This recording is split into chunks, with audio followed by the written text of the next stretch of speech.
All right, we are live, coming to you live from my little studio here. Welcome to my live stream. I'm going to talk about will Trump attack Iran's power plants?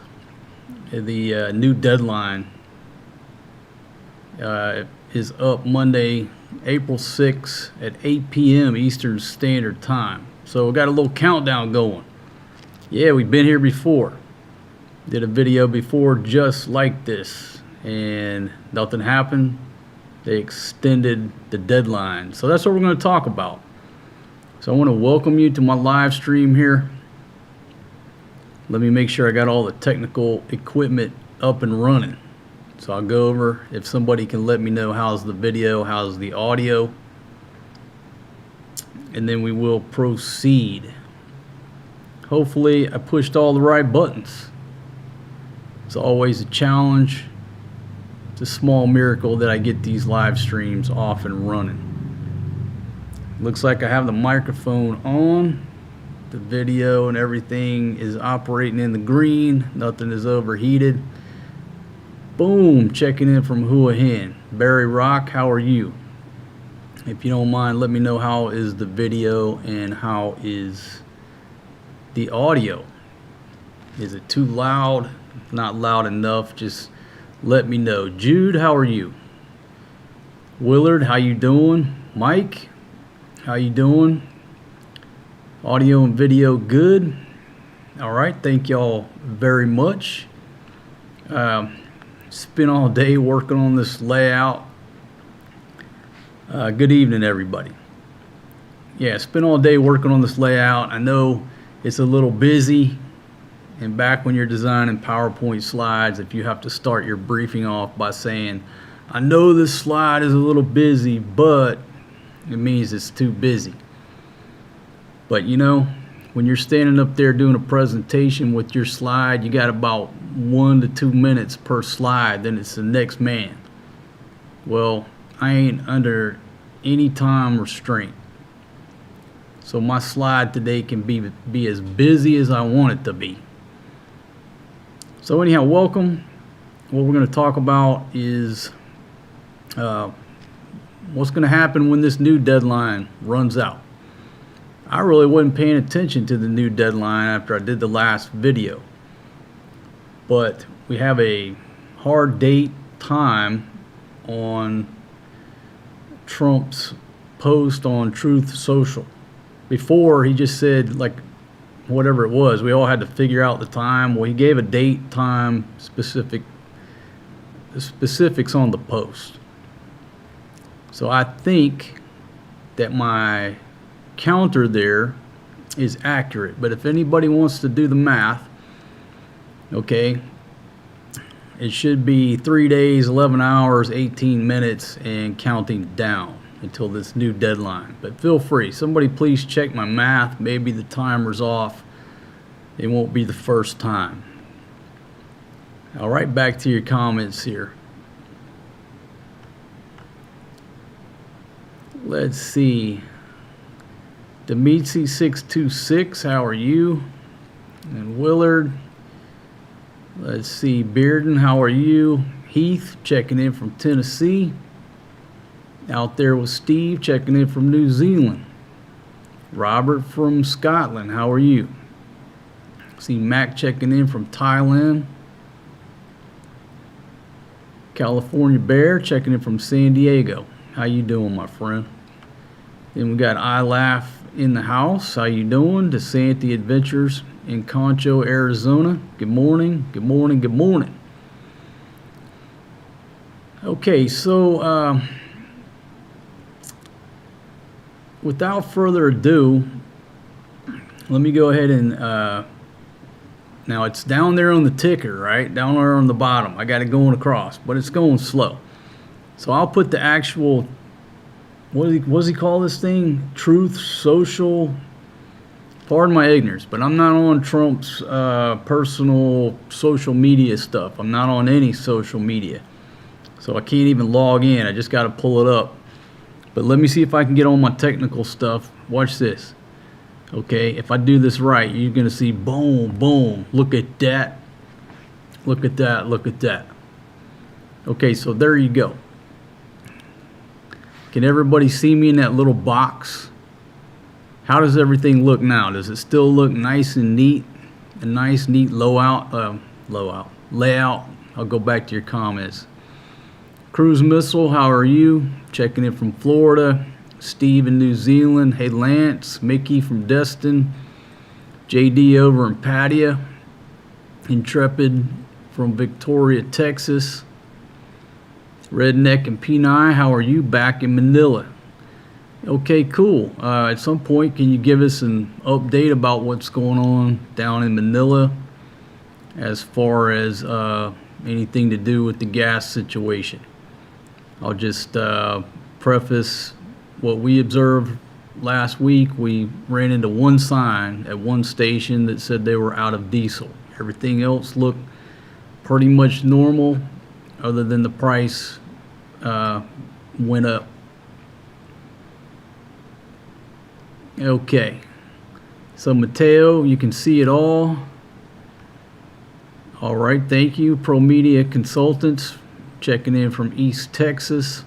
Freeway Freddy in Miami Beach. Yeah, it looks like a news station. Okay, so I'm going to go back. I'll go off your comments for just a second. Let me just read this, if anybody's just listening to me in the background. Now, he put this out, I believe it was March 26. This thing confuses me because it shows the date in your time zone, and if you're running a VPN, it'll show the date and time, whatever the VPN is. So I'm assuming this came out on March 26.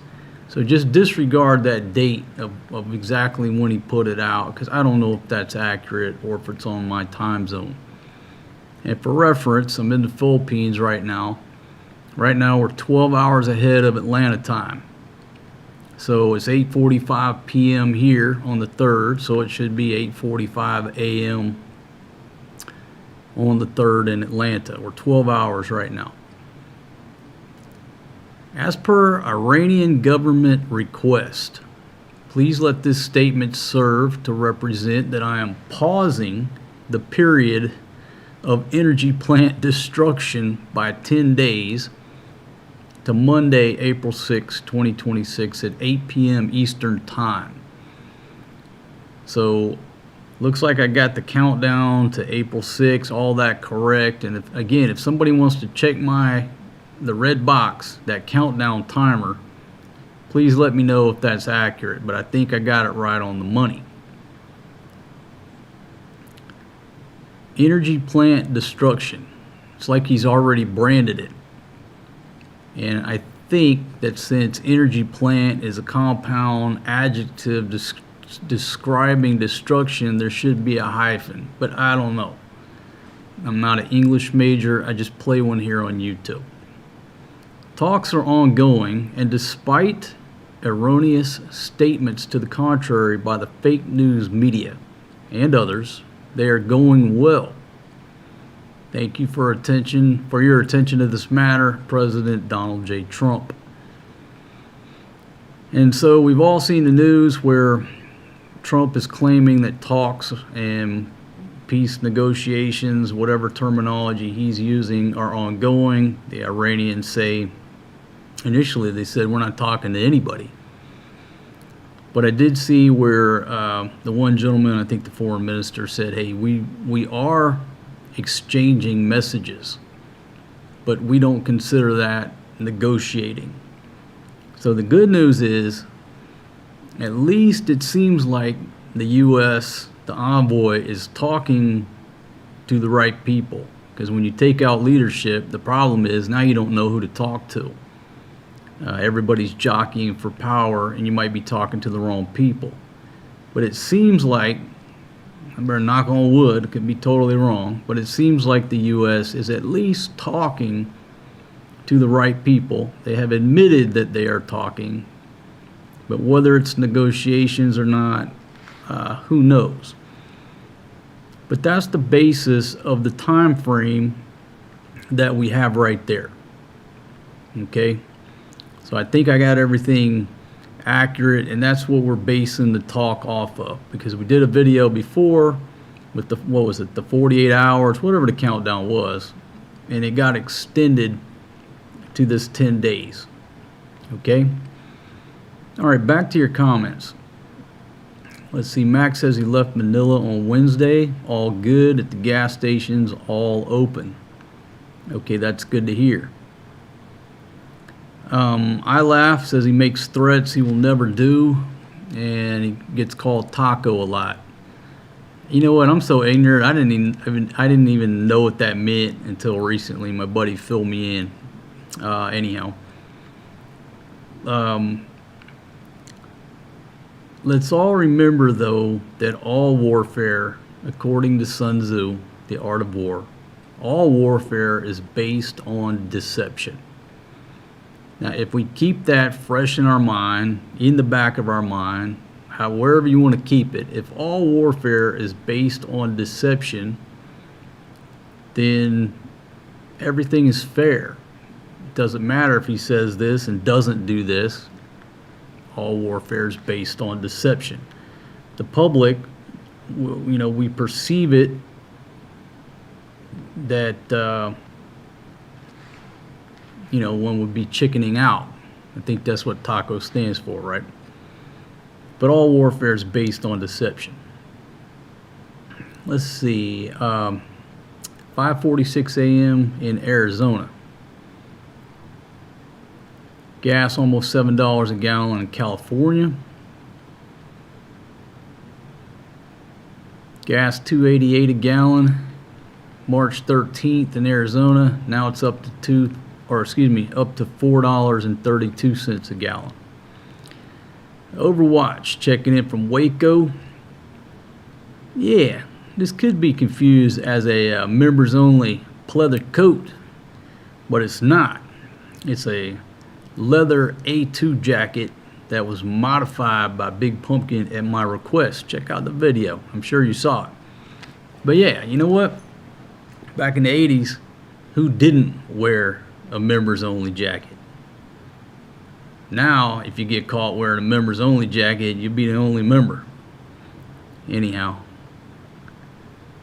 let's see, Lance, how you doing? Looking good on the video effects. Thank you very much. I spent all day designing that. I'm glad y'all like it. And if anything's out of whack, just let me know. I'll tighten it up.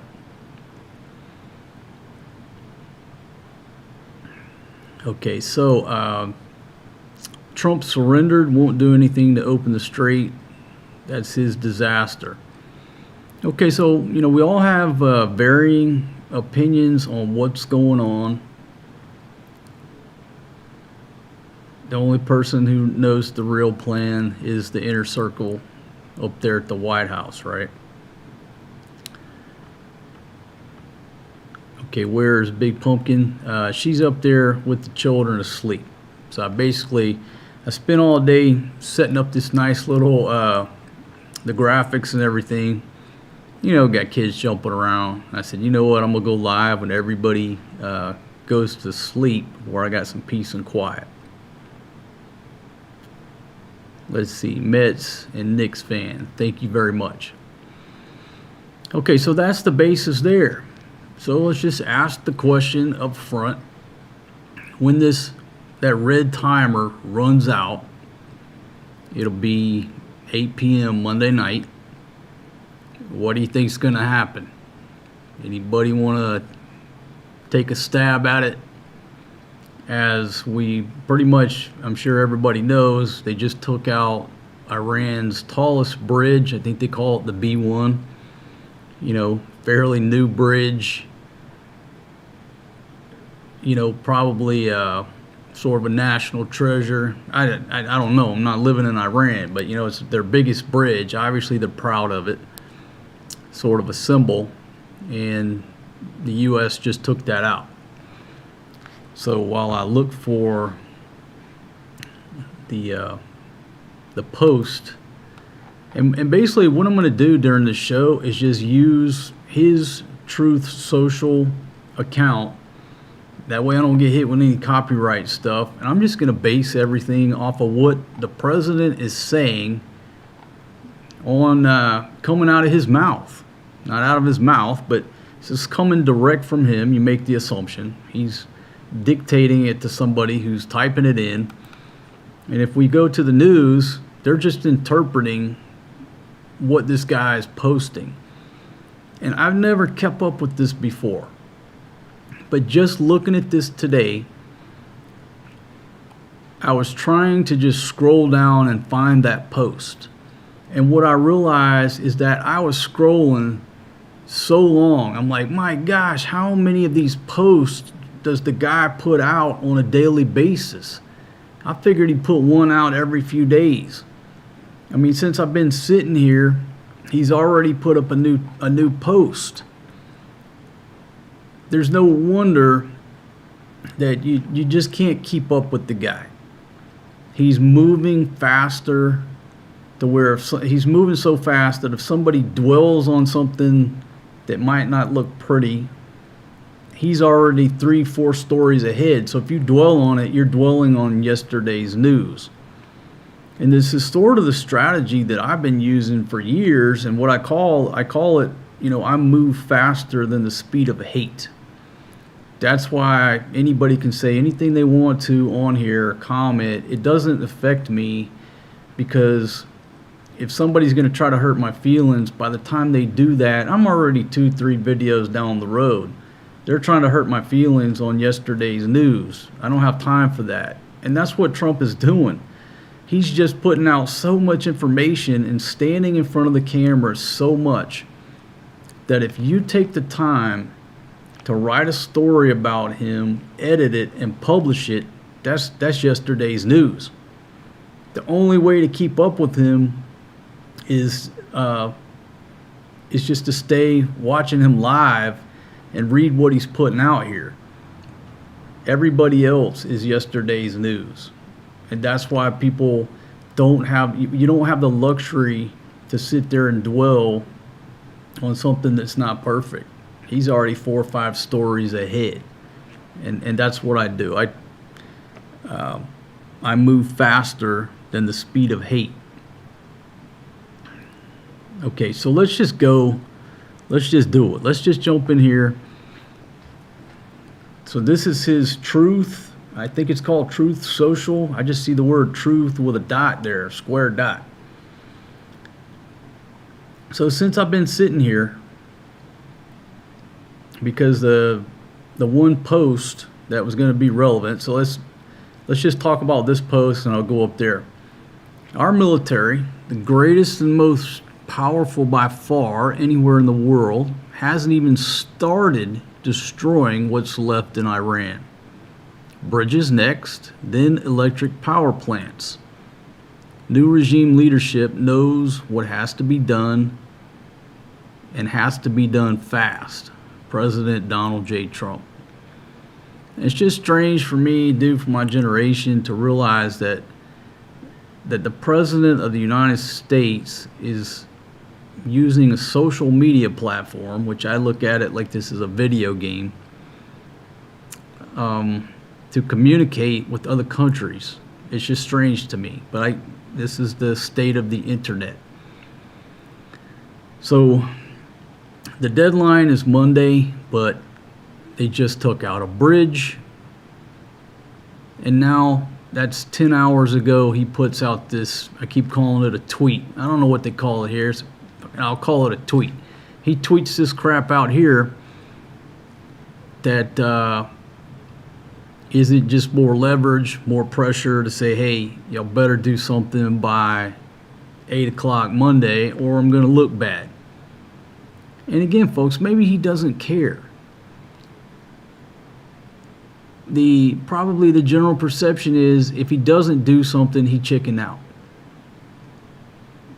But if you're not concerned with your ego, you're not concerned with what people think, you're just concerned about the end result, which is the art of war, who cares what happens at that deadline?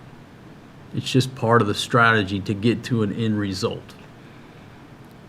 Okay, so while I was sitting there going to include that one. He already tweets out this stuff here, and this is news to me. Maybe this is old news. I don't know, but it's the first I heard this.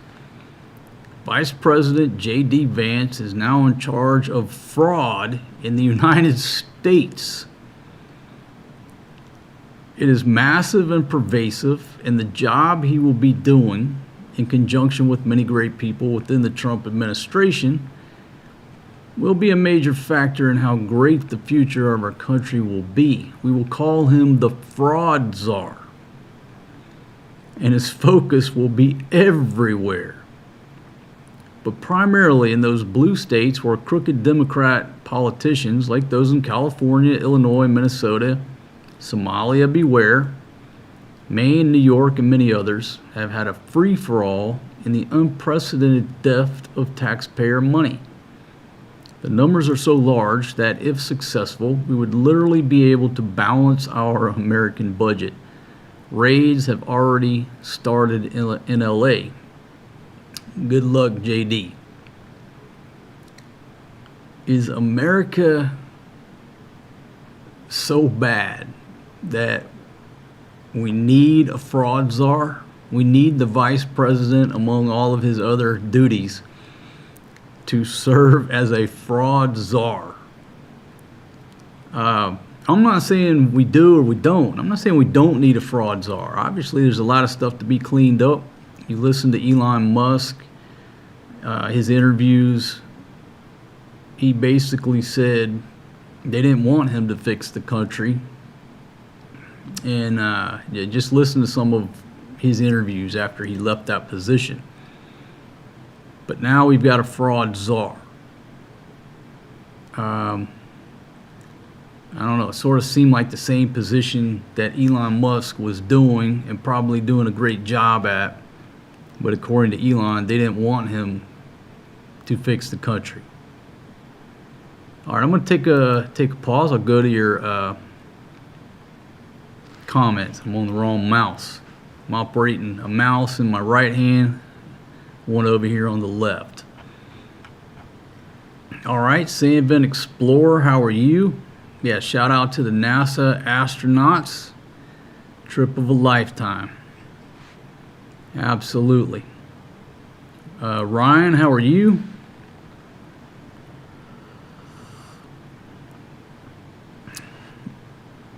Let's see, Steve, how you doing?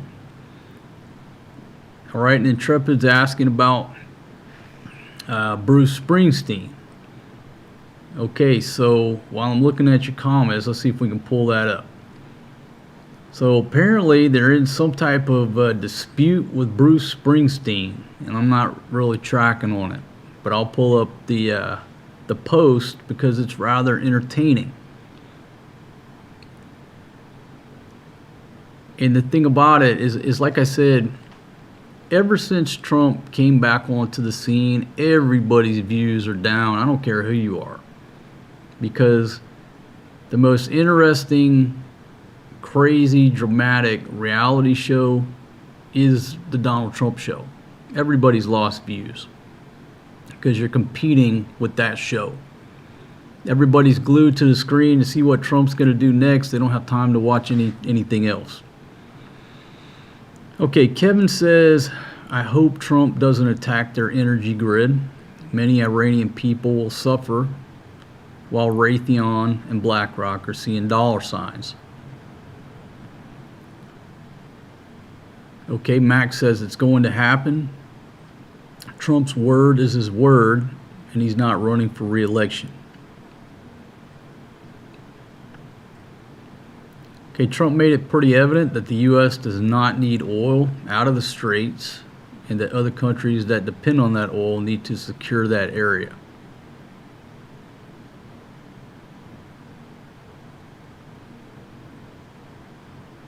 Okay, Redneck's reporting his wife called the van driver. The van ride has gone up another 200 pesos per person. Talking about local conditions here on the ground in the Philippines.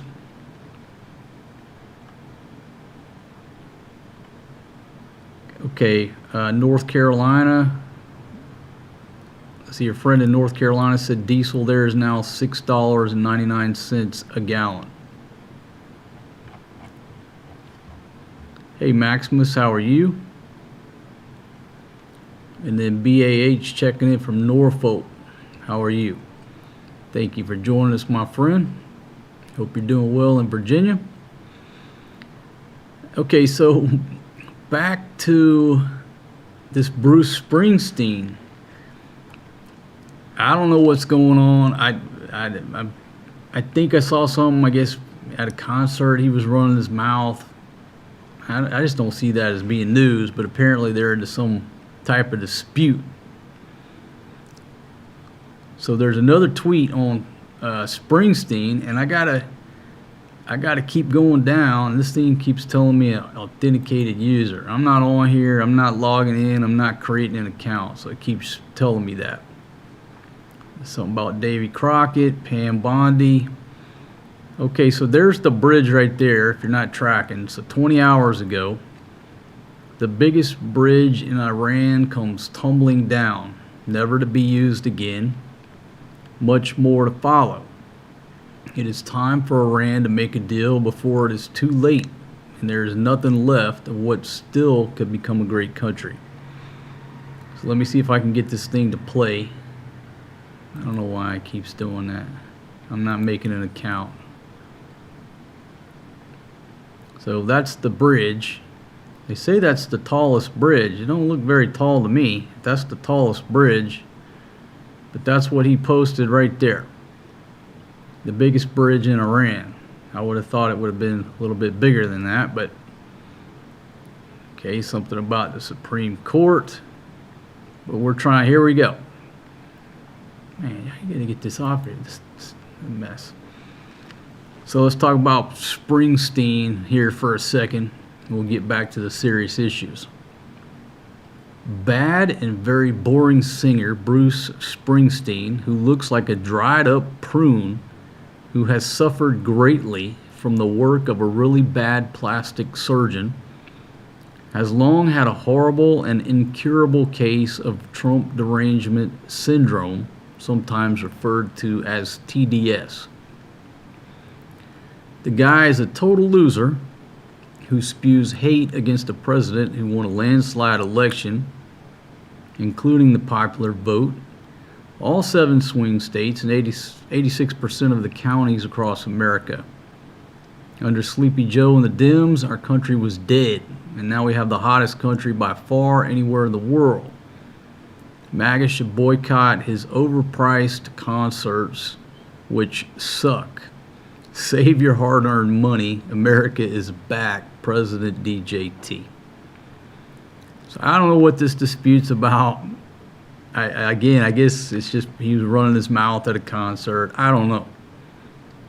What do I know about Bruce Springsteen? Well, back in the 80s, whenever he came out with Born in the USA, who'd have thought the guy would say something bad about a president? I don't know. I don't know nothing about Bruce Springsteen other than the few songs I know.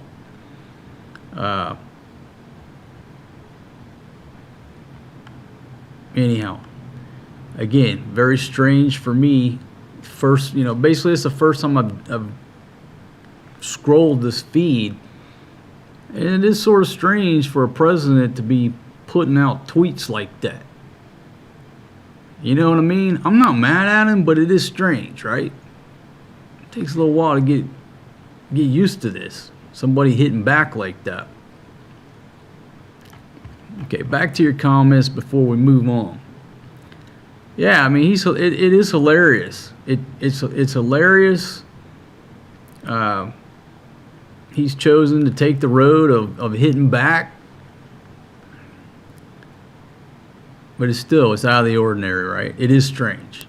I'm not mad at him, but I guess it's just because for so long, we've dealt with the typical politician, and now we're dealing with a totally different mindset. Let's see, Tex Wade, how are you? The real boss is Trump, not Springsteen. Chicken Thai Main, how are you? Sounds good and looks good. Thank you very much.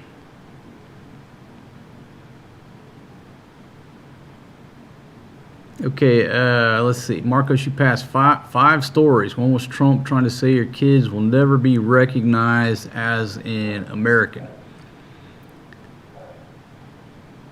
DeMarcus, how are you? I look like Don Lemon. All right. I guess we both looking good then. How y'all like my jacket? This is my jacket that I had Big Pumpkin make some modifications on. Let's see, the ugly tourist checking in from Angeles City. How are you? All right, so let's go over. I did skip a lot of the stories, right? But there's so many. I mean, I figured he'd post like one every 2, 3, 4, 5 days. I had no idea he's posting several a day. So let's go back up. Let's see which ones look interesting here, okay? I'm just gonna browse through here. So we got a new fraud czar. If you're just joining us, the vice president is now the fraud czar. Okay, 10 hours ago, we haven't even started destroying what's left in Iran. Is Bruce Springsteen going to sue his plastic surgeon? He's just still messing with the guy. Okay, what is this? I would like to thank the hard-working commissioners and staff of the blah, blah, blah, blah, blah, blah, blah. All right, there's too many people on commissions and staffs and planning and government people. Just, what's the guy trying to do? He's trying to build a new ballroom? Why do we need a commission and people's approval? He's the president. Just build the damn thing. I don't know what this is about Davy Crockett. Okay, something about Jasmine Crockett. I'm not even sure what that's about. Okay, Pam Bondi. All right, she got reassigned. There's the bridge come tumbling down again. Here's something about the Supreme Court listening to. That's too much government bullshit for me to even sort through. Okay. Do we really need a Supreme Court? Let me just go out on a limb here, right? Why do we need a Supreme Court?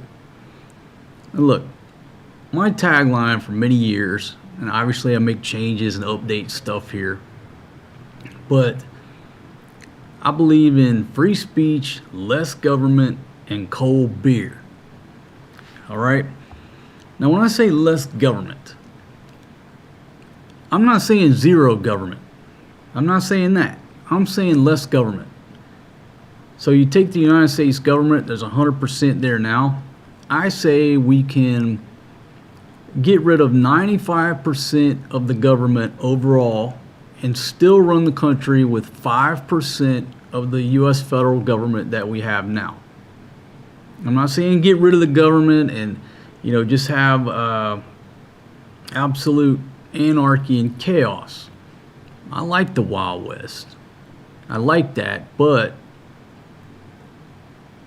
from what we have now in America with the laws and the ink on paper and the bullshit, the attorneys, the lawsuits, yada, yada, yada, Americans and our paperwork, 5% is all I want of the government. The other 95%, just let the people keep the money in their pockets, deal with their own problems.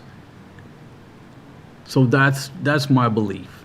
Less government, free speech, and cold beer.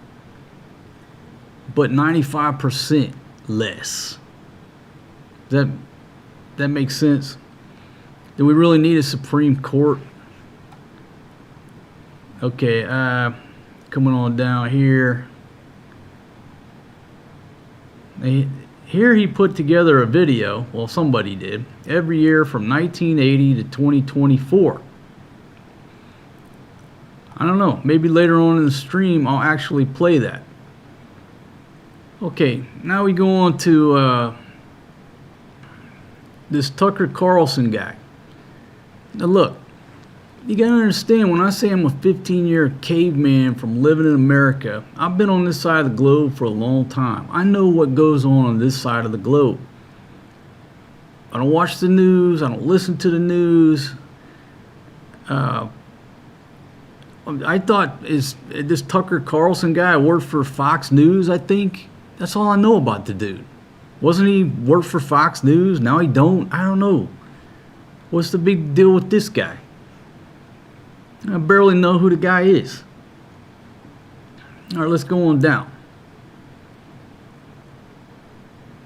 Okay, great honor to nominate Jeffrey, some judge for the blah, blah, blah, blah, blah. Why do we need all these federal judges?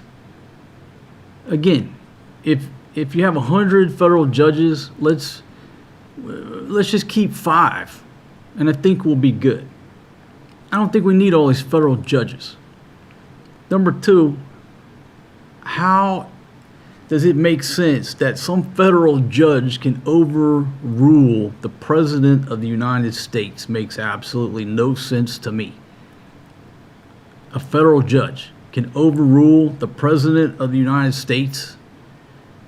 Never understood that as a dumb redneck from the backwoods of Mississippi. I don't get it. Some judge nobody can overrule the president. Just get rid of all the federal judges. We don't need that. Here's another. Nominating another judge in the Northern District, this other. 95% reduction. And we can still run the country. And it will be 1,000,000 times more efficient. Man, another post. Does anybody give a shit about what judge he nominates for what district? Man, DJT, leave that shit out of your feed, man. You're just cramping up my scrolling finger here for no reason. Nobody wants to listen to that shit. Okay, so the moon, we got astronauts on the way around the moon. Now, this is what I'm curious about. Okay, for the longest time, we heard nothing but SpaceX, we're going to Mars. Now all of a sudden NASA is sending some people around the moon. They're getting all the publicity. Haven't heard anything about SpaceX. So I asked this question, is that the biggest rocket? Or is SpaceX rocket bigger? I don't know. I'm asking the question. I'll go to your comments and somebody will be able to answer it. But isn't that kind of strange how, SpaceX was all the media talked about, and now here comes NASA out of the blue sending people around the moon. Okay, USA needs to leave NATO. They don't contribute to their own defense. USA taxpayers footing the bill for Europe's defense. I'm all in agreement. NATO is useless to the United States taxpayer. Just absolute waste of United States tax money. They're useless. I tell the story on multiple videos, but in Afghanistan, these countries would send people over there because they had to. Some sent some folks that were involved in some fighting. Some people were just sitting there in Kabul, 13 people or 100 people, whatever, just to be able to say that we sent some people. You go into a meeting, nobody has any funding to do anything from any of those countries. All the funding came from the U.S. They were just there like the hair on my tits, serving no purpose, useless. So I certainly hope that we pull out of NATO. Nothing to do with the United Nations, which is just a big welfare program. How's that helping us? How is that helping me or you put Jimmy Dean sausage on the breakfast table? It's not. All right, back to some comments here.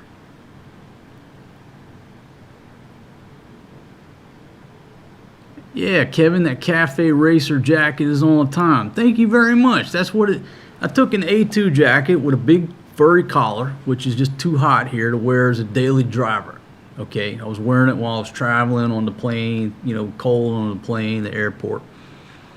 But I turned this into a cafe racer with no lining, which now I can wear this thing.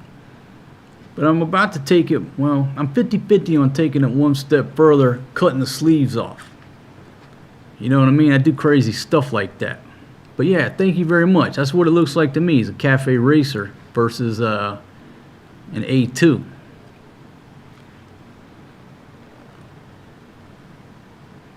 Sporty, how are you? Hope you're doing well. All right, so let's keep going down the guy's feed, and then I'll go to some articles, okay? All right, a post about supporting law enforcement. All right, and then here we go. We're the only country in the world stupid enough to allow birthright citizenship. You know, if you talk to people in other countries, they do. A lot of people's perception is that we are very stupid for allowing that, for allowing citizenship, all the avenues that you can become a U.S. citizen. They don't understand it, and they sort of look at us like we are stupid for doing it. And this is a whole different debate. I don't want to dwell on it because we're talking about the Iran war. But a lot of people from around the world, they don't understand it either. Like, why would you allow people to become citizens so easy, so quickly? All right, let's see. Head on down.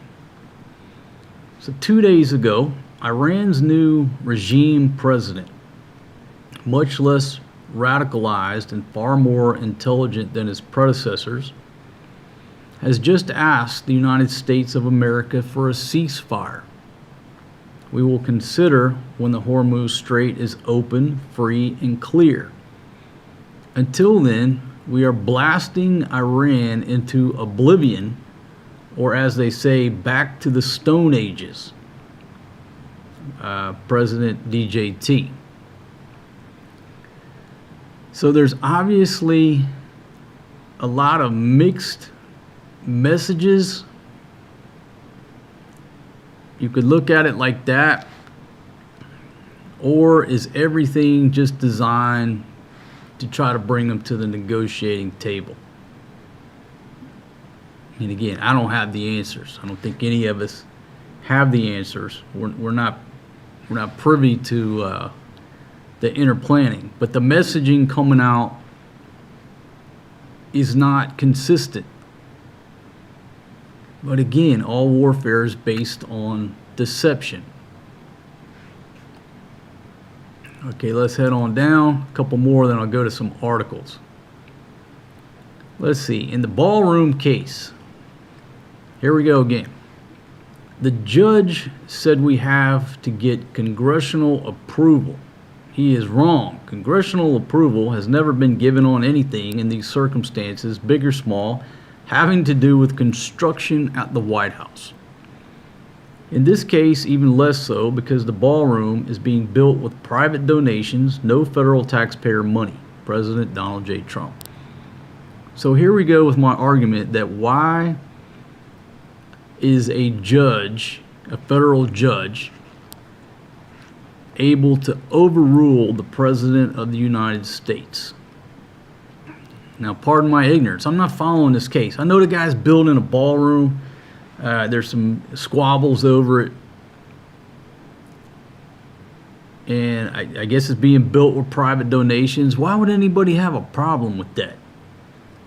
And why would a judge, number one, get involved, and number two, be able to override the President of the United States when he's building onto the White House? What the hell's that got to do with a judge?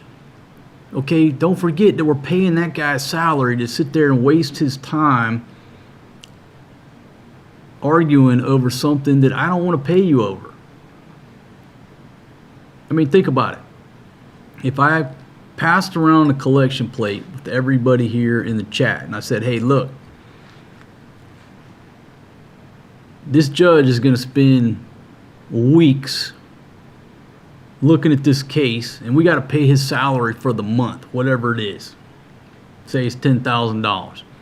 We need $10,000 so this guy can go in there and decide whether or not Trump can add a wing to the White House. Who's gonna contribute to that? Nobody. But here you go, another federal judge overriding the president. That's a problem. Okay, still talking about birthright citizenship. Still talking about the ballroom. I've just read 3 tweets and talked about it for 5 minutes, and now I don't want to hear no more shit about the ballroom. Okay? Just build a damn thing. Everybody shut the hell up, all right? Now they're talking about fixing a filthy reflecting pool. Work was supposed to be done by Biden, but Sleepy Joe doesn't know what clean or proper maintenance is. Then we got some approval posts here. And folks, I still haven't got past 2 days ago. Is that the damn ballroom again? I'm like, dude, you've lost my attention on this ballroom, okay? All right, the king and the queen coming from a visit, still going down.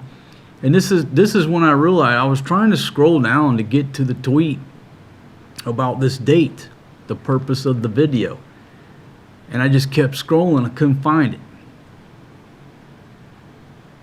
Okay, so 3 days ago, all of those countries that can't get jet fuel because of the Strait of Hormuz, like the United Kingdom, which refused to get involved in the decapitation of Iran, I have a suggestion for you. Number 1, buy from the U.S. We have plenty. Number 2, build up some delayed courage, go to the Strait and just take it. You'll have to start learning how to fight for yourself. The USA won't be there to help you anymore, just like you weren't there for us. Iran has been essentially decimated.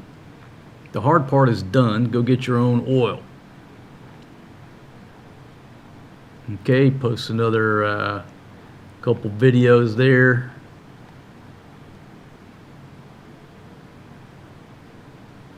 Okay, keep scrolling down. All right, so here you go, 4 days ago, pertaining to the subject at hand. The United States of America is in serious discussions with a new and more reasonable regime. Look, anytime you refer to somebody or a government as a regime, you're not telling me that they're friends. They're not friendly. Regime is a bad word. So the fact that he's still using the word regime, because if you're friends, nobody wants to be called a regime.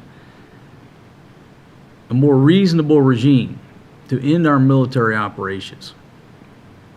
Great progress has been made, but if for any reason a deal is not shortly reached, which it probably will be, and if the Hormuz Strait is not immediately open for business, we will conclude our lovely stay in Iran by blowing up and completely obliterating all of their electric generating plants, oil wells in Karg Island, and possibly all desalinization plants, which we have purposely not yet touched.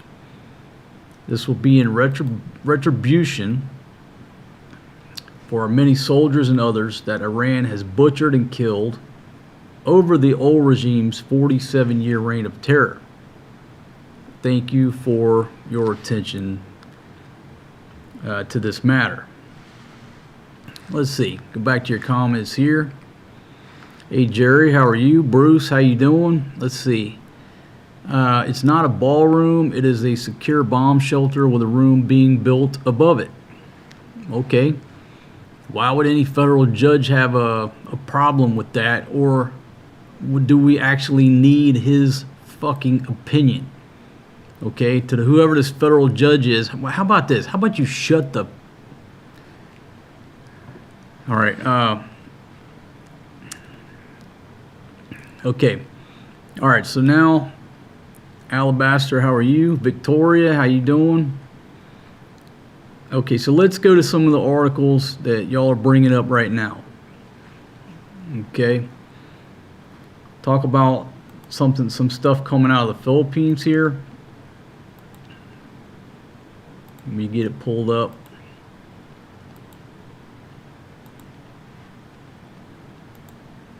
I tell you what, I'll tackle one up front here. All right.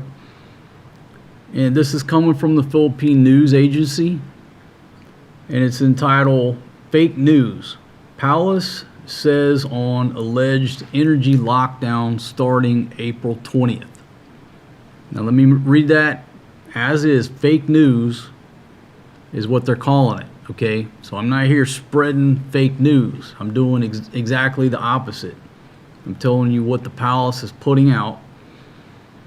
That apparently, well, let me just read the article. This came out April 3rd at 1:52 p.m. So today, it came out this afternoon. Let's see, the palace said on Friday they refuted claims that there will be an energy lockdown beginning April 20th. Fake news, Ito. That is fake news, Palace press officer Claire Castro said in a text message to reporters. Castro was reacting to a social media post urging everyone to inform their family and friends about the alleged energy lockdown. So I don't know the whole story. Well, let me just read it. The post called on the public to prepare their power banks, solar equipment, rechargeable fan, flashlight, candles, lamps, food, medicine, and water in anticipation of the supposed implementation of the energy lockdown. Let's see, netizens were also encouraged to share the false information on social media. The palace said earlier that no energy lockdown is seen for now as the government continues to secure alternative fuel sources amid the ongoing tensions in the Middle East. All right, if you don't know, the president had declared a one-year state of national energy emergency to address the disruption and stabilize the energy sector. Okay, they're talking about a subsidy program starting April 6th. For the transport sector nationwide, you know, jeepney drivers, maybe trike drivers. Okay, so apparently, I'm just being Ron Burgundy, speculating off the article here. Somebody posted something, I'm sure it was on Facebook, about an energy lockdown, and the news just kept spreading. I asked my old lady about it. She didn't know anything about it. She didn't see any of the posts. But it was serious enough for the government to put this out and say, hey, that's fake news. Let's squash that. Okay? I don't have a dog in the fight either way. I'm just telling you what the article, what the article says. There was a post that got everybody scared. It's fake news. And move forward.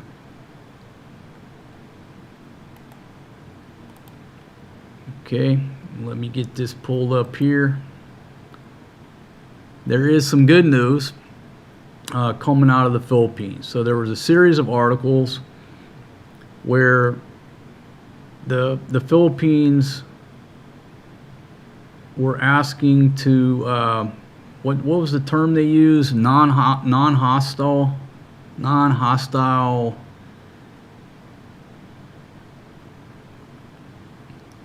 what have you.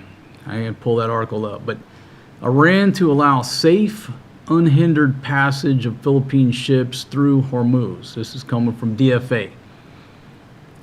So what they're saying, they'll allow the safe passage of Philippine flag vessels. Okay, so any Philippine flagship, energy sources, and all Filipino seafarers through the Strait of Hormuz. Its top diplomat told the Department of Foreign Affairs on Thursday. Okay, again, that was yesterday. The DFA in a statement said the assurance was made during a phone call between Foreign Affairs Secretary Lazaro and Iranian Foreign Minister, I'm going to mess up his last name, Aragchi. So let's see. they go on to talk about it. DFA spokesperson, meanwhile, said the passage would not involve any toll fees, amid reports that Iran is planning to impose at least a $1 per barrel fee, estimated to be around $2 million for each vessel transiting the Strait of Hormuz. On question regarding the reported toll fee, there is no toll fee, she said in a text message to reporters. Okay, so if that happens, if this is accurate, that's very good news. But my buddy brought up the question. He said, how many Philippine flag vessels are running the route? Okay, is the majority of the oil that's coming in here, or is it coming in via ships that are flagged to other countries? I don't know the answer to that, but one of you fine folks out there can do the research while I'm talking and try to figure out, how many ships or vessels are actually flagged here in the Philippines. But it also says, energy sources.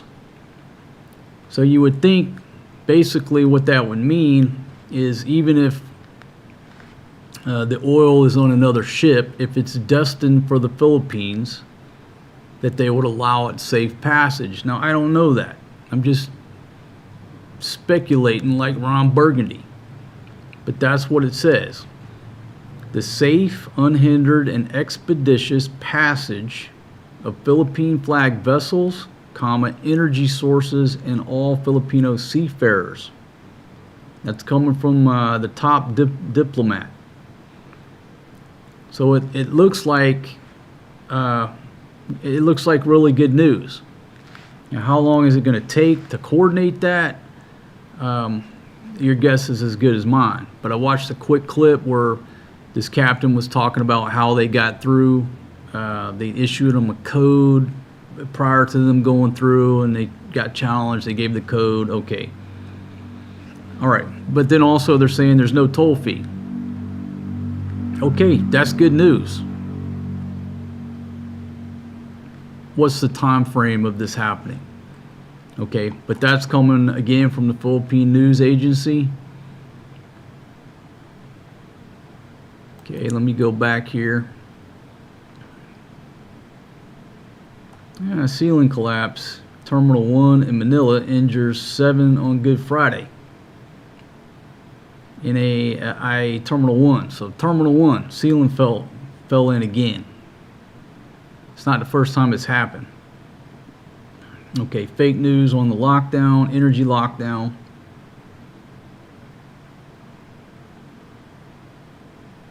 Maybe if I go to latest news, I can pull it up here. But basically, a few days ago, they went to the Iranian ambassador. Yeah, there you go. Okay, thank you very much, Maximus. The Iran ambassador in Manila assisted with obtaining the permission. So it looks like they went to him, they had a conversation, he put the call in and said, hey, let their stuff roll through. So, based on those articles, yeah, non-hostile nation. There you go. Thank you very much. I couldn't find the article. I read it earlier. So they asked to be declared non-hostile. Okay, yeah, let everything go to the Philippines. That's good news. The other article I saw where the Russian, Lavrov, was meeting with the Association of Southeast Asian Nations and basically saying, hey, we can step up and supply you guys with some oil. That's summarizing the meeting. So those are some good news. Good news for the Philippines. My buddy said he was watching a news report in the U.S. where some retired U.S. general came on there, and he was talking about the number one country that was in trouble. What was it? According to the general, it was the Philippines. I said, man, I just read some good news. Now you brought me some bad news. Okay. Let's see, let me pull up a couple more articles, and then we'll go back to his Truth Social and see if we can just dig down a little bit deeper. Yeah, at least 7 people were injured when a ceiling panel collapsed, Terminal 1 on Good Friday. Stable condition, 10:43 a.m. in the terminal's arrival extension area.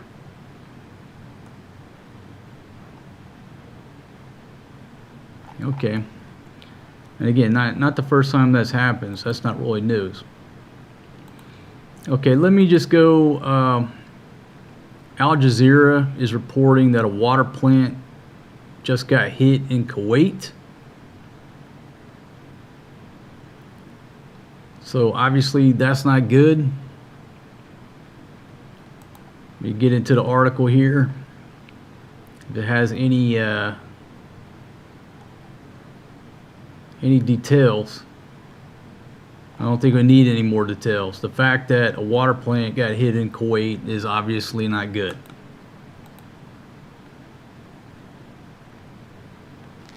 All right, and back to your comments here.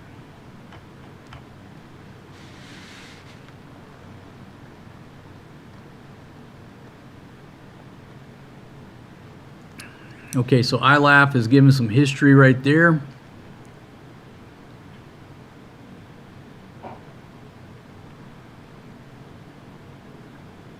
Okay, Philippines flag means the ship is registered in the Philippines for international travel. It doesn't mean the ships are owned by the Philippines or even Filipino companies. Let's see, the Gambler, thank you very much. Hey Roy, how you doing? Okay, yeah, so I saw a couple of reports that they're claiming they shot down a jet. Now, they made inaccurate reports before, so I don't know, is that confirmed? Roy, do we have any more information on that? And what type of aircraft was shot down?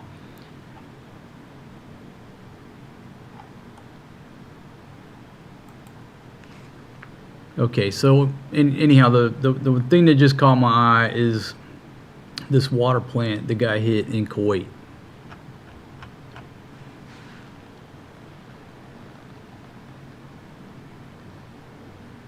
So AI speculates 80 to 90 tankers.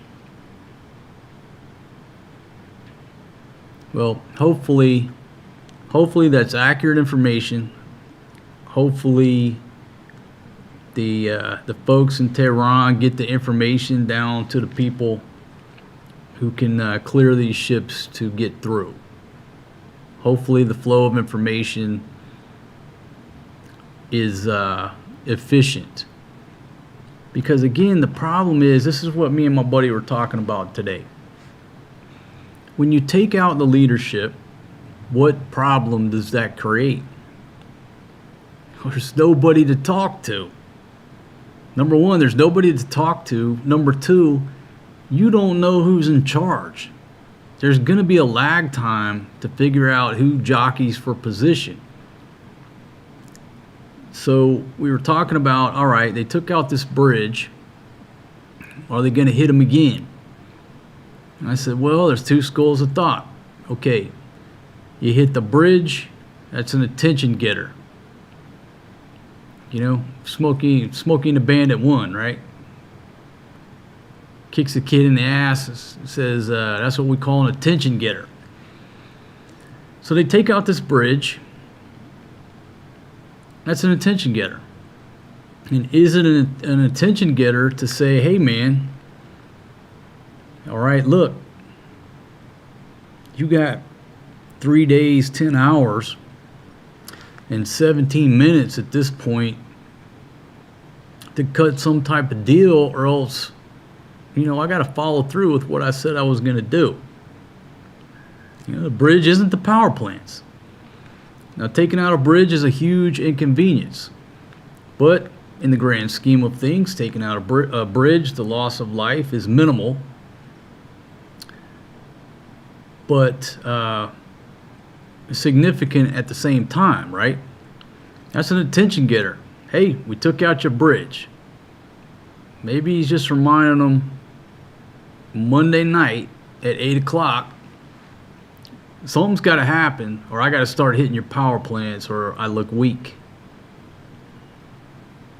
Now again, that's a conventional way to look at it. With the thought of what? All warfare is based on deception. And if all you're concerned about is the end result, your ego doesn't factor in. If we were closer to November, it would be more important. But there's plenty of time for the guy to recover between now and November. Get closer to the midterms and gas is down to $1.89 a gallon, and you got Jimmy Dean sausage on your table, you're going to forget about all this stuff that's going on in Iran. So what we were talking about, we said, all right, they hit the bridge. It's going to take a while for that to set in. Well, when do most people get fired? They get fired on Friday, so they got the weekend to like let that shit set in, right? So maybe it's just the timing. It's an attention getter. We hit your bridge. I'm reminding you on Monday there's a deadline, or I'm going to look like a fool. Give them the weekend to chew on it, to think on it. And if something doesn't materialize by Monday night, maybe the gloves come off. Maybe they do come off. And that's the purpose of this talk, just to see what everybody's opinion is. Will Trump hit their power plants sometime after 8 p.m. on Monday? If they don't, at least come to a preliminary agreement. And look, that would get the guy off the hook. If somebody from Iran would just stand up and say, yes, we've been in negotiations, yes, we've come to a preliminary agreement, and we're moving forward, that would let him off the hook for this deadline. No problem, right? Because if somebody on the Iranian side stands up and says, hey, we want a deal, we are dealing, okay, everybody wants let's keep talking, let's talk about some type of agreement.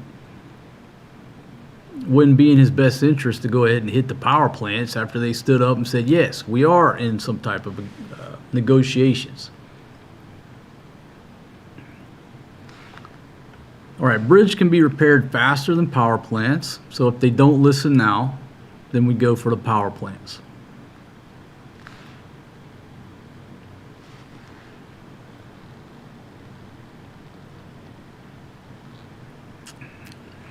Okay, ILAF says he's going to fold. Nothing's going to happen again.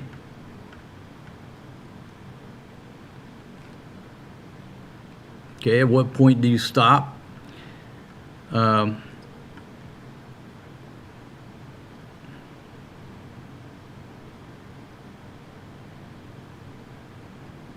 Okay, Maximus is saying Iran lies about shooting down our jets.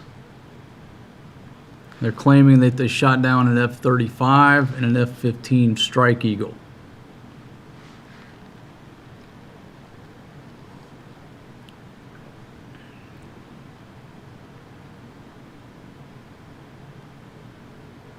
Okay, just looking back through your comments here.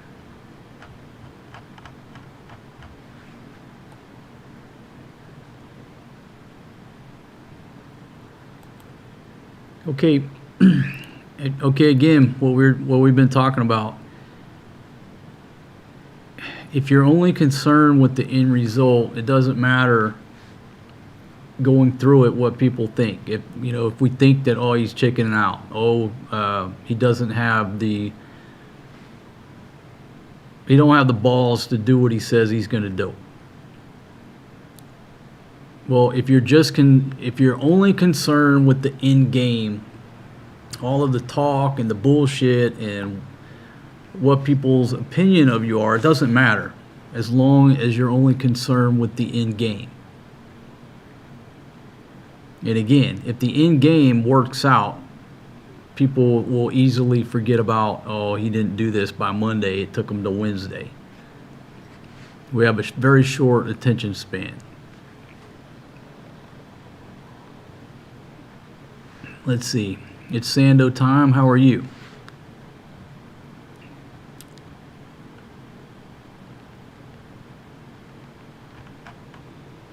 Okay, so let me just check on the headlines here. And folks, if you're just joining me, this is just a hangout to discuss the issues. I'm in no hurry. You know, the old lady and the kids are sleeping. Yeah, it's just kind of crazy when you... Okay, so I just pulled up Fox News with everything going on in the world. The headlines are what? Tiger Woods. The second one, celebrity chef lashes out at Trump for changing the rules. Why Trump fired Bondi. Royals rookie sleeps through alarm. We got to get down to the 1, 2, 3, 4, 5th article to get to something that's pertinent. What B-52 bombers bring to the Iran fight and what it means for the war now. The next one's about transgender women in sports. Something about some chick named Elizabeth Hurley in a tiny red bikini. I have no idea who she is. Something about golf. Where are our priorities? Just don't make no sense. Let's go to CNN. All right, CNN is reporting that Iran still has a significant missile launching capability. According to U.S. intelligence, this is what they say, that roughly half of Iran's missile launchers are still intact. Thousands of one-way attack drones remain in Iran's arsenal, despite the daily poundings by U.S. and Israeli strikes against military targets. Okay, so this is something else that me and my buddy were talking about. And you know what? I'll put that on the screen. If CNN wants to hit me over some copyright, they can kiss my ass, okay? All right, so can you all see that?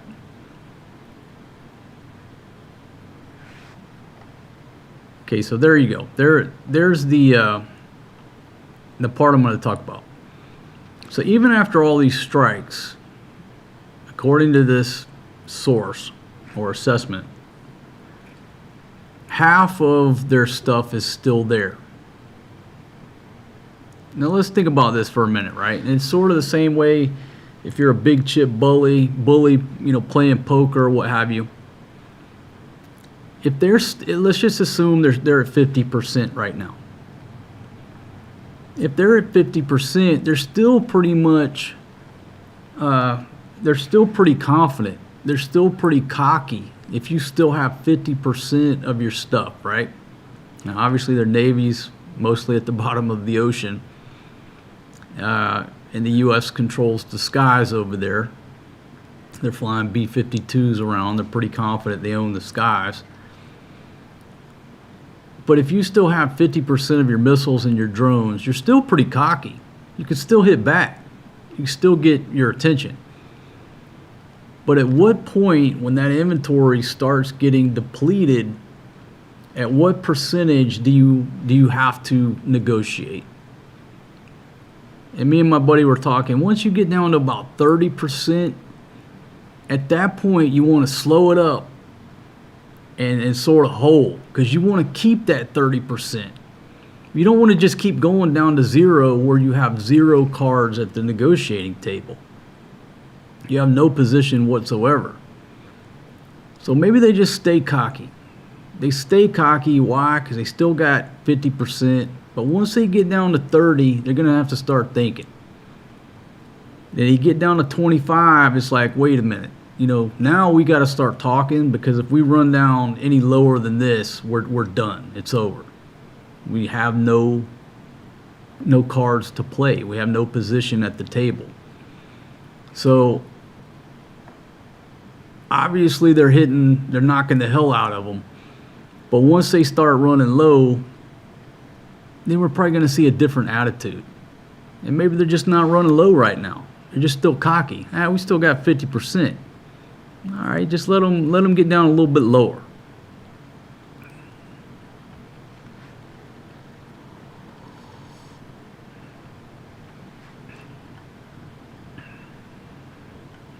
Let's see. All right, so yeah, so I pull that up.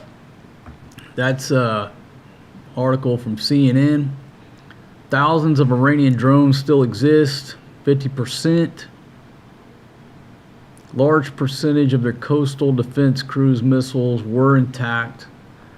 Okay, so this is what we were talking about. You take Iraq, Afghanistan. After 8 years of war, after what, 2 decades, however long we're in both places, every week, if not every other night, after years of the conflict, dudes are still lobbing mortars and 107s, rockets over into the fob. Maybe not on a nightly basis, but at least on a weekly basis, right? This is after years and years of being there, boots on the ground, all these bases and fobs and outposts, and they're still have the ability to, lob a couple of rounds. Occasionally they get lucky and hit somebody. Occasionally they somebody would lose their life over it. A lot of times they just hit the gym, burn the fucking gym down, right? The point is they still had the capability. What's the danger in Iran versus Iraq and Afghanistan? Well, they're shooting the stuff into the U.S. bases. No big deal. It doesn't make the news. Nobody gives a shit. Everybody just runs out into the shelters and laughing and what have you. And then when it's over, all right, 3 rockets hit the gym, what have you. It doesn't make the news.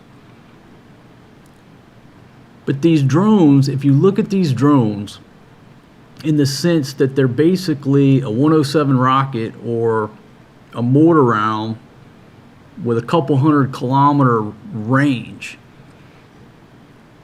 if these things get out into the wild, where Joe Blow the farmer's got 3, this guy down here's got some, what have you, what does that look like? The danger in that is they're not shooting those over in the fob, burning down a gym and nobody cares about. They have the capability to shoot those over into the strait and take out a tanker. For how long? Well, how many thousands of these things do they have? And, when wars kick off, these things grow legs and they get scattered. And 10 years later, you still have people lobbing a few rounds over into the fob after 10 years, 15 years of being there. What if the same thing happens there? Where it's not the government doing it, it's just individuals, pissed off individuals, just every now and then drive one into a tanker.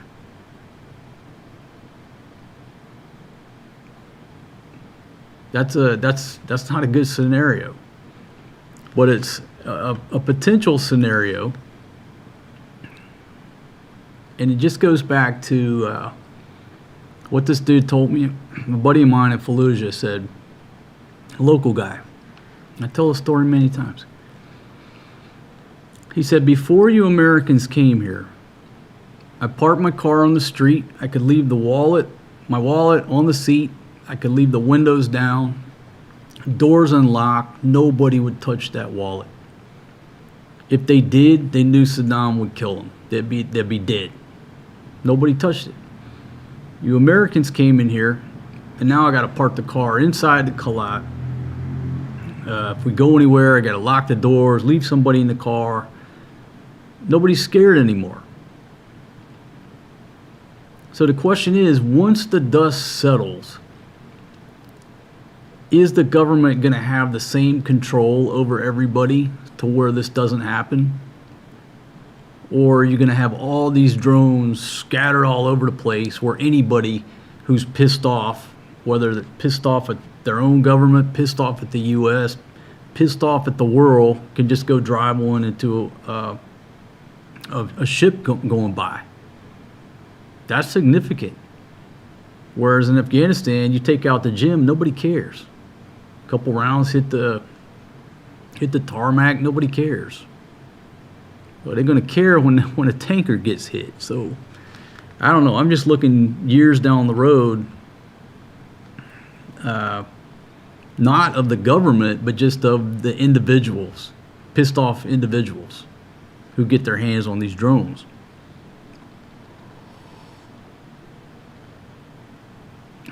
Thank you very much, Kevin Gamble. Yeah, I'm going to take over the headline news. Let's see, peace through strength. That's how you get to peace. $1,500 drone with a grenade takes out $6 million tanks. Same way. You send a few of those, a couple of them, up against a tanker. It's significant. Okay, the Ukrainians helped out in getting drones to take out the Shahed drones. Ukraine gave expertise on how to defend from the drones without using expensive Patriot missiles. I just watched a small documentary or report on that. There's a group operating out of the Ukraine, and they've already been doing this. You know, thanks for bringing it up. They've already been shooting down the same drones. But what the guy said is they took these racing drones, and the damn things will go like 300 and something miles per hour. So it's just like a commercial racing drone, and they basically kitted it out as an interceptor. So right now you're sending $1 million missiles up to take out, I don't know, what is it, $20,000 drones.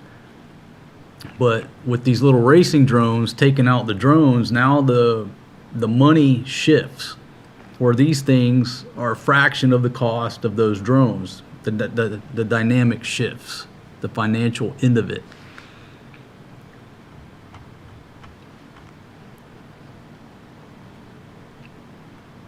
Let's see. Hey, drone, how are you? Iran supposedly attacked Kuwait's desalination plant. Yeah, that's what I'm seeing on Al Jazeera. See if there's any update on that. So that's not good. I mean, if they intentionally hit the water plant, okay, here we go. You hit the water plant, what's the difference hitting the power plant? Here, you know, here we go. Yes, I don't see too much on it. I just see the headline that the water plant in Kuwait got hit. Have all these tabs pulled up. And folks, if you're just joining me, I don't have a favorite news source. I don't have Fox News on in the background or CNN. I don't have any favorite real news source. I just pull up about 15, 20 random tabs. I take a sampling of what the news is. Okay, so this is coming from The Guardian 2 hours ago.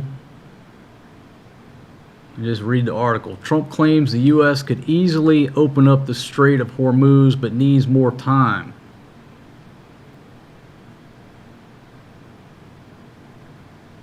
So I don't remember, did I already see that? On Iran, he has written, with a little more time, we can easily open the strait, take the oil, and make a fortune. Okay, is that fake news, or is that coming from Truth Social? Again, there's just so many posts on there that it's hard to sort through them to find these unless they put a link there.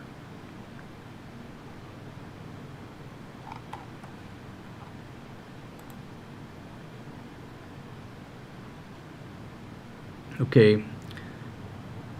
Is the U.S. committing war crimes by targeting Iran's civilian infrastructure? Okay, Trump warns Tehran more to follow after strike destroys Iran's largest bridge. 8 people reported killed in attack on newly completed suspension bridge after the strike splits the structure in half. Yep, looks like a big section in the middle is missing. And there's like 2 cranes in the background. So I thought it was, I don't know if those cranes belong to the bridge or not. Newly built 136 meter high, $400 million B1 suspension bridge. And again, 8 were killed and 95 wounded.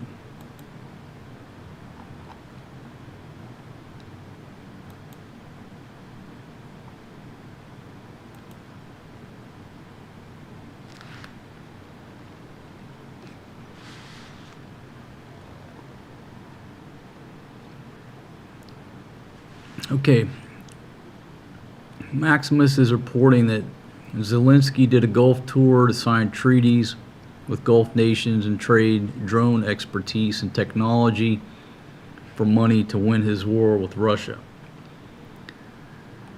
Captain Funnybeard,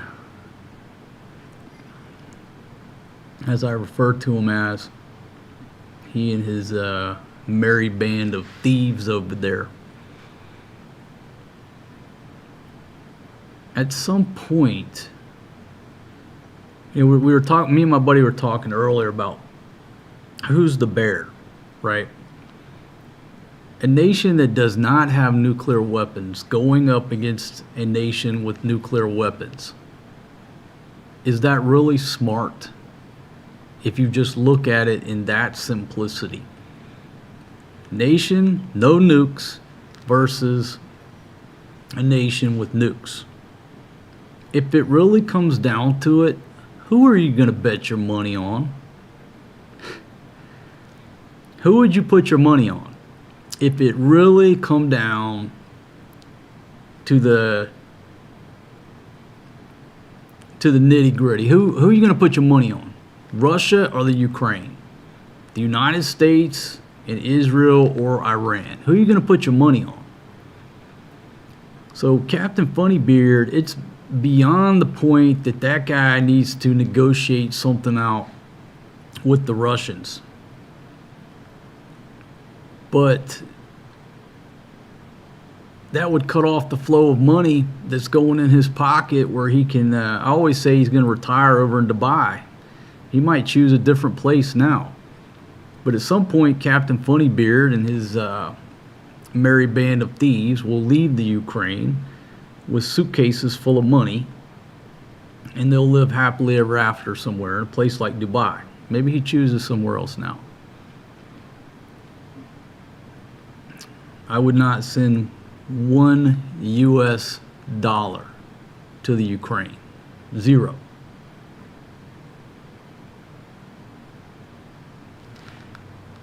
So go to Bangkok Post. Ukraine says 6 killed in massive Russian strikes. At what point do you say enough's enough and let's all sit down at the negotiating table? Okay, yeah, Captain Funnybeard, you're going to lose some territory.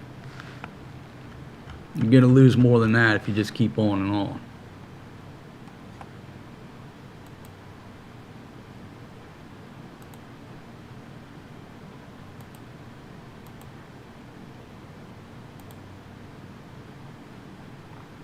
Okay, so let's go back to Truth Social here for a second. And again, I'm not logged in. I don't have an account, so I got to refresh the screen to see if he's posted anything else. And then I got to scroll back down. It's really not efficient. Maybe I don't sit here and use this. It's too much scrolling. The guy posts too much. Ah, here it is. See, I'm late to the party. 1 hour ago. He just posted again while I'm sitting here. Look at this.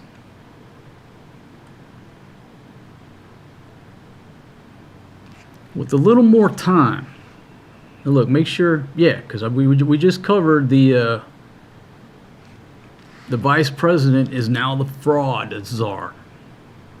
Crazy that we need a fraud czar, but with a little more time, we can easily open the Hormuz Strait, take the oil, and make a fortune. It would be a gusher for the world. President Donald J. Trump. All right, so I'll give everybody a second to take that in. Let's see. So what is it? 10 o'clock in the morning, so he posted that, what, about 9 o'clock in the morning? 9 o'clock Friday morning. Just says an hour ago. That box keeps poking up.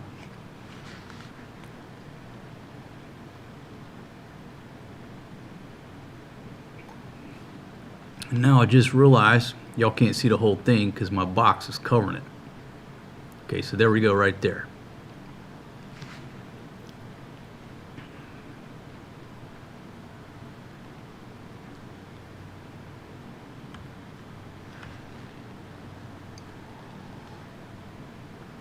Okay, do I actually believe his posts?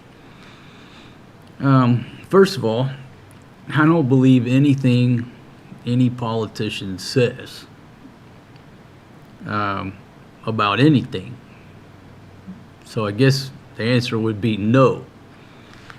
Do I believe anything that he's saying as it pertains to this war in Iran? Absolutely not. Why? Because all warfare is based on deception. So some people can say, okay, his posts are crazy, he's a liar, he's chickening out. It doesn't matter if you achieve the end objective. The guy's a chess player. We've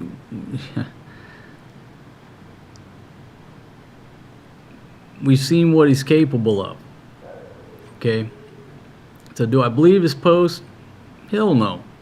But should he put out accurate information when you're in a war?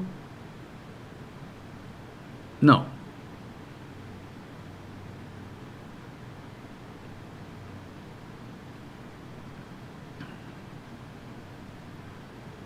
Next tweet is that he's enjoying the live stream.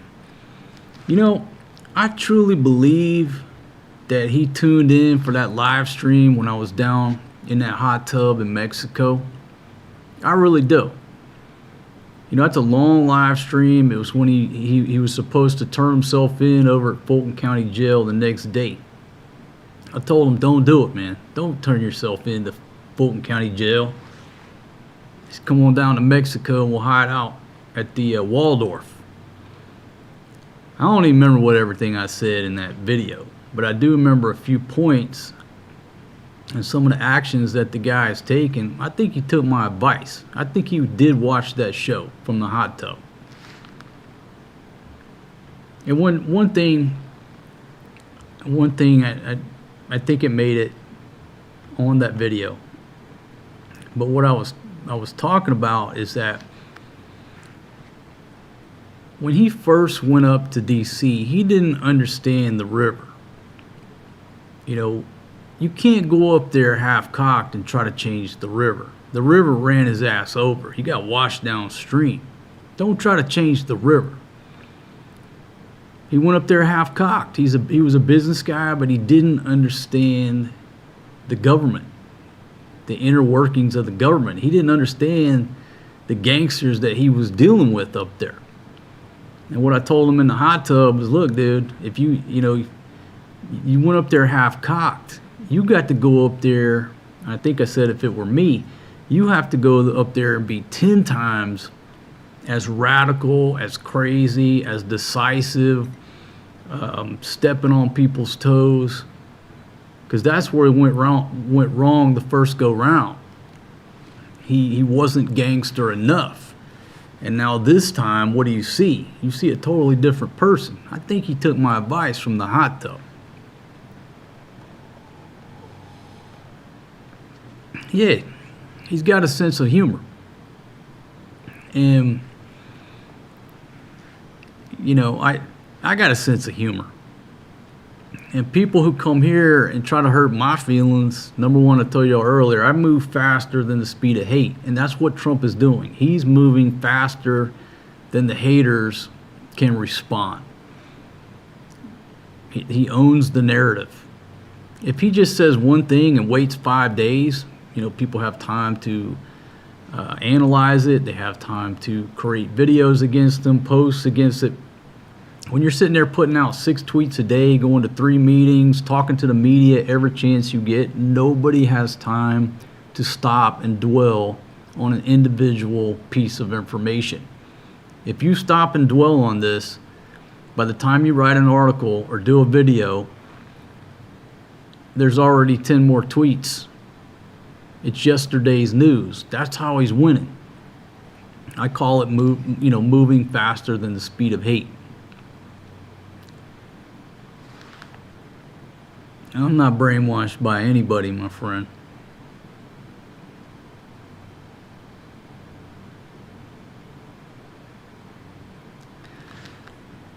Okay,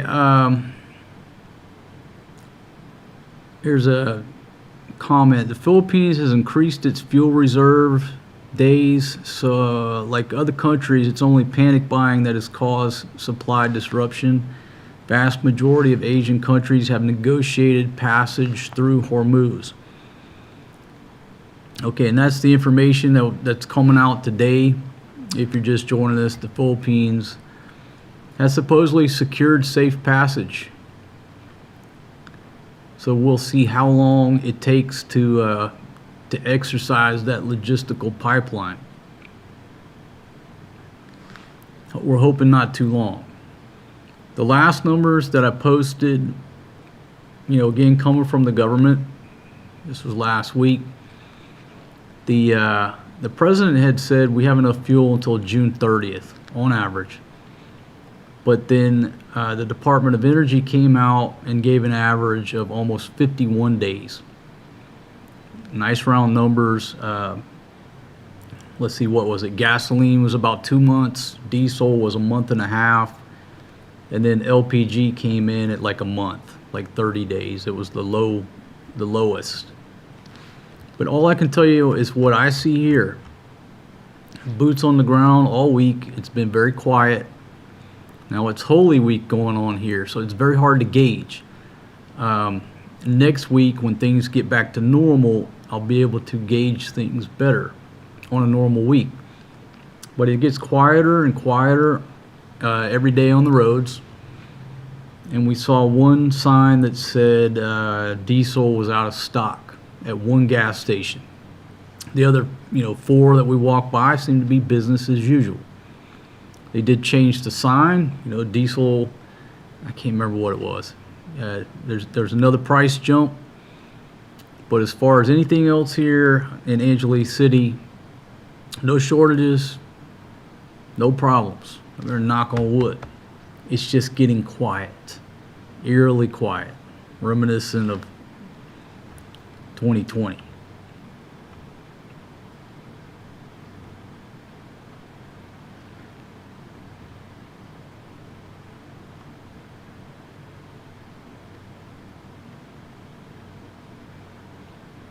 Okay, so what do you think about the nuclear material?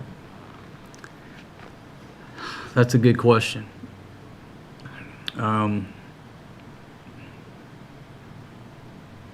I don't even know where to begin.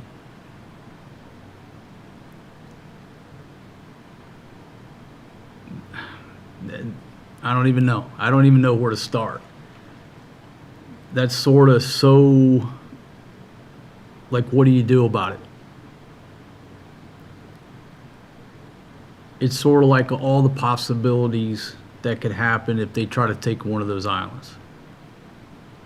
There's just so many possibilities that you just come full circle and you say, hey,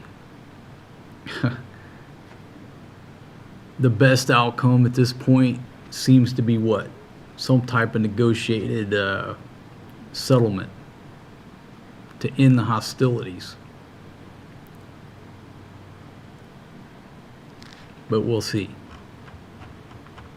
So yeah, my friend, I don't know. I don't know where to begin on that. You know, what do you do about it? That's a mess. Sending a crew in to try and secure nuclear material. Oh my goodness.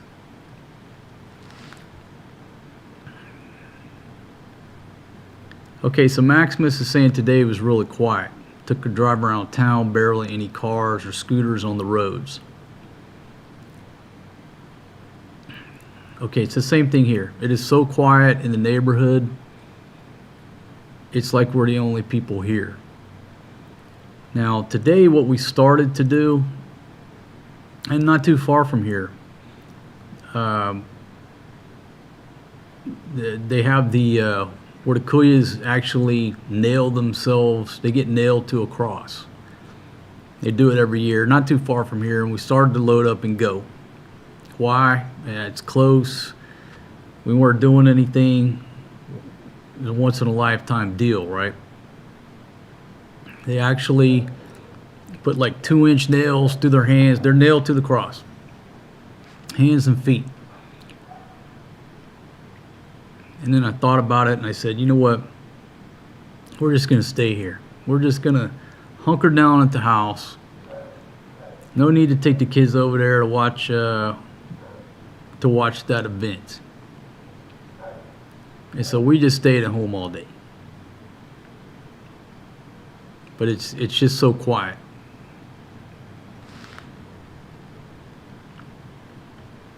Okay, iLaugh says, could it also be possible that Trump is just a huge idiot and that you're reading this wrong? Well, yeah, sure it's possible. But the objectives, here's the objectives, the real objectives. The real objectives is, I just talked about this yesterday, the military-industrial congressional complex. It has to be fed. You can't just stop and have peace. This dude wrote in what, 1988, 89, he said, if the Soviet Union were to sink beneath the waves of the ocean today, the United States economy would crumble until the United States could invent a new enemy. What happened? Into the USSR, we immediately went to Iraq. So the military-industrial congressional complex, the defense industry has to be fed. There can't be peace. You have to send rounds downrange so you have a reason to order new ones and replace them. So if you look at this aspect, what did Trump say? No more forever wars. Okay, nobody wants another 10, 20-year war.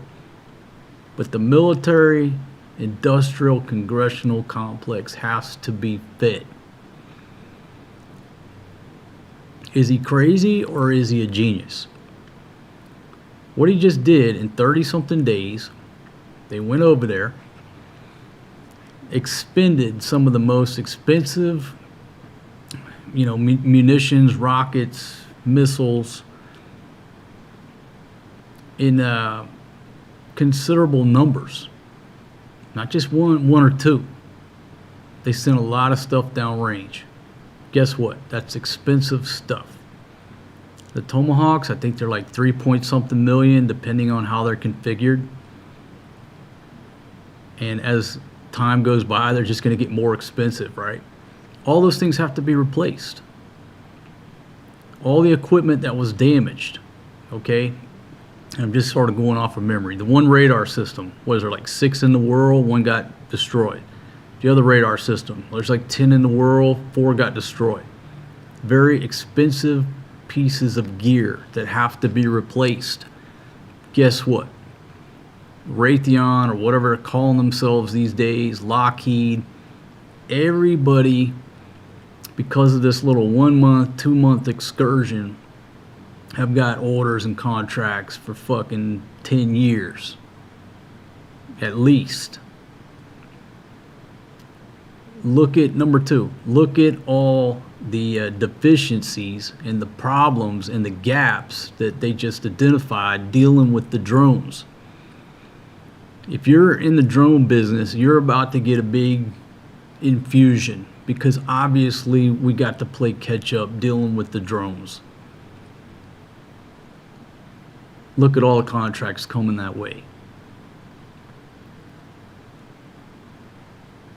So is Trump an idiot? Or is he a genius by saying, okay, American people aren't going to go for us sitting in Afghanistan, basically funding logistic contracts of running the mail and the damn chow hall shit up and down the road, and occasionally getting an MRAP taken out. That's not what the U.S. population is going to go for. Let's go in there and in a short period of time send as much shit downrange as we can. Number two, let them break as much shit as they can. You think that's a bad thing? That's not what the defense industry wants. Okay, they took out some aircraft. That's what they want. Now they have a reason to build more. They don't want them to go over there and be unscathed and come back. There's no reason to order more. You see how it works? So you go over there, let them take out as much shit as they can. It's just creating more contracts. It's creating more work. It's justifying more orders, feeding the military-industrial congressional complex. The genius in it is that in that short period of time, he's going to secure the contracts and the orders and everything else, but they're going to build all that shit during peacetime. No need to go over there and sit around on fobs for 10 years. Just, my God, how much money did it take for one fob to just sit there? Most everybody just sitting there. Few people occasionally leave the wire, go out, occasionally get into a tick or get blown up. The money is just sitting there feeding people. The chow hall, fuel, generators, all this logistics bullshit, right? You're just wasting your time. Just stirring mashed potatoes around. You know why? Because eventually you're going to leave. You're going to demill wherever you're at. You're going to leave like you were never there. Okay, so what has he done? Short period of time. Went over there and fed the military-industrial congressional complex for years. He's right. We could leave right now and win. If he just pulls out right now and leaves and comes back, the military-industrial congressional complex is happy. See how that works? Still spending the money, but people ain't got to sit around on a fob and lift weights for a year at a time before they get to come home.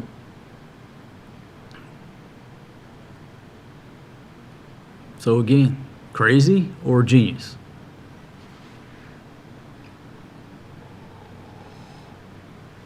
Jomstead 394, since you know it all, go ahead and head over there and do your justice. Defend instead of giving your 2 cents like a jackass that you are.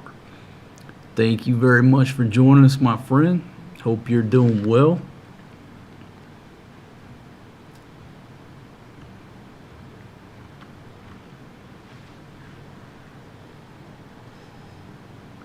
Let's see, KC in Cambodia. How are you? How are things in Cambodia? If you could give us an update on the fuel situation there. I think you're in Siem Reap, but I'm not sure. If you could give us some type of boots on the ground update. How's life there?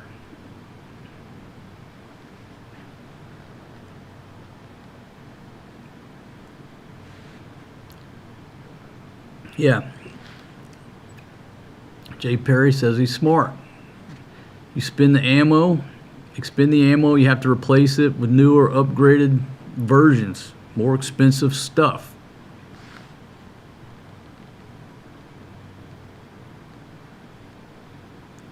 You honestly don't know what you are talking about. Trump lies, and you know it. You're brainwashed like the MAGA movement.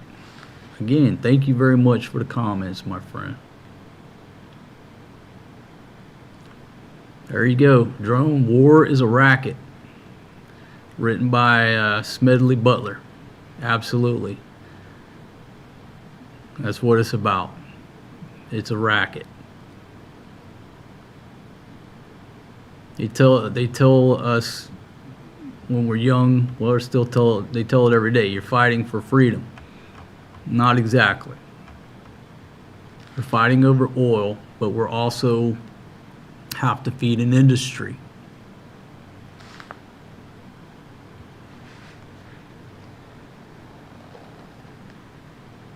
Trump can't get rid of the congressional, military industrial congressional complex. You can't get rid of it. What industries run America? The oil industry, the defense industry, with the pharmaceutical industry sticking their head in there too. But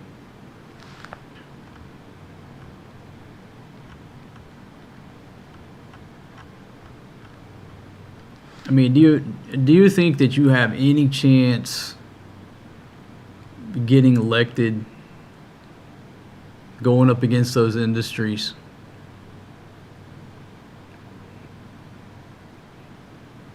It would be difficult. Okay, so KC in Cambodia says gas is up about 40% here in Siem Reap. Other than that, nothing has changed as of yet. As supply chains are limited, I'm fairly certain that everything will go up. It's pretty much the same report where I'm at here. As of yet, nothing much has changed. Gas prices are up, but the only price we really saw go up, rice has gone up like 1 peso per kilo across the board. Nothing, nothing out of the ordinary as of yet, knock on wood. At some point it'll catch up, but right now, we just went to the market, we showed you the video. Prices were good on vegetables.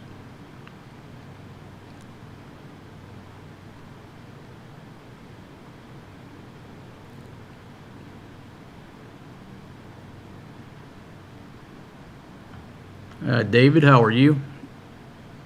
Yeah, my haters are giving me some love or some great airtime today. Yeah, folks, I love everybody. When you're in this game, you're in the entertainment game, whether you're making movies or TV shows or you're on the news.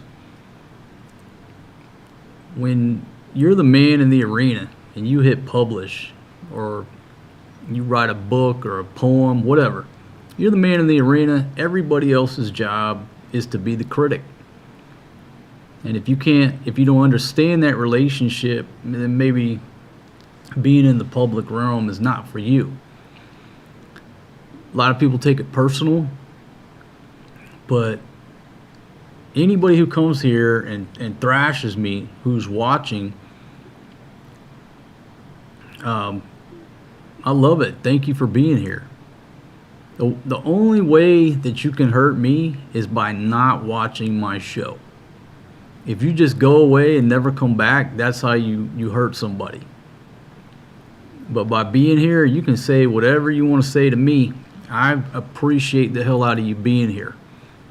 Only way you're going to hurt me is if you don't show up. The more comments you leave, the nastier comments you leave, wonderful. People love the drama. People love the drama, so it's not bothering me at all.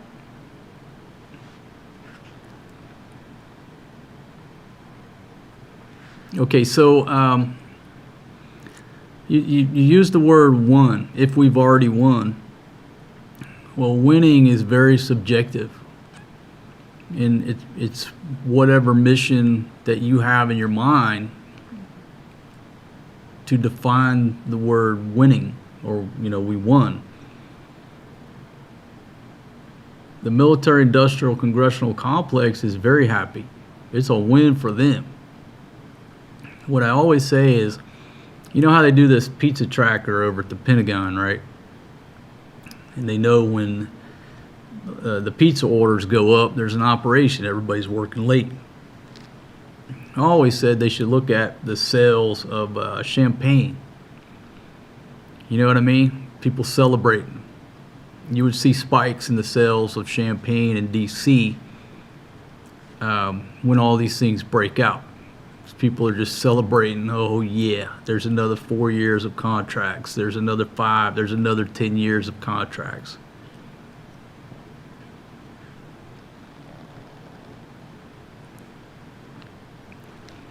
Yeah, as long as people keep commenting, good, bad, or ugly, I need you here.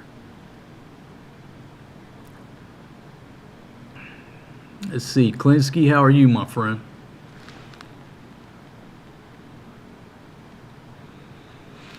Well, yeah, and again, is this going to turn out to be a forever war?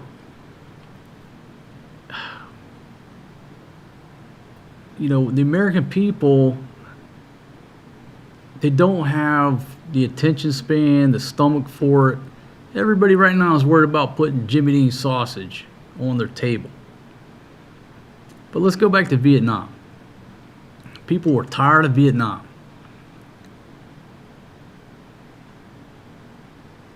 But it was feeding the military-industrial congressional complex. It took an amendment. What was it? The Case Church Amendment, right?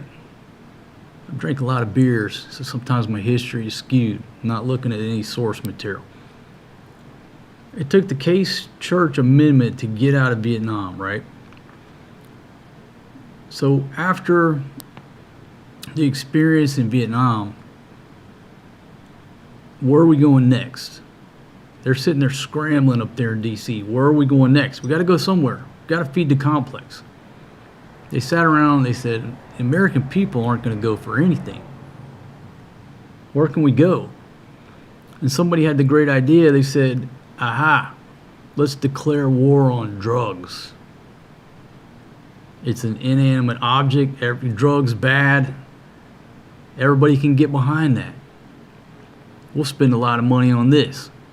Just go look at the timing. Look at the timing between the conflicts, between, you know, wherever the U.S. goes. We got to go somewhere. We got to do something to feed the industry. So again, define what winning is. It has to be fed. Going to Iran for a short period of time feeds that industry. Everybody's happy.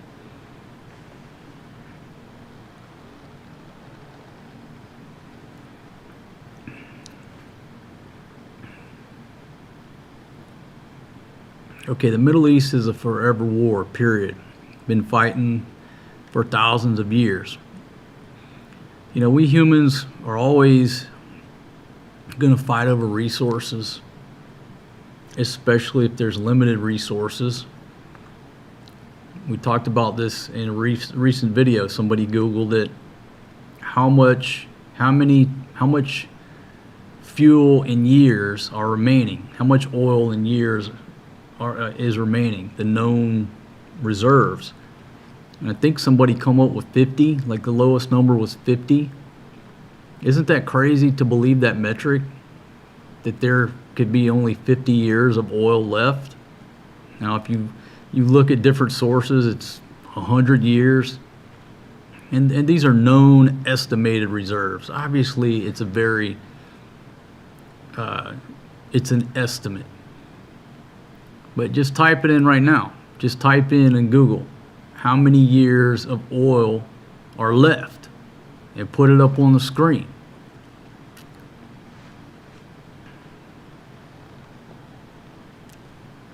Okay, Klinsky says, I wasted most of my 20s and 30s sitting in fire bases in Iraq and Afghanistan, not actually accomplishing anything, no occupying force.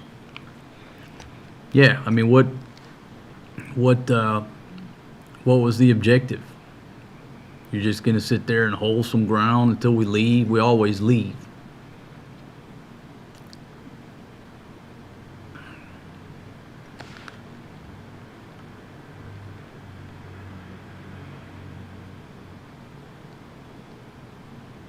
Okay, so somebody put it on the screen. Midnight Alchemist, how are you? You know, how many years of oil are left? Known reserves. You would think it would be hundreds of years. And I'm not saying it's not, but if you look at what's out there, what Google's going to tell you, sometimes as low as 50 years. That's kind of crazy. It's hard to believe. The world is such a big place. The point is, as humans, we're going to fight over resources. If there were 50 people on the earth, we probably wouldn't do a whole lot of fighting. Probably be fighting over women, but we wouldn't be fighting over clean drinking water and everything else.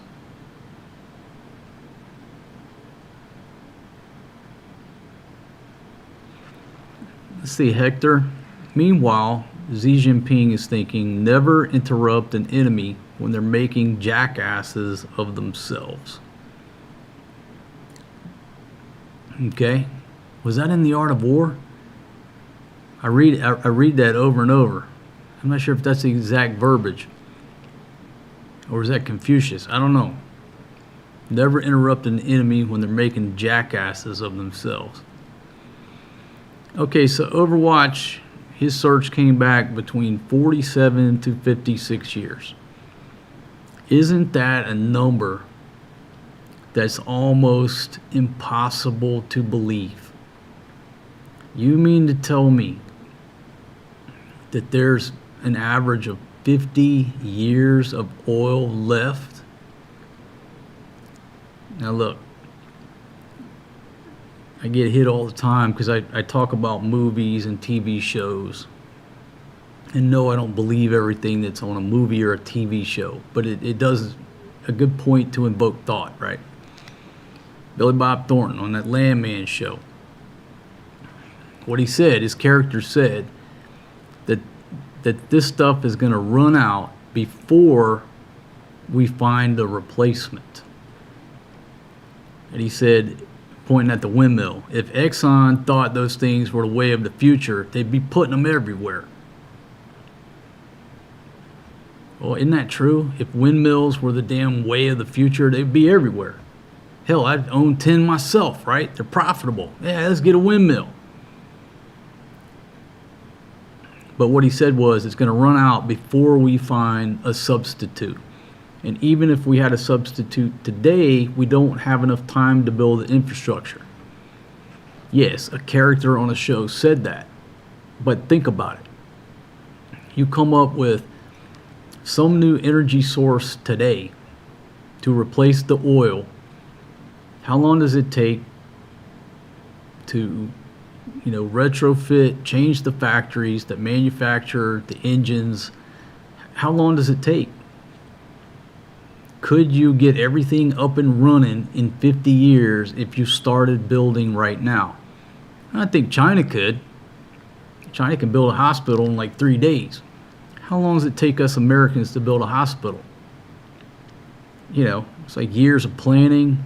Then people, you got to have 5 companies to bid, and they sue each other before they figure out who gets gets awarded the contract. So could we really, KC, have a good one, my friend. Okay, JL Smithling, oil is renewable. Yeah, I mean, I'm not an oil man. I'm not an oilologist. I'm not one who specializes in the study of oil. But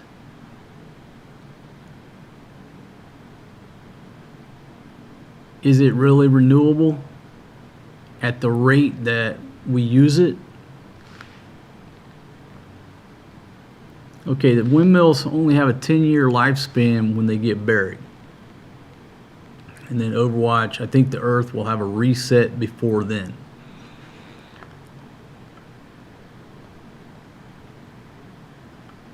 Yeah, I use history a lot as well. But the reason I use TV shows and movies is because, especially these days, a lot more people have seen a movie that I talk about than they know or remember about history.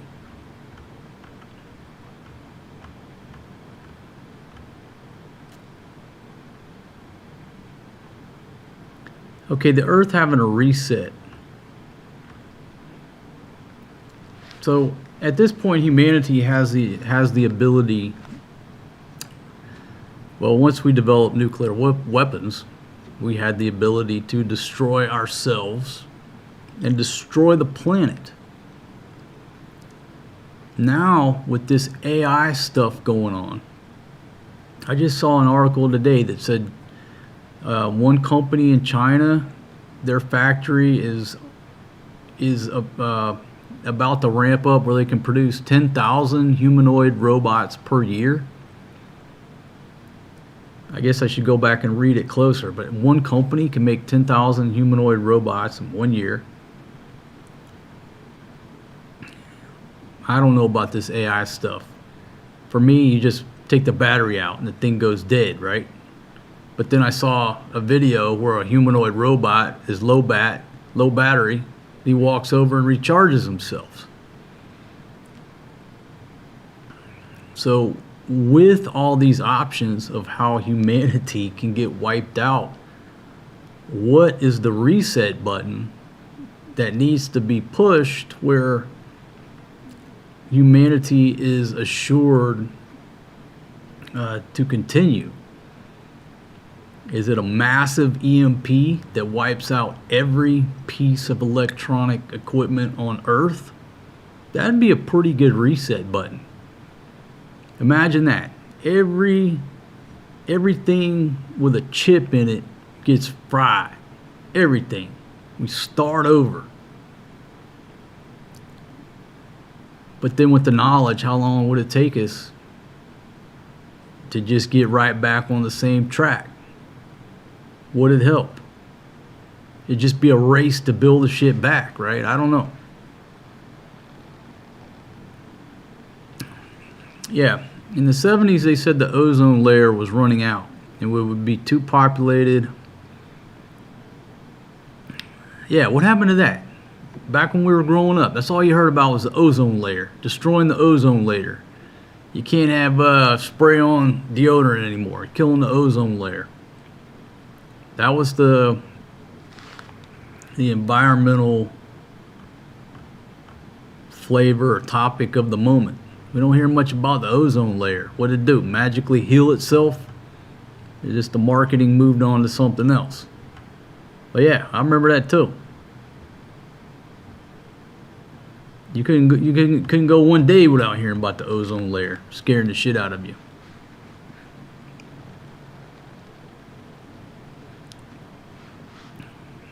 Man, I haven't had a microwave Hot Pocket in a long time. Probably a good thing. Ain't no telling what they put in those things, but they're delicious.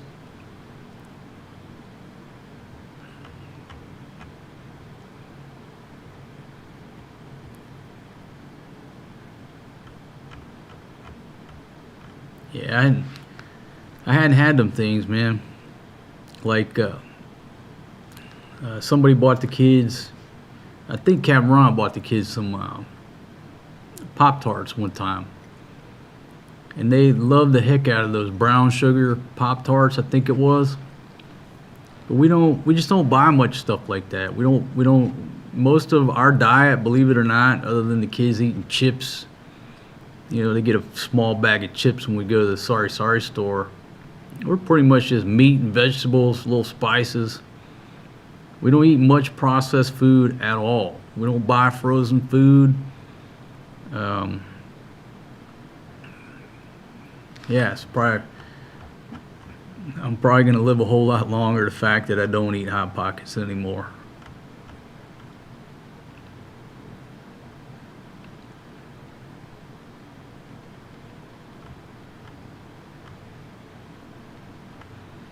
And nuclear blast wouldn't work. People would just hide under their desk. Folks, I remember as a kid, you know, we did nuclear war drills. Back then it was scary as hell, but yeah, you got under your desk, you know, put your hands over your head and kiss your ass goodbye. But we used to do drills like that back in the early 80s. Okay, so let me make my rounds over here. Let's see. I get to talk and I forget what I'm doing on the technical side. I need me a film crew. Let's go around the horn and see if there's any updates on anything pertaining to what we're talking about. If you're just joining me, point of the video is there is a deadline coming up. This is the updated deadline from the last live stream we did that got extended. The new deadline is Monday, April 6th at 8 p.m. Or what do you call it? Operation? No, he paused the whatever he said. He paused the energy destruction period or whatever it is. Anyhow, they need to open up the strait or come to some type of agreement by Monday at 8 p.m. So the question I pose to everybody out there is, what do you think's going to happen Monday at 8 p.m.? What do you think's going to happen? And maybe I'll do the same thing.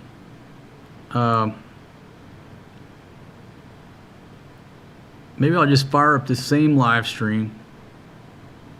Just hit the go live, same settings on Monday, and we'll all sit here and watch that timer tick down to 0. Hopefully it don't get to 0. Hopefully there's some type of agreement reached. Okay? I mean, I'm sitting here in a place where the Department of Energy says we have 51 days on average of fuel left. I realize in America, everybody's complaining about the gas price. Everything is very expensive. I get it. We're not worried about expensive. We're worried about 51 days. Things are going to start to get real quick. So obviously everybody here is hoping for something to change. We need to get some fuel coming in here before it gets bad. And if you're just joining me, I talked earlier, there was I'm assuming it was a Facebook post. I don't know that. The article just said there was a social media post that was talking about an energy lockdown here. And the palace says that's fake news. That's not the case. They put an article out about it. But they gave a date on the post of April 20th. Telling people to charge their power banks. Like, what the hell is that going to do? Charge a power bank. That's going to last for a few hours. If we run out of fuel or there's fuel rationing, that's going to be for a long time. But again, the old lady didn't know nothing about it, so it's just one of them fake news. People get scared. It spreads like wildfire. People here in the PI are some of the world's, they may be the world's top social media users. I mean, everybody here is just glued to Facebook. So it's very easy here for fake news to spread. So let me just go over that one more time. That if you're here in the Philippines, the palace is saying, hey, that's fake news. There's not going to be an energy lockdown starting April 20th.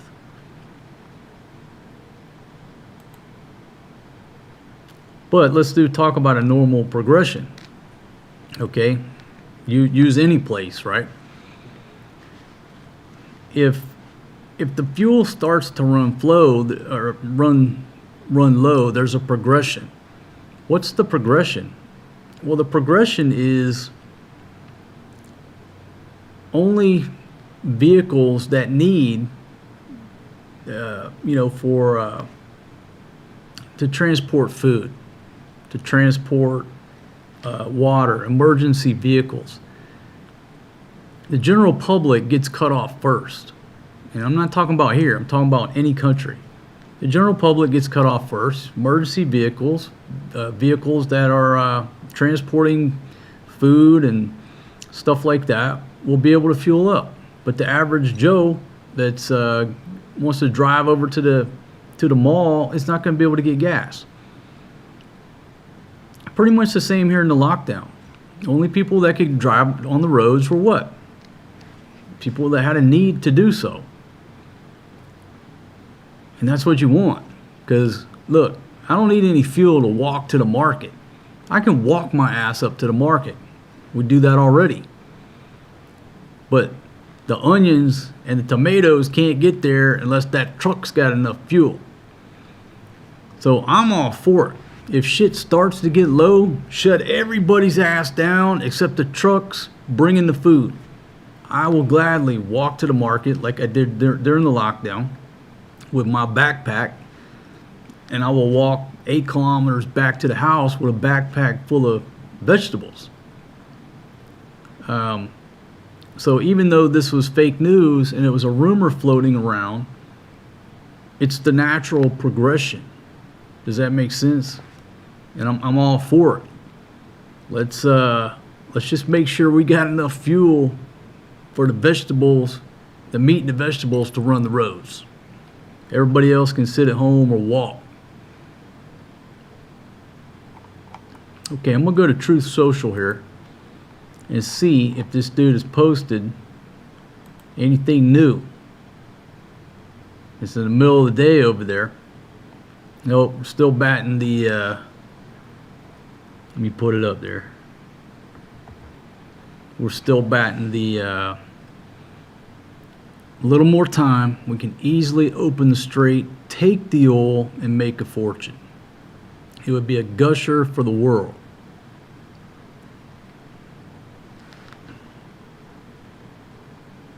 All right, back to your comments.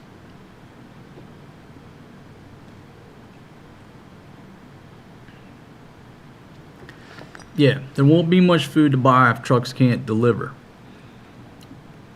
Yeah. And the thing about it, if there were, it wouldn't be a lockdown in the same sense. You know, the lockdown, you couldn't leave your house. I couldn't leave that balcony. Now, you're free to walk anywhere you want, but you're not going to drive your car up to the gas station and fill up because it's not a necessity. You got to save the fuel for the trucks to bring the food. I'm okay with that. I don't mind walking up to the market. Just save enough fuel to run the vegetables, the meat, the food, where we can all continue on with life. And everybody needs to walk, or you better get you a bicycle. All right? That's the way I look at it. Yeah, go back to using Carabaos to make deliveries.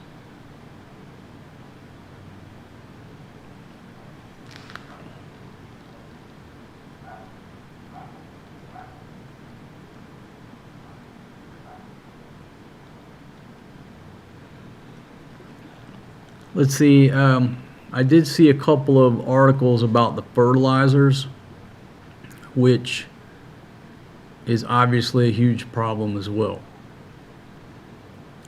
due to the fact that the fertilizers aren't flowing as normal through the logistic train or chain. Food prices are going to go up. Yes. So, very good point. I laugh. It's not just the gas. It's big to do with the fertilizer,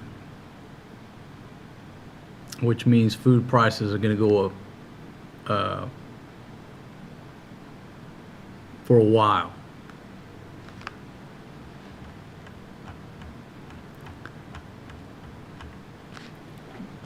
Yeah, it'll feel like the lockdown because everything will be closed. And it already sort of feels like that, the sound. The Philippines is usually very noisy. It's very active. You hear motorbikes with loud mufflers. It is so quiet here in the neighborhood. is so much more quiet. You go out onto the streets, and it's just taking me back to bad memories. Just the sounds. It just sounds like that period of time. Again, which is fine with me. Long as the public market has got what we need: rice, vegetables, some meat. We can all walk.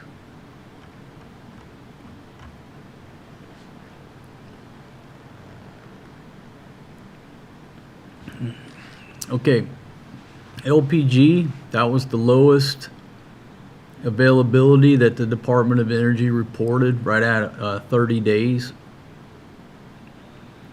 You talk about gathering firewood.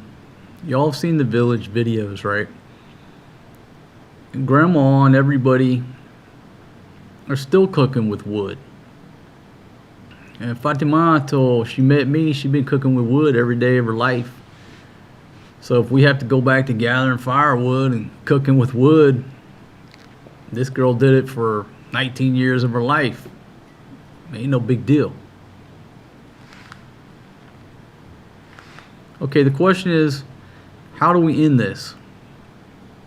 We started it without any thought of how to end it.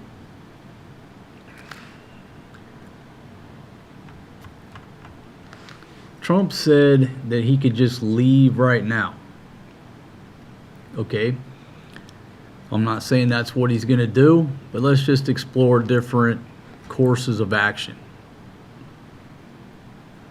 He's made statements, hey, we can leave right now. The strait will open itself up naturally on its own. Okay, are those accurate statements? Can he just leave right now? He could. Will the strait open up naturally? Well, of course it's going to. It's not just going to shut down. There'll be some changes, maybe. Maybe they operate it like a toll road. Maybe they have total control. But it's going to open up. Everybody over there, that's how they make money. All those countries are not rich because,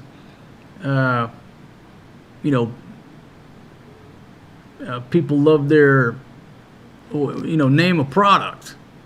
They got money over there because of oil. And so everybody over there needs that strait to open up. Of course it's going to open up naturally. Iran needs it to open up. So is that an accurate statement? We could leave. We could just say, hey, we're pulling out right now. We accomplished our objectives. No nukes. Cripple their missile manufacturing capability. Regime change. Now we got some normal people in there that aren't radical, that we can work with. Mission accomplished. We're leaving. Hey, now we're talking. We're leaving, and it'll open up naturally.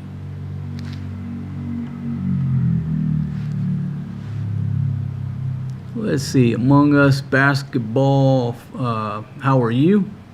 If the U.S. leaves right now, then Iran will become very rich, and good for them.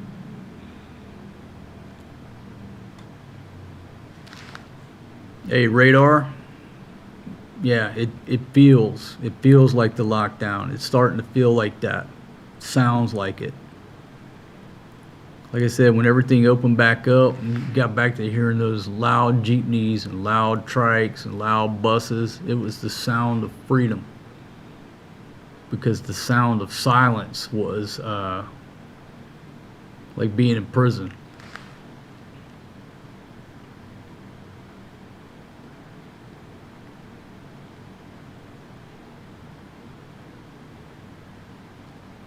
Okay, so back to the question, how do we end this? That's one course of action. That's one course of action. And everything just naturally calms down. What's another course of action? Course of action number 2 is start bringing in more ground troops. Try to take one of those islands and then it just gets ratcheted up. You know how it is. If you put 5,000 boots on the ground, that's easily going to turn into 10 to 15. Next thing you know, here we go. It's very hard to put 5 or 10 on the ground and just pull them out, you know, a month later.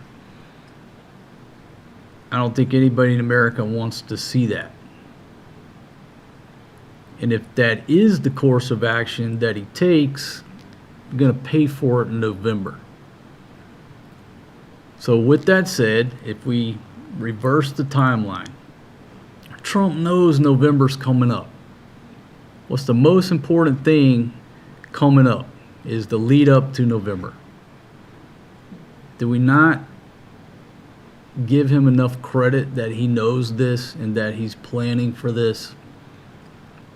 Right now, if the elections were to go down, it wouldn't work out real well for him. But he's got time to make drastic changes. We're going into November. Gas is $1.89. You got Jimmy Dean sausage on the plate. You're like, damn, that Trump ain't so bad after all. Went over there to Iran. We showed him. He got the gas price down. Man, he knows the elections are coming up. Do we really think they don't have a plan for that? Maybe we're not giving this dude enough credit. So do I think they're going to go in there and set up shop going into November? Who the hell is going to be happy about that?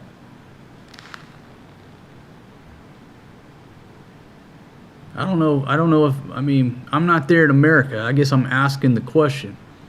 Would anybody in America be happy that, November 3rd, there's 40,000 troops over there screwing around in Iran? Is anybody going to be happy about that? So do we really think he's going to go down that path? Hey, Smooth Trucking, how you doing? Everything's good here. Yeah, man, I'm making this thing look good. Shout out to Big Pumpkin for doing the alterations. She turned my A2 jacket into a cafe racer.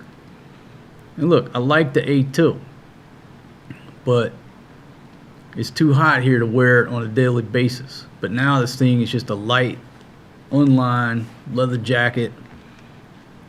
It's my daily driver now. I can wear it any conditions.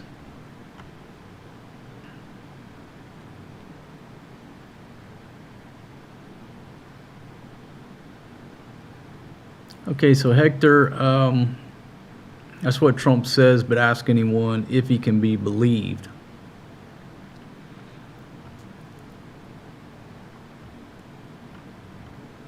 Okay, hell no. No boots on the ground. Okay, so I think if we went around and polled, asked pretty much anybody about boots on the ground, I don't think many people are going to be for that. But Jerry's saying it's being reported that massive ground troop movement been revealed transitioning between Israel to Jordan. I don't know. I'm looking at it 6 months down the road. They know November's coming.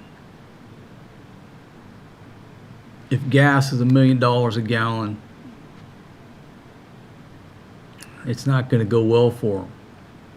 If there's thousands of boots on the ground in Iran, it's not going to go well for them. I'm just a dumb redneck and I know this. So I got to give DJT some credit that obviously, I mean, they know this as well.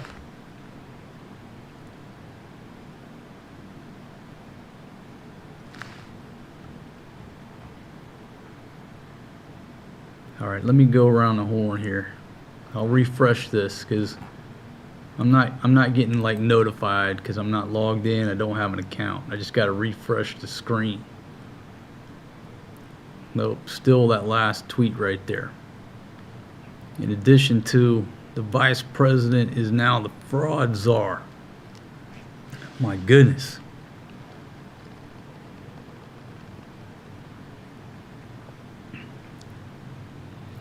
All right, so let me just look at some statistics real quick. Been live for, is that 150 minutes? See, 6 to 120. It's about 2.5 hours. Looks like I got 69 thumbs up, 5 thumbs down. Got 84 folks here now. I want to thank y'all for joining me. I'll go around the horn here on my news sources. I just got about 12 tabs pulled up here. Maybe I shouldn't put RT on there. YouTube might get pissed off at me. I go to RT. I go to Al Jazeera. I just pull up 10, 20, however many I can pull up and take a sampling of what people are talking about.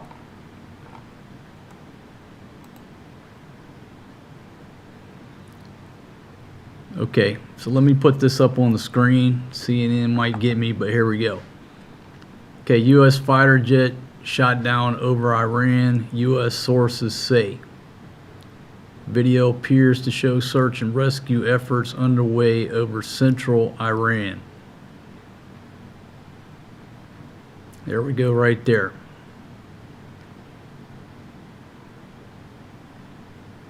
Okay, let's see, let's click on it here, see if we can get some updated info.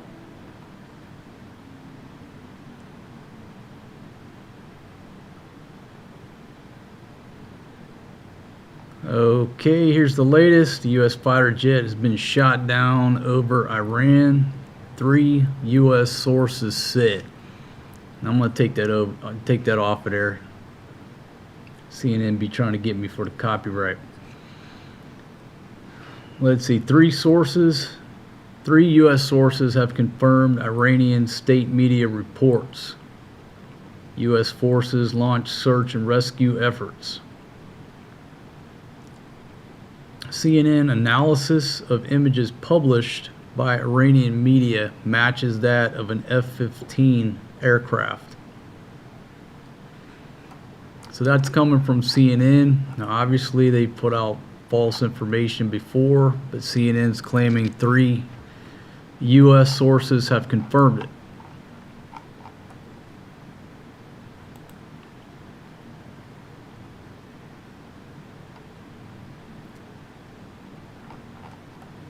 So anytime something gets shot down like that, it's got the potential to get really messy. Okay, Al Jazeera is reporting the same thing.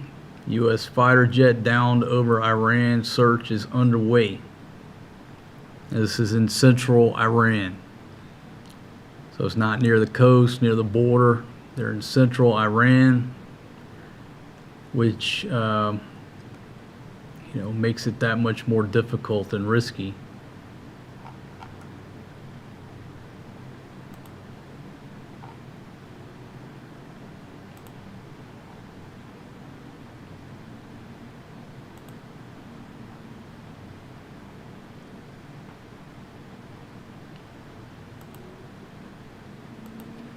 Okay, let's go to back to Al Jazeera here just one more time.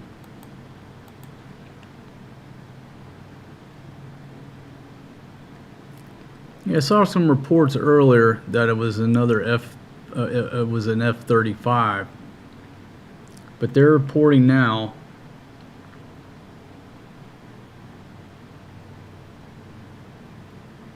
okay. Affiliate of Iranian State TV is reporting that the U.S. pilot ejected from the aircraft.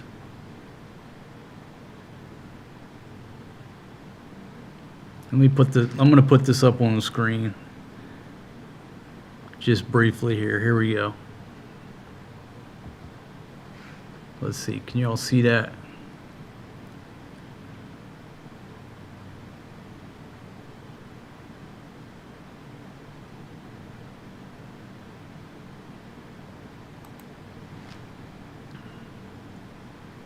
So not much information, but that's the initial reporting, that it's an F-15 down over central Iran. Search and rescue underway.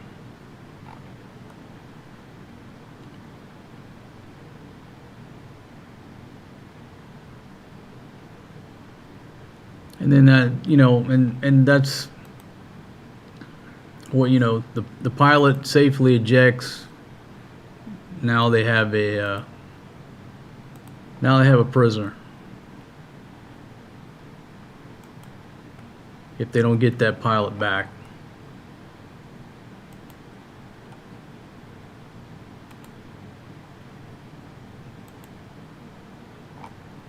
So I'm not seeing too much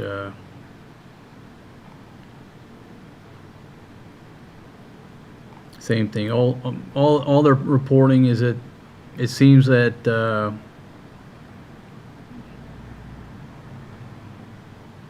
seems like they shot down a jet, pilot ejected over central Iran.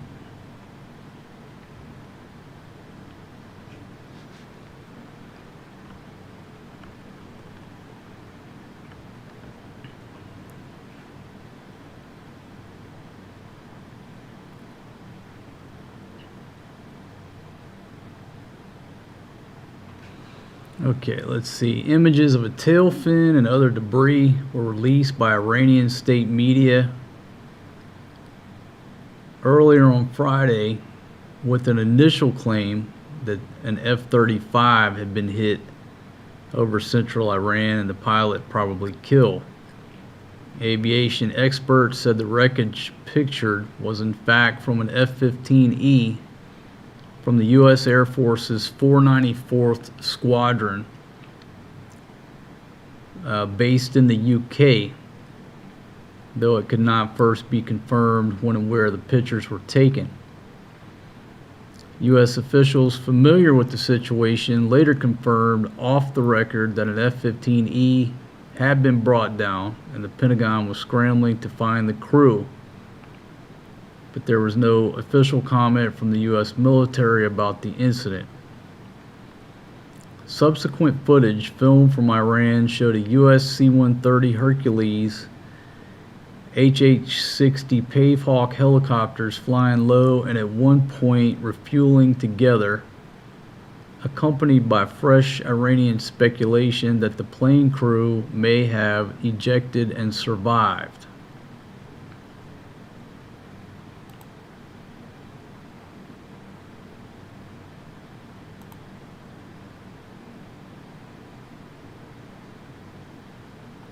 I'll put this picture on the screen here. If y'all can see that, images taken from Iran showing helicopters refueling.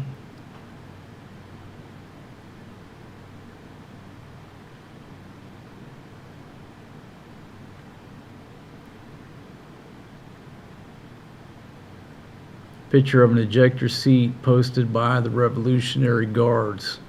They took that photograph off of X. Why can't we just call it Twitter?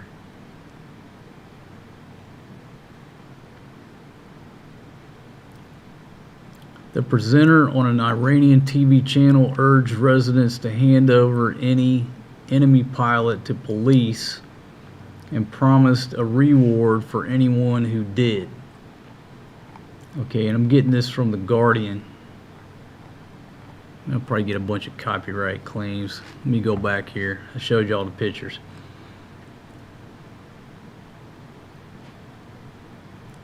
Let's see. Iran's news agency reported that the pilot of the jet, still incorrectly describing it as an F-35, had been taken into custody, contradicting Tehran's initial claim that the pilot had probably died in the incident.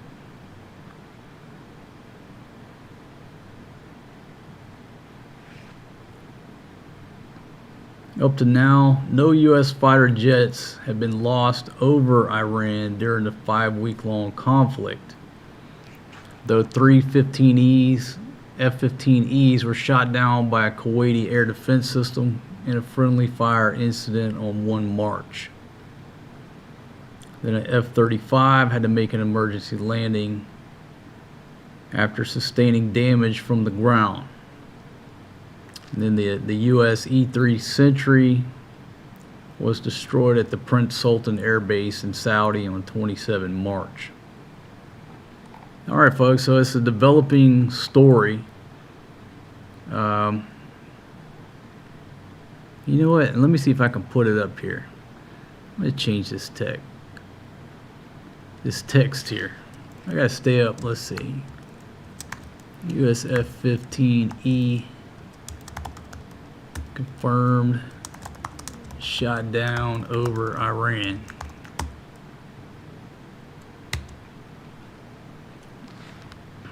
Look at there. Old single dad changed that with not too much effort. Starting to get the hang of all this stuff.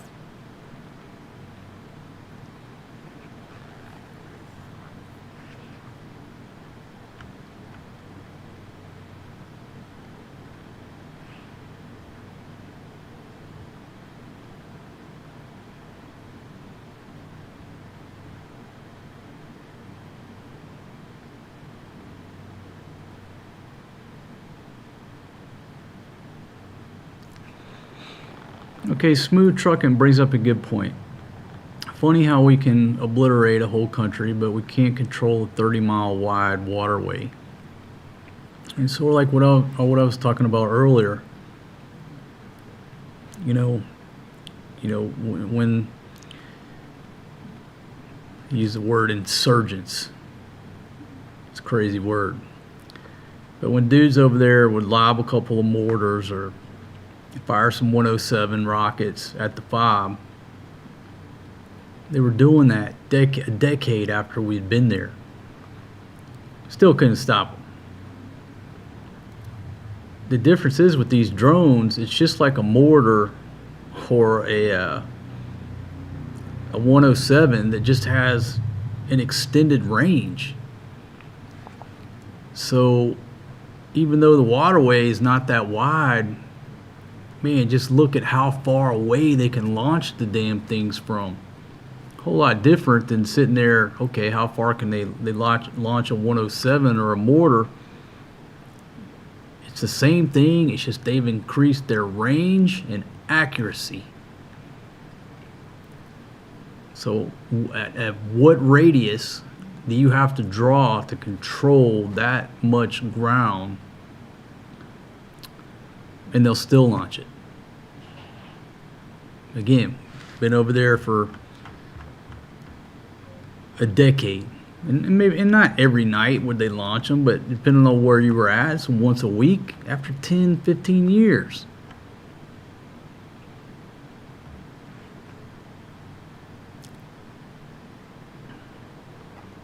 Okay, let's make the round, see if anybody's reporting anything new.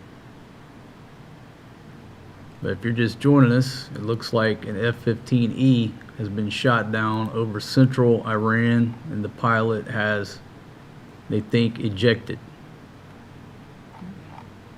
It appears to be search and rescue ops underway.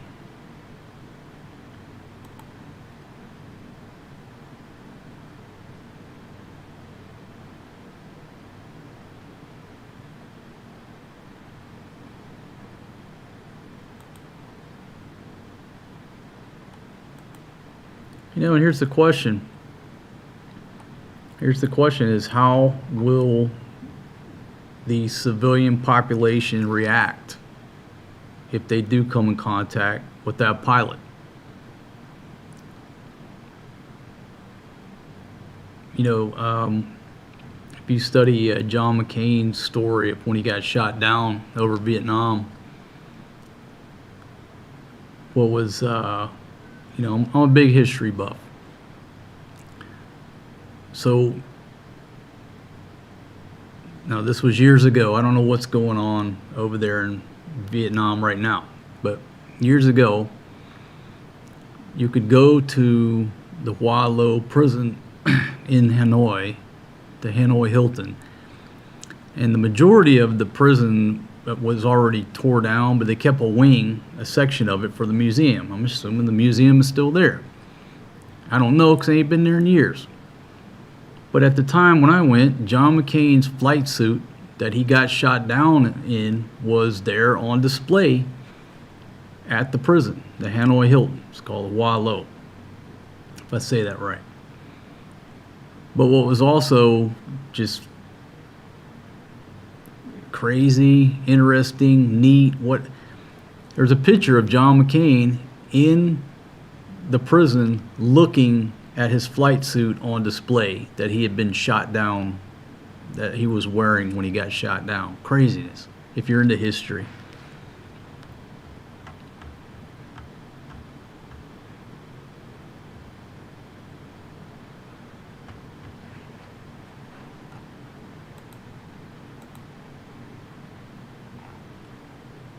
Okay, just trying to make the rounds here, see if there's any updated info.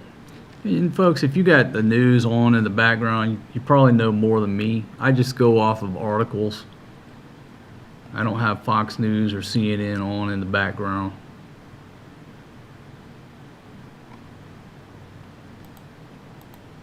But it seems that they've released images. So at this point, it doesn't seem to be fake news. It seems to be, especially with 3 U.S. sources confirming it.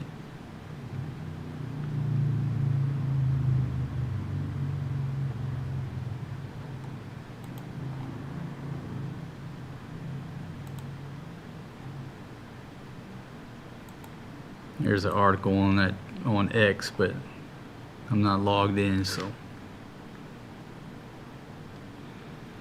Yeah, I tell you, you know, that first trip to Vietnam was just like magical for me, because, you know, growing up just studying so much of the history and then actually going there. If you've never been to Vietnam, you got to put it on your list of places to visit.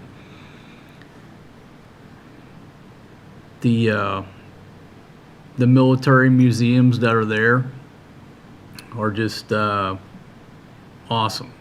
I don't know how to describe it, right? It's just a highlight of the trip, going to some of the museums and going to these places that you read about, heard about, going to the Hanoi Hilton and actually walking through the place. We went to a museum in Da Nang, and it's just like U.S. equipment, pristine condition. I mean, everything from Hueys to 113s, everything is there. Beautiful little museum. And what was cool is that we got assigned, and folks, again, this is, I don't know, 15 years ago. I don't know what they do today. But we got assigned like the equivalent of a female lieutenant to give us a tour through the museum. Me and my old lady, my Thai wife. So we had like our own little tour guide who was the equivalent of a lieutenant. And there were a bunch of privates over there washing the American equipment, right? It's all American equipment on display, like great condition. And they're over there washing it. And the only thing that she told me I couldn't do, she didn't want me to take pictures of the privates washing the tanks and the 113s and stuff over there. I don't know why. I guess because they were, you know, doing cleanup work, what have you. But what was surprising was that during all those museum tours and interaction, they never once referred to us as the enemy. They referred to us as the other side. And again, maybe they've changed the verbiage, maybe that's not how it was, but they never referred to us Americans in any of the literature, anything at the museums. We were the other side, where they could very easily have ratcheted it up to make us out to be evil, and that's what I was expecting. But I was shocked. I wasn't expecting this. They just referred to us as the other side, and everybody was just nice as could be, you know. So if you ever get a chance to go to Vietnam, hit all those places, hit all the war museums, we went out to Quezon, and Quezon's not too much out there. Like, you can see from the little museum thing, you can like see where the old runway was. But you go past the rock pile. Anyhow, so much history in Vietnam. If I moved to Vietnam, I would be somewhere every day getting into something. And you can go through the tunnels as well. But I will warn you, if you're claustrophobic even the least bit, especially if you're a bigger dude or gal, you might want to think twice about going through some of the tunnels, especially if you get people stacked behind you going through the tour, and then you get a little claustrophobic and you can't go backwards because there's people behind you. Anyhow, just thought I'd warn you on that.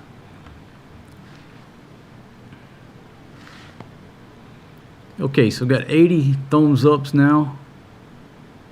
Okay, and Alabaster, I didn't see the super chat earlier. So boom, let me throw that up there, and I'll have to adjust the angle on the dangle. Thank you very much, my friend, checking in from London. And the software that I use has been updated. It actually shows the emojis now, where before it wouldn't show them. It was like it just all messed up. They did an update on this software, so that thing should stay there for about 30 seconds and then do a backflip out. So thank you very much, Alabaster.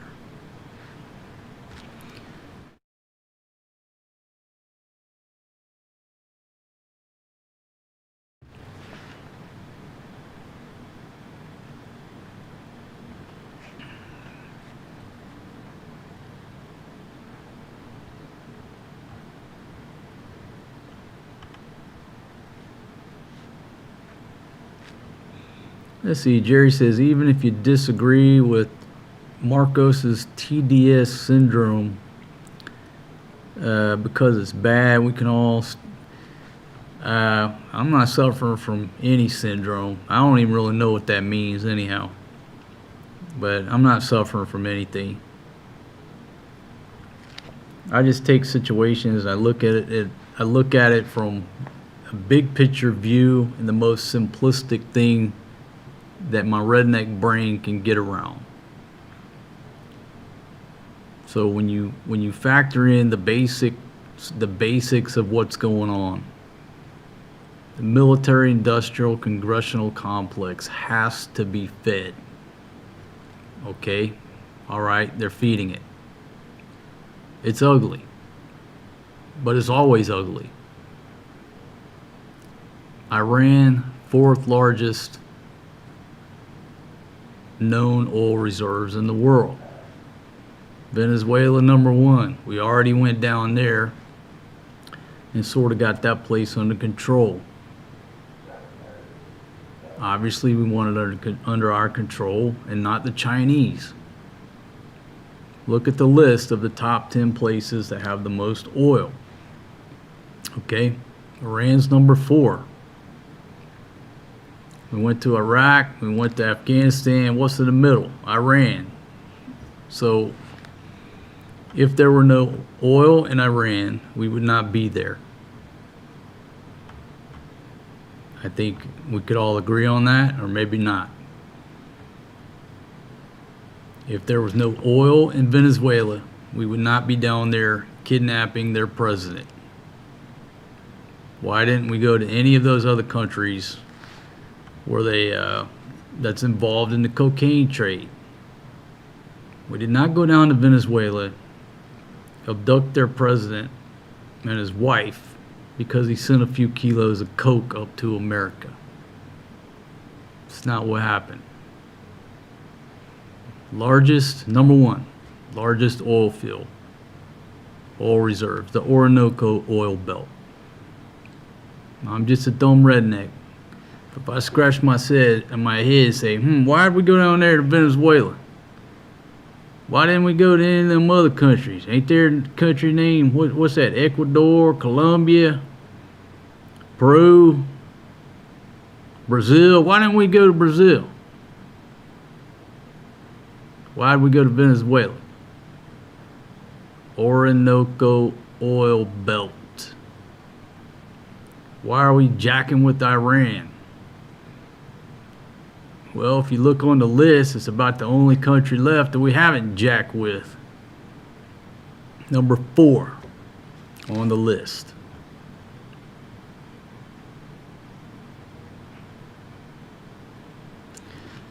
Jerry, when has any politician ever been good for me? What has any politician ever done for me? You know, I look at governments, which they really are. If you look at it from a mafia standpoint, right? Let me just go out on a limb here. What's the mafia do? The 5 families of New York. What did the mafia do? They come over to your bakery, your pizza place, and shake you down for protection money. Whether you need the protection or not. What's the U.S. government do? What's the difference?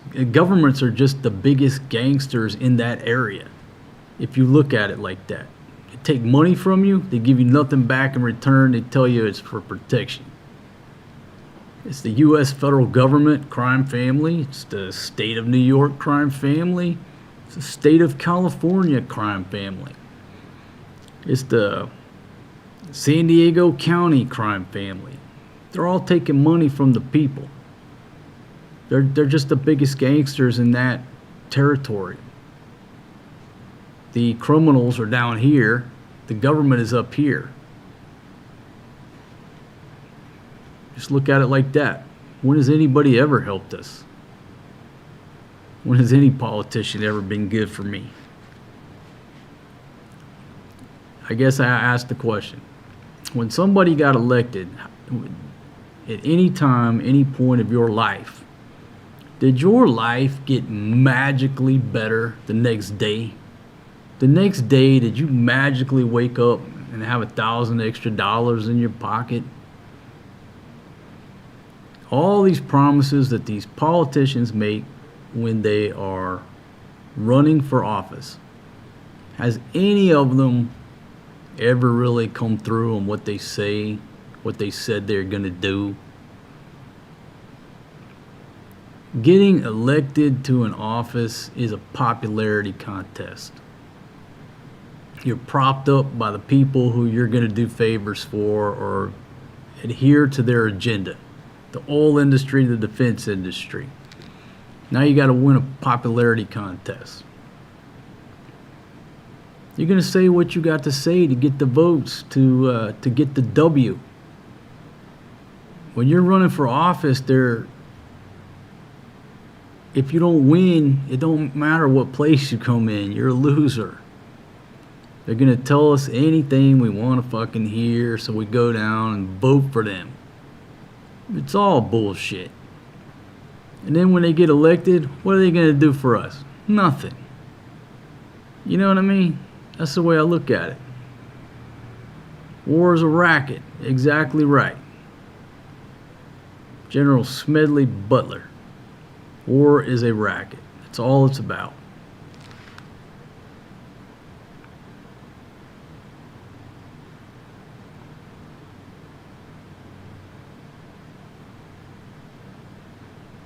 Peace for humanity, how you doing? It's all about the oil. It's never been about democracy, same thing. You know, they fooled people like me, just a dumb redneck. Told me from an early age that we were fighting for freedom. Fighting for freedom. That was a marketing campaign to sell war bonds. 100 years ago. Then they took it and used the same terminology to get women to start smoking cigarettes. What do they call them? Freedom sticks. Paid a bunch of chicks to walk around campuses. Oh, I'm smoking a freedom stick, you know. Next thing you know, every woman in America is smoking. Freedom. Fighting for freedom. You're not fighting for freedom. We're not fighting for freedom. We're fighting over oil. And just my personal opinion, the problem I have is just stop lying to the kids about it. You didn't have to lie to me and tell me I'm fighting for freedom. Just start me off in the class, first grade. Why do we go to war? Because we use the most oil out of any country on the planet, and there's only so much of it. Just teach the children what they're actually fighting for, not the bullshit stories to get people to buy war bonds. That's all it is. I'm just saying stop telling kids the lies to where they grow up believing that, and then they go off to war, or they serve in the military. They get some life experience under them, and then they realize everything they were told is a fucking lie. Why do we want to do that? Just teach it the way it is.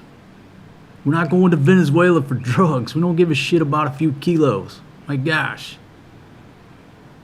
Going down there because of the Orinoco oil belt. Period. Just teach the kids that. Teach them the truth. But you can't handle the truth.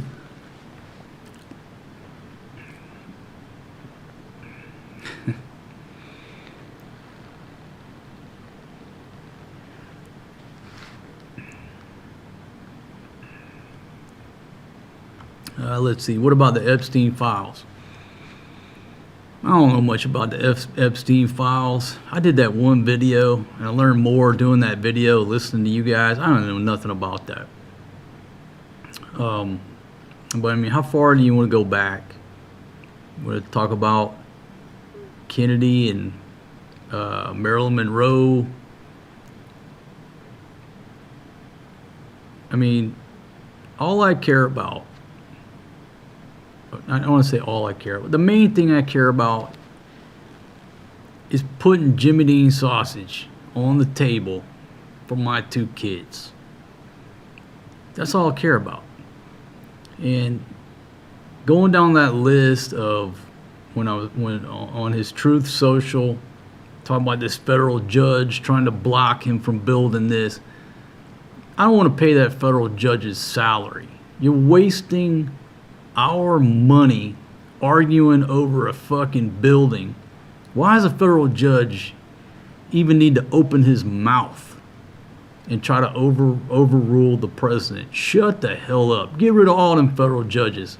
Put the money back into our pocket so we can buy Jimmy Dean sausage. I don't want to pay your salary. There's too many of you arguing over a damn building, trying to override the president. You know, I believe in free speech, less government, and cold beer. And about 95% less government. I'm not talking shave 10% off the top. I'm talking take 95%. The remaining 5% can run the country. They have to do it efficiently. That's that.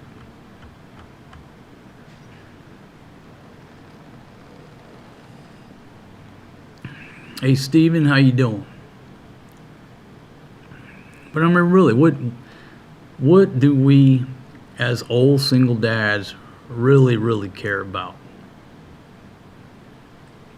If you had to just like go down the list, top 3 things you care about.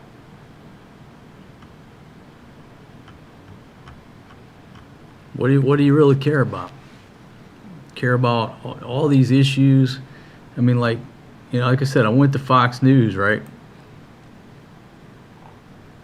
Okay. The top news, and I'm just using this. This is one of my tabs I pulled up. The first one's about voter ID. Then they're talking about Tiger Woods' arrest again over DUI. Okay. I don't give a shit about Tiger Woods. How does that put fucking Jimmy Dean sausage on my breakfast table? It don't. Fake scientific this is all just redneck noise, dude. What movie was that from? This is just noise. It's a waste of my time. because none of it directly pertains to putting Jimmy Dean sausage on my damn breakfast table. It's just people up there in DC wasting more of our money. Yeah, sausages, not bullets. Think about this. Farmers in America. I'll use Yellowstone. Oh, what's his name? Old John Dutton said, ranching is the only business where the objective is just to survive, to be able to live another year. In other words, farming ain't about making money. It's about survival. And that's pretty shitty. It's pretty shitty that the farmers in America, man, I could go down the list of issues. I watched this thing where John Deere and these companies are basically holding the farmers hostage with these updates and shit. So farmers are buying older combines, older equipment where they don't have to do these updates and stuff. Just like thievery, what they're doing on this service and stuff. All these bullshit federal regulations and EPA and all this stuff. How can a farmer in America make any money? The dude's working sun up to sundown, losing money every year, can't pay the taxes on his land. Why does it have to be that way? Why does it have to be that way? When the amount of money that we've sent to the Ukraine, that Captain Funnybeard and his merry band of thieves have put in their pockets, we could have bought every farmer in America brand new tractors, brand new combines, built them brand new barns. Every farmer in America should be rolling in a John Deere or whatever they want, with gold rims, fucking rim spinners. I mean, you know what I mean? They should be riding in style with a brand new tractor issued to them by the U.S. government, zero tax on their fucking land, free fuel. What else? Instead of sending these Ukrainian criminals all their money, and now this poor farmer is getting up at 3 in the morning, working till damn midnight, can't get his damn combine fixed because of these update bullshit. How do we allow our farmers to get treated like that? But we send all this money to the Ukraine, and they just putting cash money into suitcases, getting ready to move to Dubai. That's what pisses me off.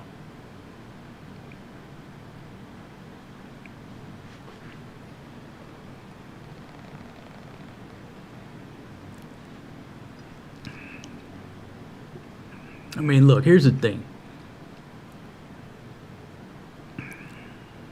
If we weren't wasting all this money, and there was no money, right? Okay, times are hard for everybody. But when you're taking all this money from people like the poor farmer, taking it and sending it to the other side of the globe, to these fucking criminals, it don't sit well with me.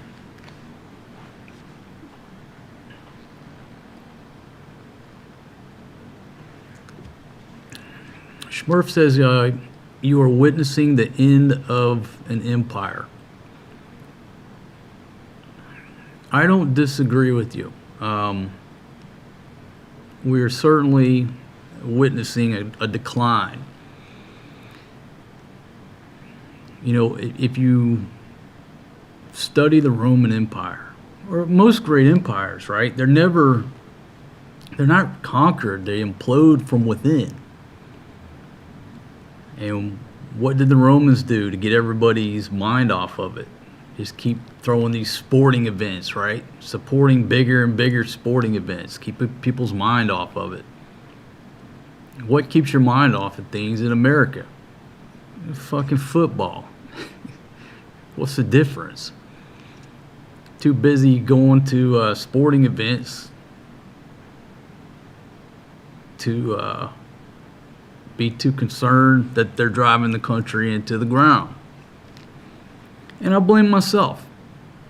I've said many times, people in my generation, it's our fault that the country is in the position that it's in, that we have allowed these types of leaders through the past 2 decades, 3 decades, to be there. Because people like me and you, we're out partying, chasing women, line dancing, getting drunk, one-night stands, skydiving, enjoying the hell out of life, and barbecuing. And meanwhile, the people who should not even be running a hot dog stand are over there getting elected. Now, next thing you know, they're in charge of our tax money. It's our fault. Guys like me and you, we should have been running for office instead of chasing women, but we didn't. Now what do we get? We let these folks, group of criminals, get into power and run the country into the ground.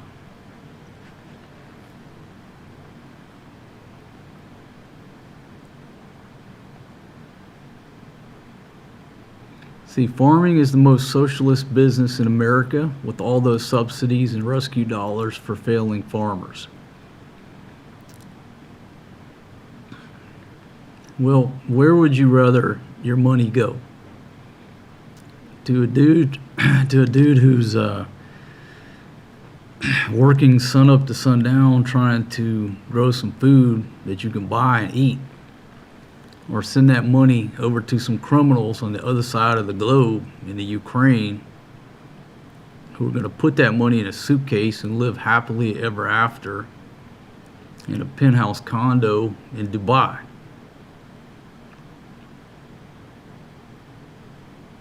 I'd rather give it to the farmer, the American farmer, than the Ukraine criminal. That's just me.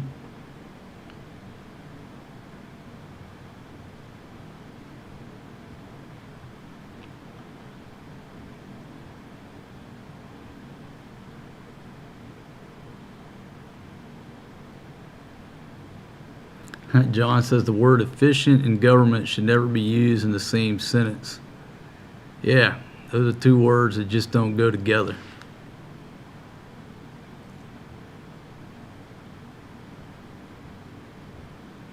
I wish Jimmy Dean Sausage would sponsor me. If they just send me free sausage, that's all I need. I don't need a contract or a paycheck, man. Just send me free sausage. All right, let me go to the news over here, see if there's anything updated on this F-15E that's reportedly been shot down over central Iran. Go around the horn here. I don't know. I fail to see how Tiger Woods getting a DUI is more important than a U.S. military pilot getting shot down. Okay, so here we go. Really no new information. Just Iranian media publishing images that appear to be an F-15.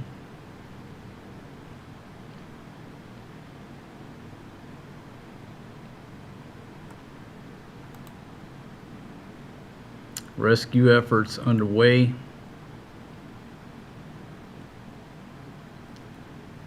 Let's see, Iranian news say a reward is being offered to anyone capturing an enemy pilot or pilots. So they're putting the word around, hey, you capture an American pilot, you're going to get paid. That changes a lot of people's opinion. No matter what their opinion is, they put a bounty. People want to get paid. So, not much information, at least online here, coming out about that.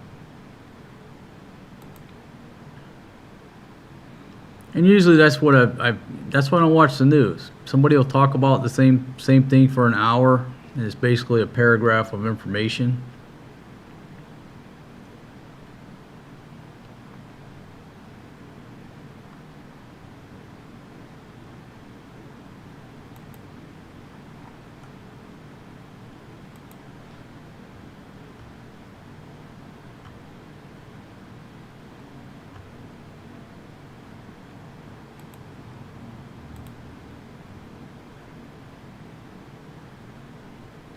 See, back here to the Guardian to see if they have anything updated.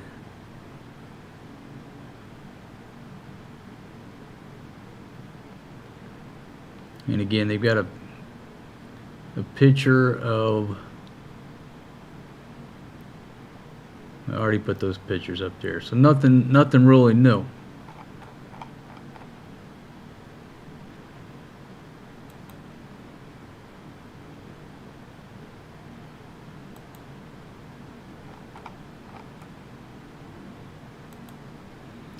Now folks, if you're just joining me, the purpose of the video,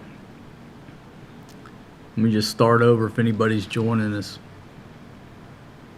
So Trump initially set that deadline. I did a live stream, and before the countdown can get down to 0, he basically said, hey, we're going to give him more time, what have you.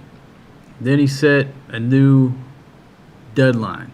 That deadline is Monday, April 6th at 8 p.m. That's how long they have to open up the Strait of Hormuz, cut some type of deal, do something. And if not, he has threatened to start attacking their power plants. So the initial question before that F-15 got shot down, I put that up there, was, what do you think is going to happen Monday night? What course of action is the guy going to take? You know, anywhere from nothing to immediate action to, you know, okay, we'll postpone it again, we got good talks. What do you think is going to happen? We've got everything from you know, the guy's not going to do nothing to he's a man of his word, he's going to do something.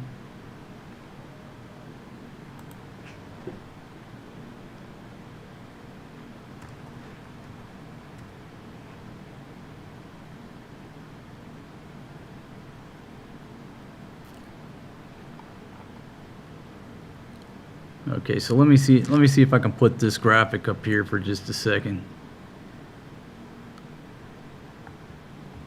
I don't know if y'all can see that. I got it sort of tailored for that Truth Social, but there you go. Drastic search.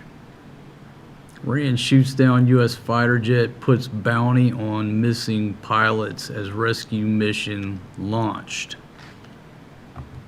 I'll come back over here.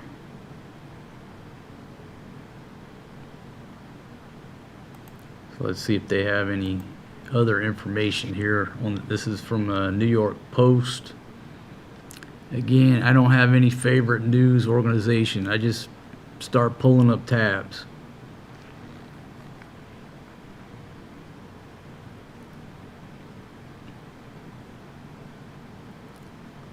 Okay, so the U.S. has launched a search and rescue operation. The Iranian Revolutionary Guard Corps claimed that newly developed air defenses had downed the jet, which was completely destroyed and crashed. U.S. officials later confirmed to the Wall Street Journal that an American F-15E was shot down. The plane had 2 crew members. It would be the first known loss of a jet inside the country since the start of the war. during which American and Israeli pilots have carried out more than 20,000 airstrikes. An F-35A was damaged over Iran on March 19th during a combat mission. 16 MQ-9 drones have been shot down, and 3 American F-15 fighter jets were shot down over Kuwait in a friendly fire incident.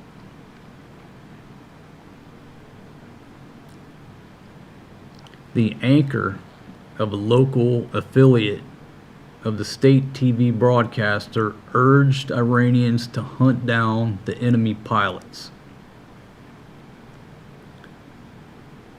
The outlet claimed that at least one U.S. pilot had ejected from the aircraft over southwestern Iran. If you capture the enemy pilot or pilots alive and hand them over to the police, you will receive a precious prize, the anchor said, according to the Associated Press. Let's see. Iranian state media shared images that appeared to be American aircraft flying over the area, including search and rescue planes, helicopters, and drones. It wasn't immediately clear where in Iran the jet went down. However, a video geolocated by CNN showed multiple military aircraft flying low over Khuzestan province in central Iran, possibly as part of a rescue effort. Iran has regularly made fraudulent claims of downing American aircraft, but Friday was the first time that state media urged the public to hunt a downed pilot.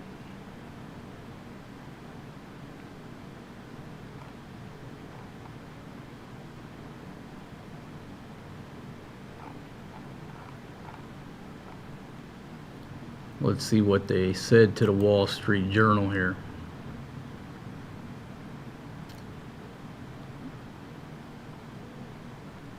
I don't have a subscription, so I can't read it. But U.S. confirms F-15E shot down over Iran. I'll give you a quick look.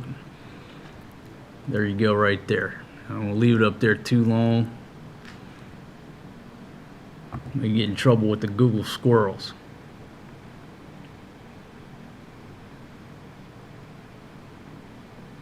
U.S. official has confirmed that it was shot down. 2 crew members' condition of the airman is not immediately known.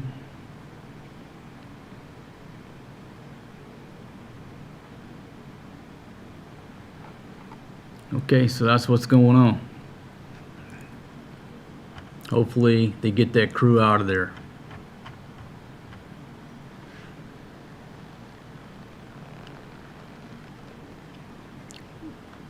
Okay, so Hans is reporting from CBS that the pilot is reportedly rescued. So let me go to CBS here.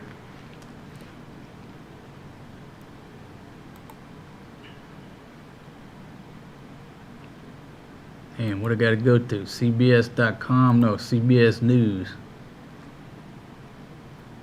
Okay, all right, thank you very much, Hans. Okay, I'll put that on the screen briefly. Okay, can you all see that, or is it too far over to the left? I think you see most of it. U.S. fighter jet downed over Iran. 1 crew member rescued by American forces.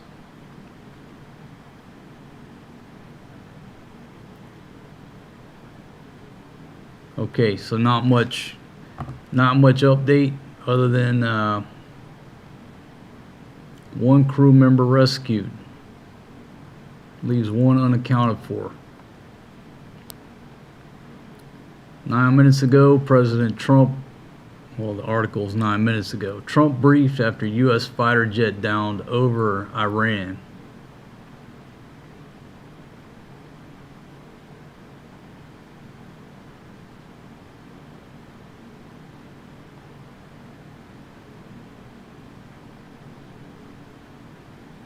Okay, let's see. F-15E fighter jets in Iran, like the one that was down, are being used for bombing missions. There's not a lot of air-to-air combat to be had right now. So this aircraft would have been prosecuting targets in Iran or participating broadly in some sort of mission to strike targets on the ground. And again, it's a 2-member crew.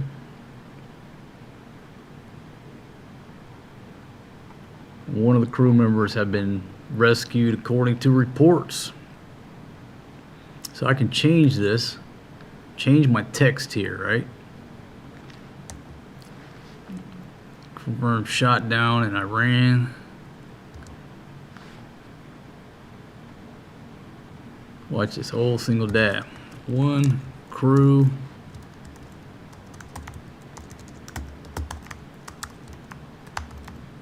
One crew member rescued. See if it all fits in the box. There we go. Look at that. Okay, so back to your comments here.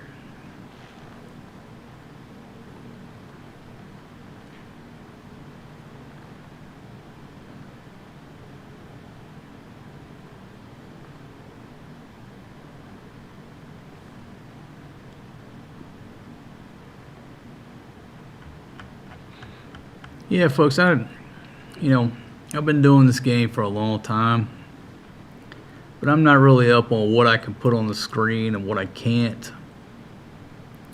Most of the time I just do my own thing. Everything that I do is, my own creation. You get hit with the copyright claims for background music, Okay, got it. Tracking on all that. I don't know what this stuff I can put on the screen, how long, I don't know what all the rules are. A few months ago, I explored getting live feeds to do more of these news type stuff. Just on days where we don't go anywhere, I can just sit here and talk about current events. But, I did a trial run, but I just didn't see enough bang for the buck.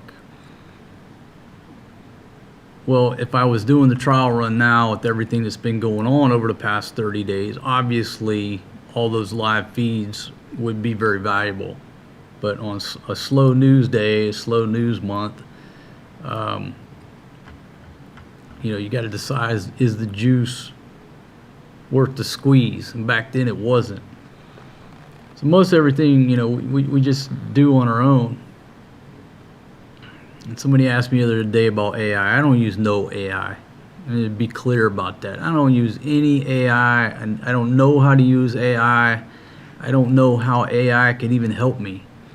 I'm not interested in learning AI. My thumbnails, they're screen grabs, and I just lighten them up on Photoshop. So I don't have anything to do or any interest in AI. Let's see.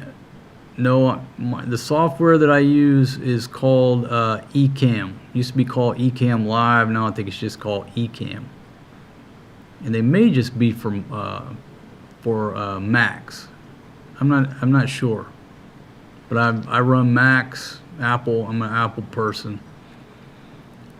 And so the software I use is called Ecamm. So far, it's been a champion. Works no problem. They keep it updated, adding features, fixing stuff.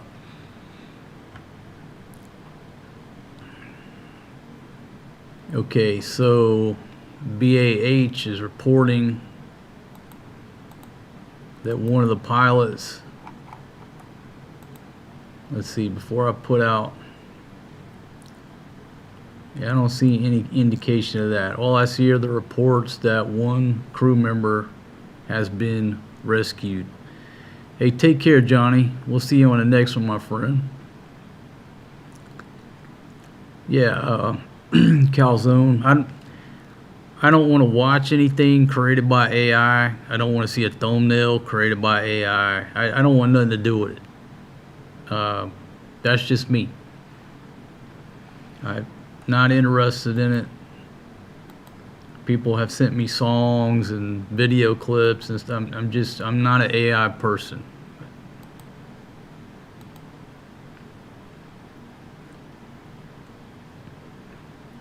The copyright claims don't, like, if we run this in the super chats and then as it posts, they hit me with a copyright claim, it doesn't affect the super chats. They'll just take everything from then on. If you get one copyright claim and they say it's revenue sharing, that's bullshit. They give about 99% of it to whoever claims it, and you might get 1%. You basically make nothing.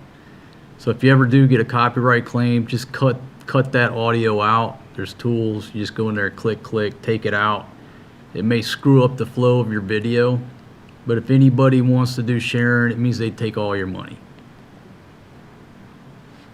Which sucks because, you know, back in the early days of YouTube, you didn't have all this shit. You know what I mean? You could really go out somewhere and share the actual environment with everybody, with the music in the background. I can understand if somebody sits down and purposely, intentionally uses somebody's music. But, you know, if I'm sitting in a restaurant or a bar or shopping or walking to a fast food place and there's music in the background, that's just going too far. You know what I mean?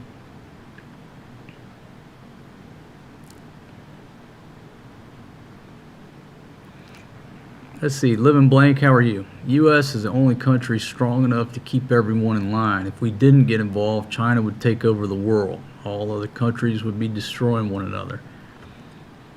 You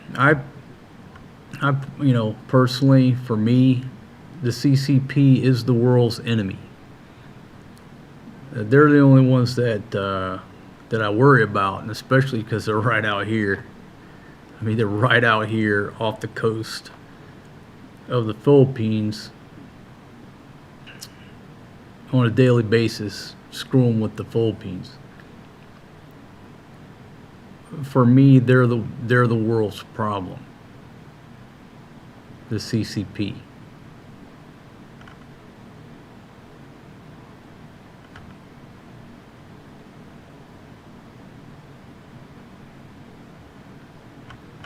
Okay, so back over here trying to get an update on this downed pilot. If you're just joining us, F-15E got shot down over Iran. They've rescued one of the crew.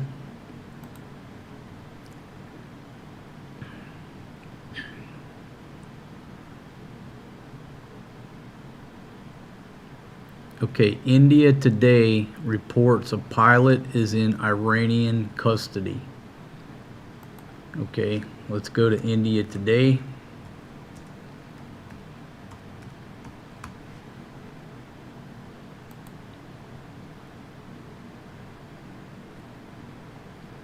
Okay, what I'm seeing is pilot.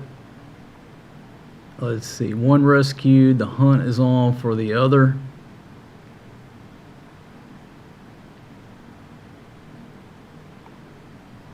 Iran's reporting that whoever captures or kills a U.S. pilot will be commended.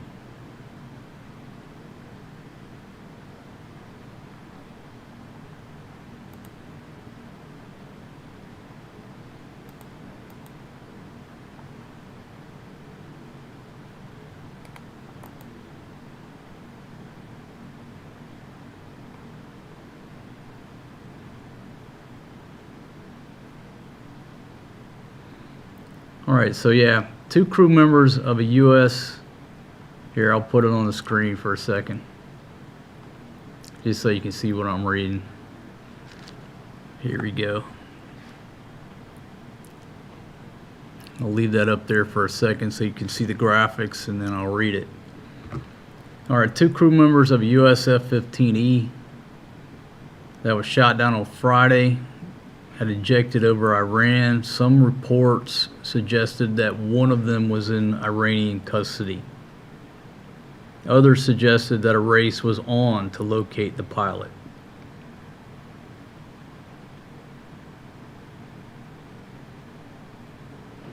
Okay, so I don't know if that's confirmed, but that's what they're reporting. they're getting their information secondhand from Iranian media.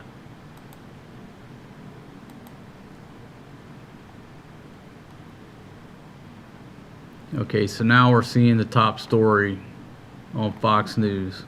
President Trump has been briefed on an F-15 fighter jet that went down over Iran.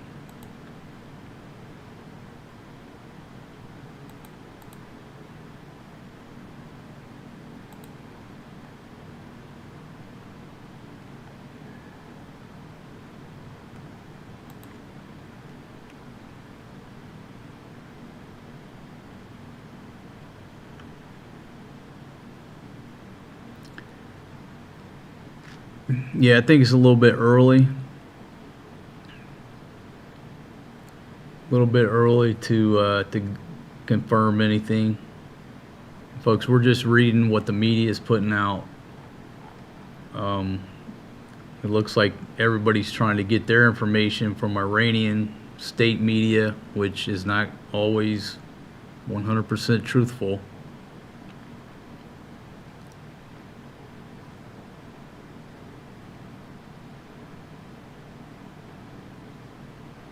Okay.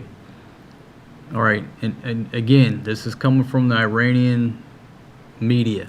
So let's not trust 100% what they say. But on Al Jazeera, they're saying that a U.S. helicopter on a search mission was also hit by a projectile.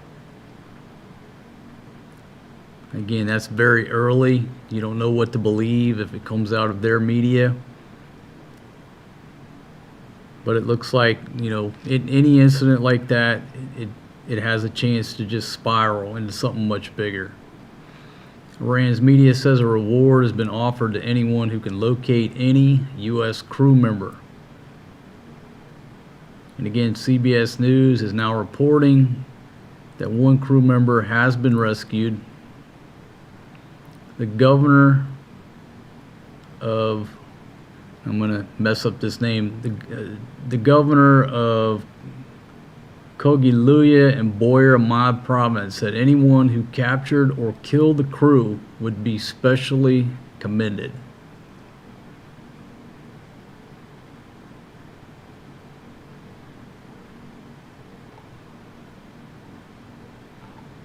You know, and when I was visiting the Hanoi Hilton Wallow prison in Hanoi, and you sit there and you put yourself in the perspective of the Vietnamese.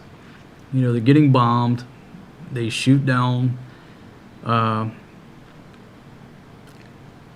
aircraft, and now you've got these villagers, farmers who have been getting bombed. Now they have this pilot in custody, their custody. It's a really wonder, if you look at it from their perspective, that any of them lived. And you have to step into their shoes. What if, pick a country, Chinese aircraft are bombing your neighborhood, and one of those pilots ejects, and now he's in your custody? What are you going to do if he just, blew up your neighbor's house and killed your neighbor and their kids? How would you feel? And again, I'm just saying that in any situation, it's always good to step into other people's shoes and look at life from their perspective.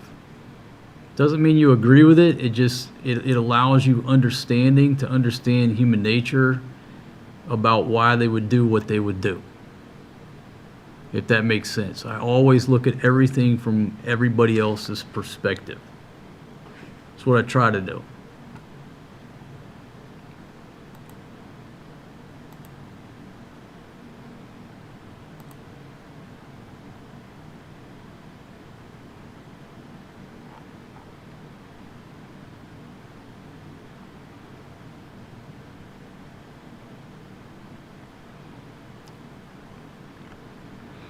That's the thing, man. Hector, this day and age, there's not many secrets anymore, right? When everybody's live streaming from their cell phone, And that is kind of strange. I thought the internet, they were blocking the internet. But anyhow, you know, these days when everybody's live streaming from their cell phone, hard to keep secrets anymore. You know, I laugh when they say a secret U.S. base. It's so funny. How do you have a secret U.S. base anymore? You don't. All the locals know where it's at, and locals have cell phones. That means everybody knows where it's at. There's no more secrets. It's hard to keep secrets these days. Stuff like that. I mean, you see the footage. Almost immediately, you see the footage of U.S. aircraft flying over pertaining to this incident.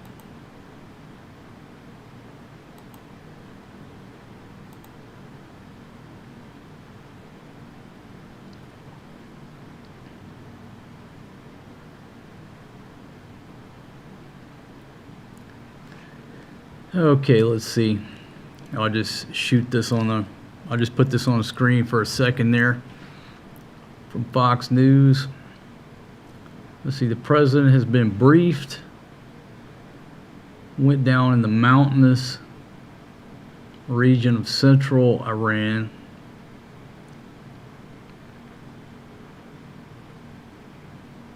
And the aircraft was possibly from the 494th Fighter Squadron.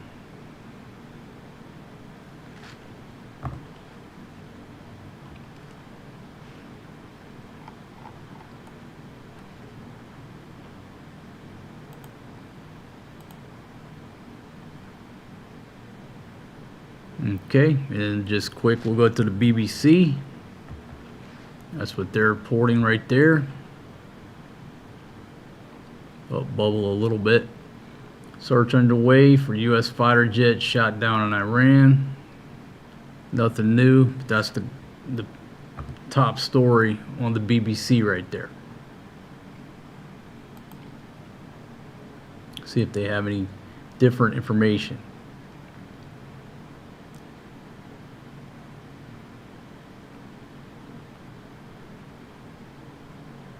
No, pretty much the same information. Everybody's reporting that one crew member is rescued. The other one is still not clear. Some reports coming out of India. What is that? India Today. That the Iranian media is reporting one is in custody, but we don't know that. They're going to put out what they want to put out.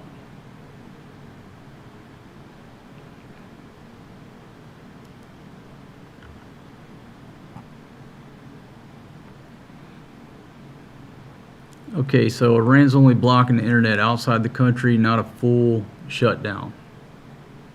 Okay.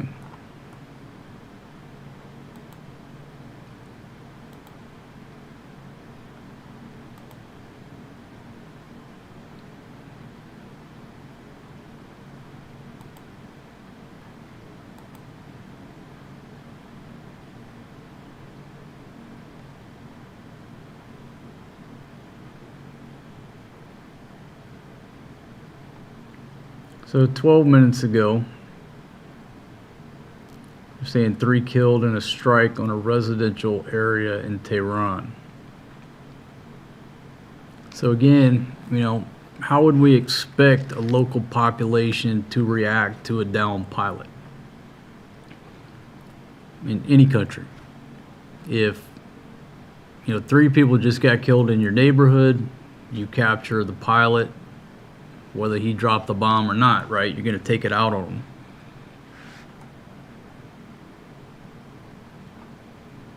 And there's a picture of, I may mess up the story, I'm going off of memory, but there's a picture of John McCain when he ejected.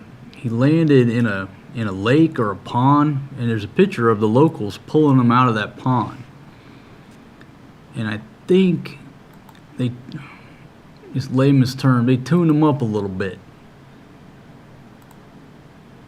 But had they not pulled him from the pond, you know, he was tangled up in his parachute. I don't want to say they saved his life. I'll have to look. I'm going to look right now. But I'll still say, if you get a chance, go to Vietnam. And when you do visit Vietnam, go to all these museums.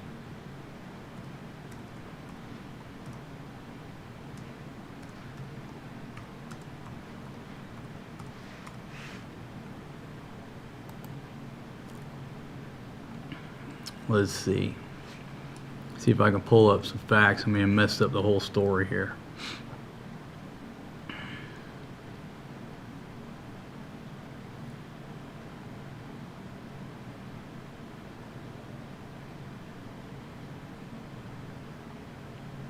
Okay, so McCain was taken prisoner October 26, 1967. He was on his 23rd bombing mission over North Vietnam when his A-4E Skyhawk was shot down by a missile over Hanoi. He fractured both arms and a leg when he ejected from the aircraft and nearly drowned after he parachuted into Truc Bac Lake. Some North Vietnamese pulled him ashore, then others crushed his shoulder with a rifle butt and bayoneted him. Alright, now the story's coming back to me. McCain was then transported to Hanoi's main Hoa Lo prison, nicknamed the Hanoi Hilton.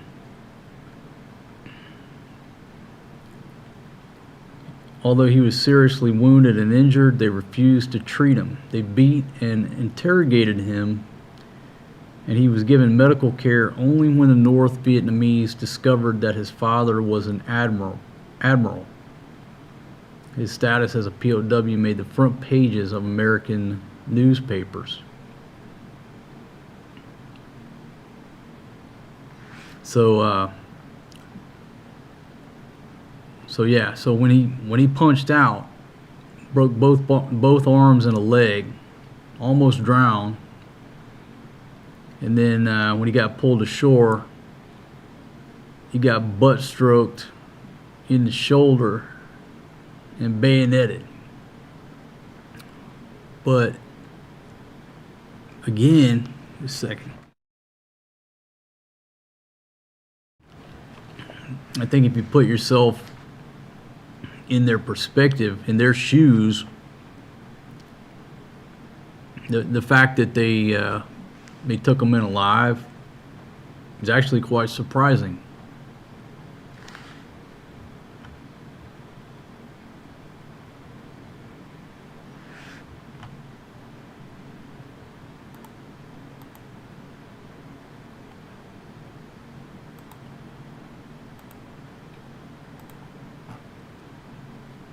All right, so I'm not seeing any new information so far. Let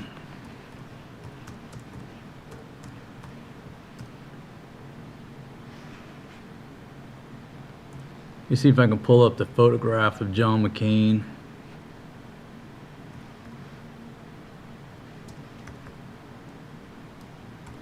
Where he's looking at his flight suit.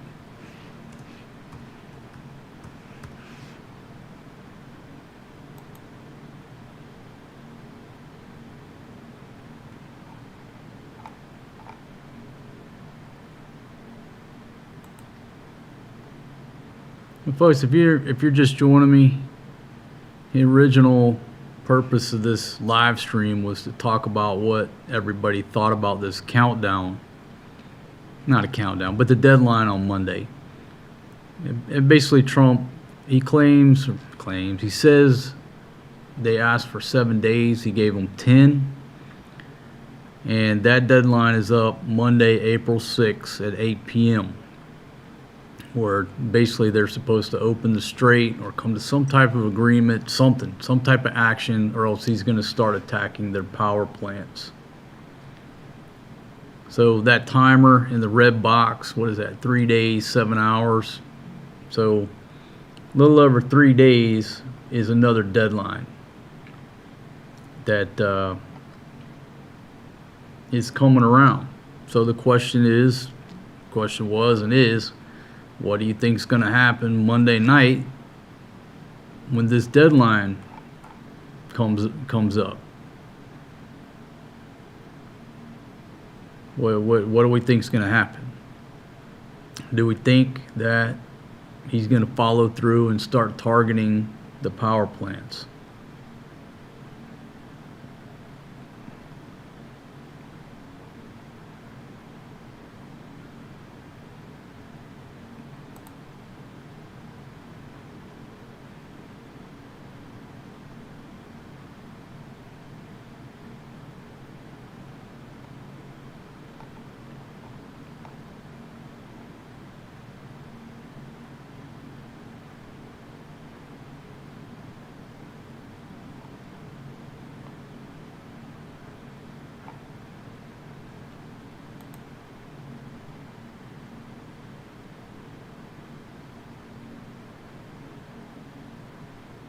Okay, and I'm gonna show you this picture just for a second, before I get myself in all kind of trouble here.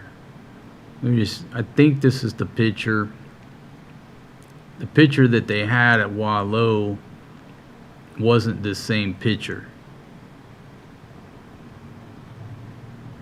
Let me verify one more thing here.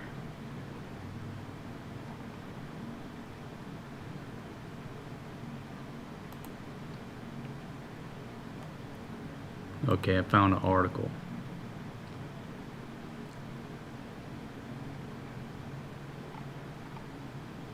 Okay, so this is when he visited the Hanoi Hilton. But this is not the picture. I'll put it up there on the screen for a second. I don't see the date. Okay, 2009. So April 8, 2009.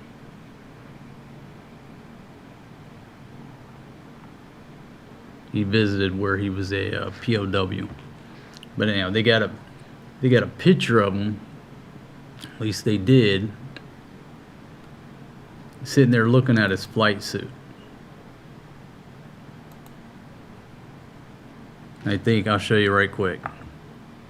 I think that's it's not the picture that I saw at the museum.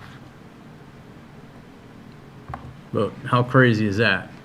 You know, decades later, you go back to the prison where you were a POW and they're sitting there staring at the flight suit that you were wearing when you got shot down in, what year was it? In 1967.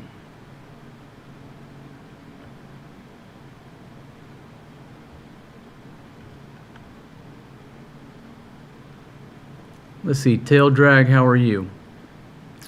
Yeah, I saw the articles where, I'll put it up on the screen right now. If you're just joining us, now you can't see the whole thing because I got it set up for his Truth Social. Next stream, I'll put it up a little different, but there you go. Iran to allow safe, unhindered passage of Philippine ships through Hormuz.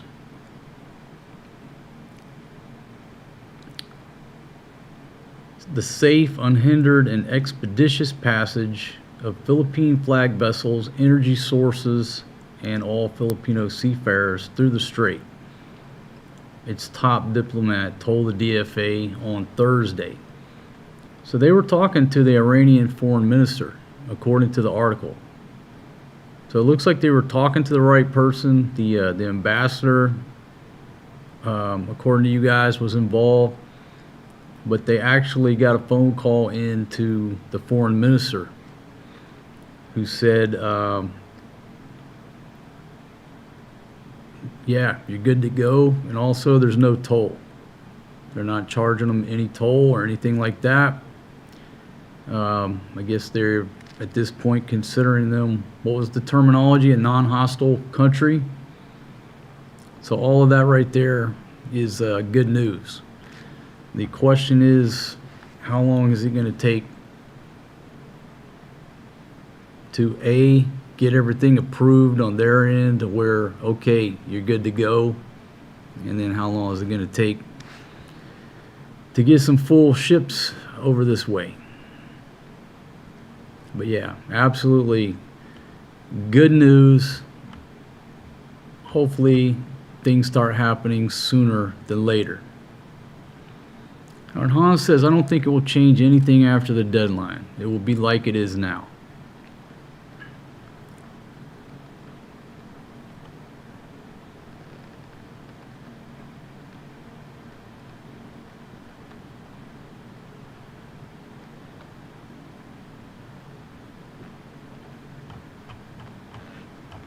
All right, let me take a look at the stats. 102 thumbs up, 5 thumbs down. Thank y'all very much for the thumbs up, the thumbs down. I certainly appreciate it.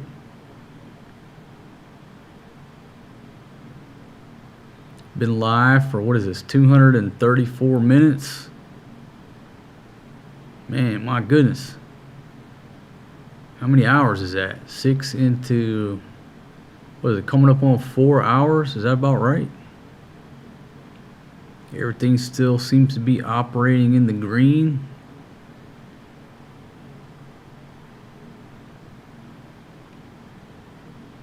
Okay, everything seems to be looking good.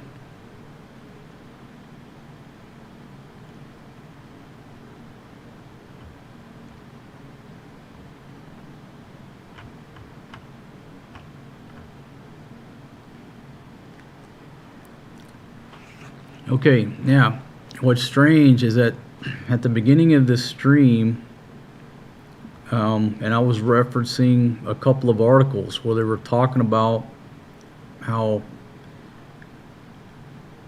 you know, the U.S. pretty much owns the airspace. They're flying B-52s through there. Okay, we pretty much own the airspace other than the threat from the ground. Well, the threat from the ground just took down an F-15E.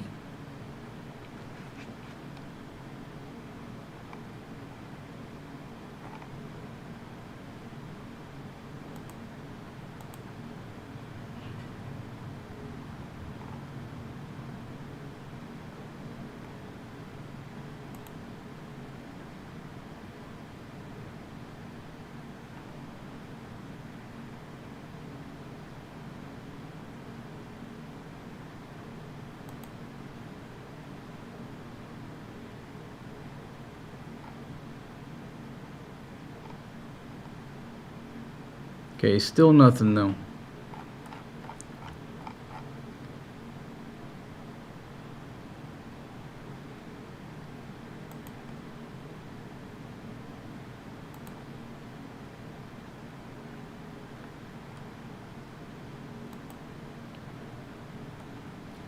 Still, from CNN, one of 2 crew members have been rescued.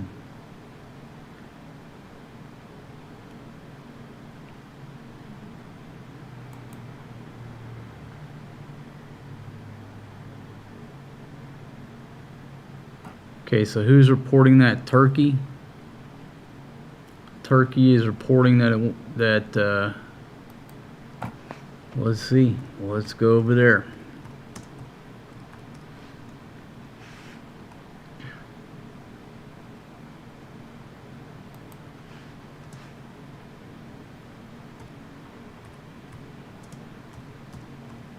Again, folks, I don't have any favorite news source. I got so many tabs open.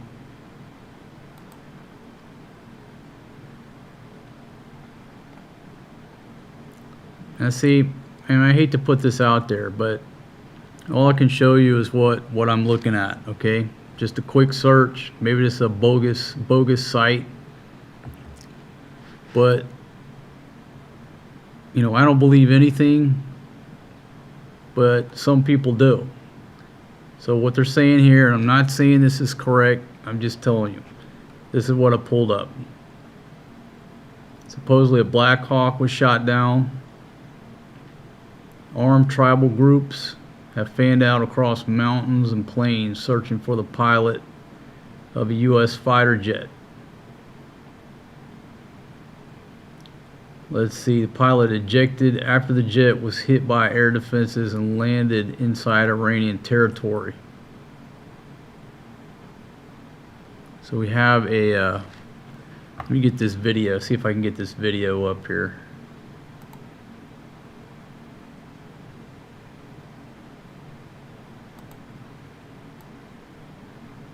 Let's see what I gotta do to get it, move it over. Now I gotta register.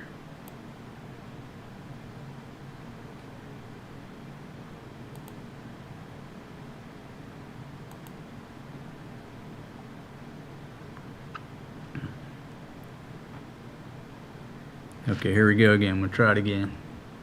Okay, can you see that video? And again, I'm not saying this is part of the operation. Maybe this is old footage. I'm just showing you what this thing is reporting.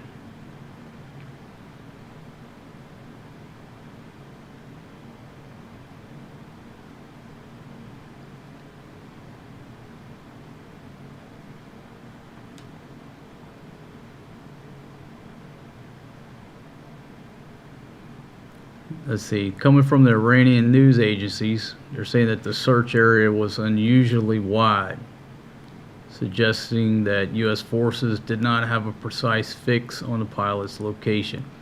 Again, folks, I'm not asserting that any of this stuff is accurate. Supposedly, tribesmen and villagers took up weapons and began patrolling their areas.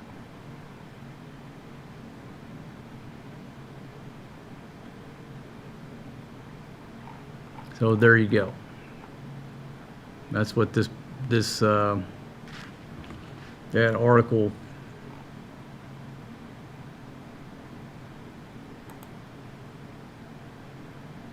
See if we can get another one here.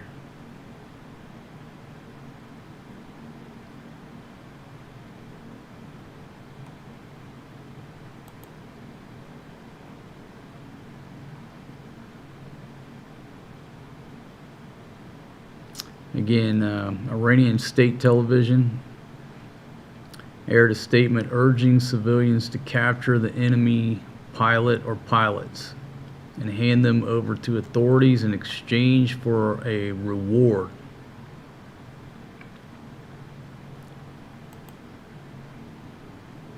So if you're offering money,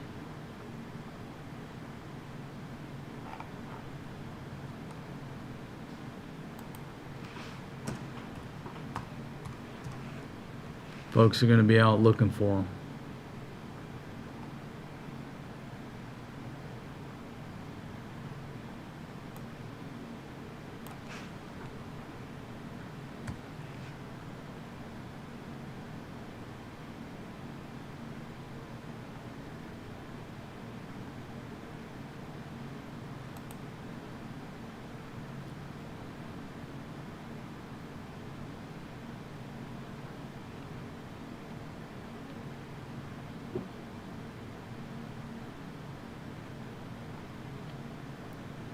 Okay, so this is coming from another article. Again, not confirmed. I never even heard of this source. Israel supposedly helping the U.S. with intel to locate the other crew member, an Israeli official said.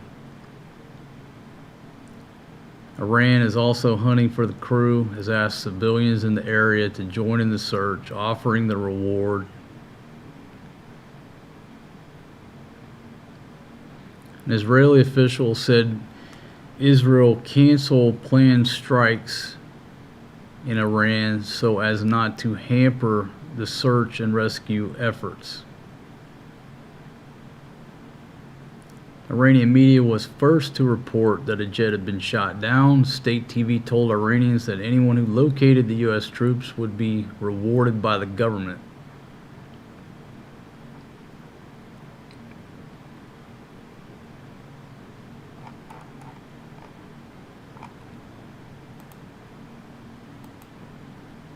So again, it's still early in getting conflicting information.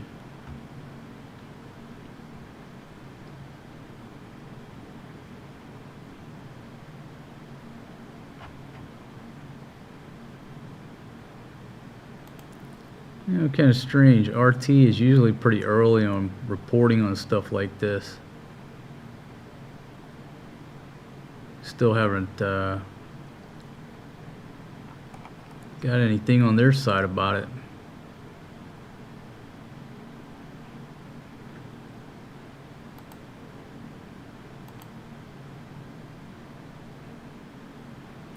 Hello, my friend. Checking in from Israel. How are you? Thank you for joining us. And feel free to give us an update on the conditions on the ground there, wherever you're at, or the general area. Let's see, Mark, how are you?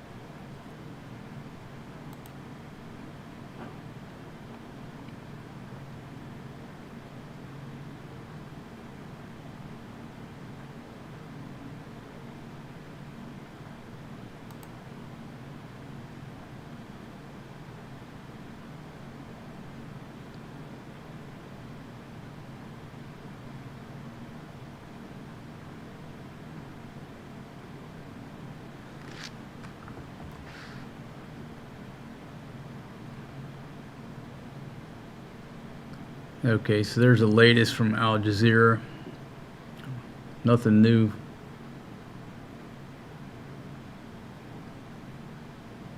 But just they're reporting that a U.S. helicopter was also hit.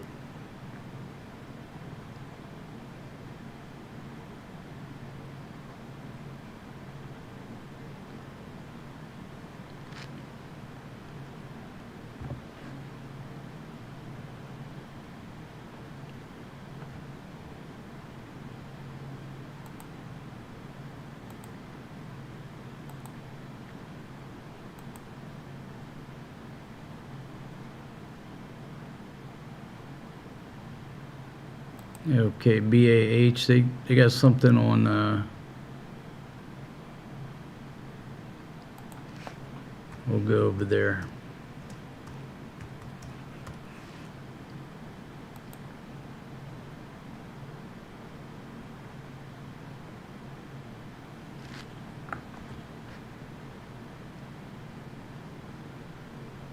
Yeah, hit with this.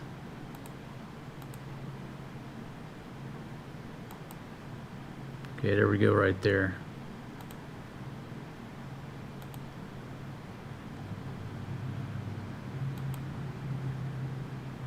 Man, how many ads are we gonna get here?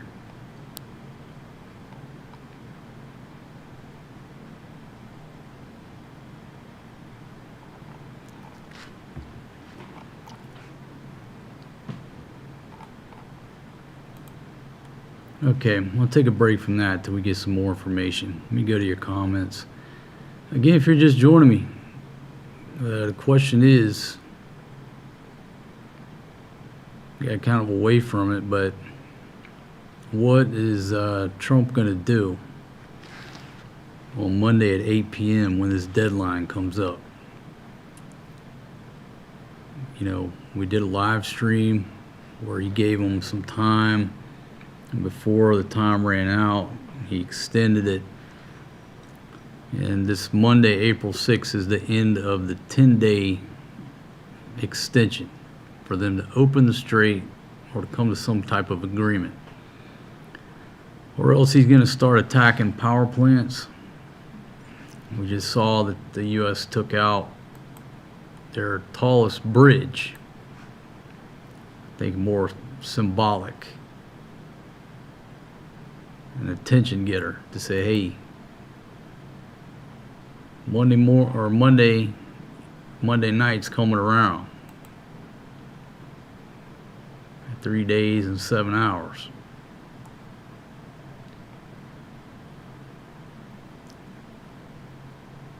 But see, where does this go now? If for some reason the Iranians capture this pilot, one of the pilots. Supposedly one has been rescued, one is still on the ground. What if the Iranians capture this pilot? It gives them obviously, it's just like in the movie. And we'll quote a movie here. You know, Americans want their pilot back. Obviously, Americans are going to want this pilot back. It just gives them something else to negotiate with.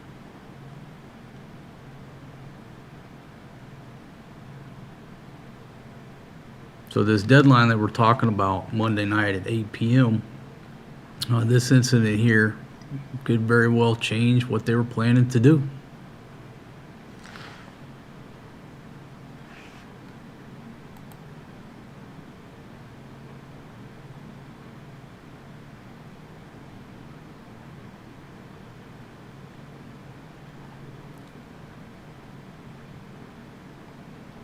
I mean, it's easy to sit there and talk, you know, to be cocky and use very strong communication to take out bridges But when they have one of your pilots in custody, it does change things.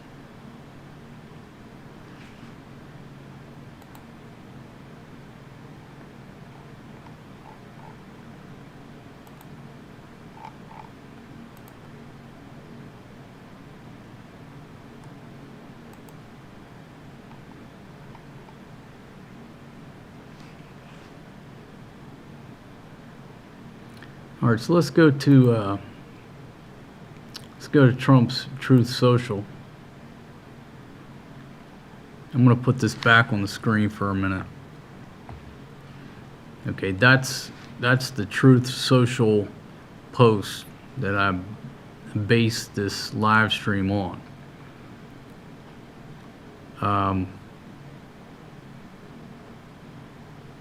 That's what where the deadline came from.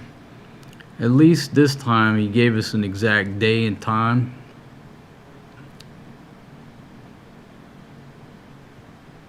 But that's the question. What's going to happen Monday? Is it going to be a big nothing burger like the last time? Or are they going to take some action? If one of these pilots get captured,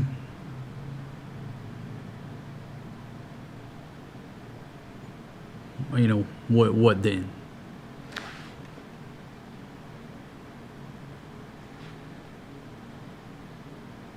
Okay, I'm going to try out one more thing here.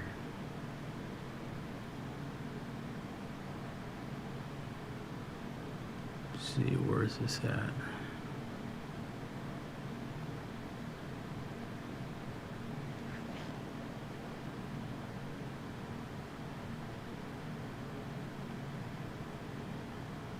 It had a little sign that said, hey, be right back. I don't know what happened to it.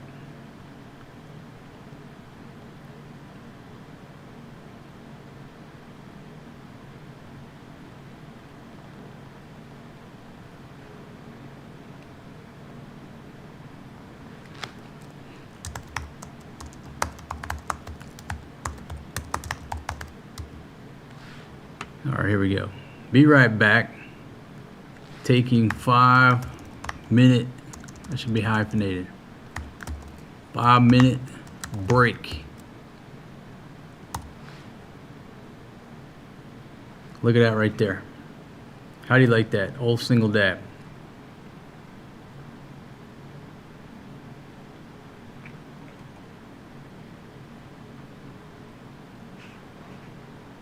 Okay, folks, so I will take a 5-minute break.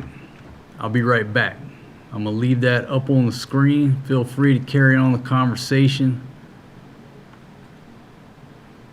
Any updates, put them across there.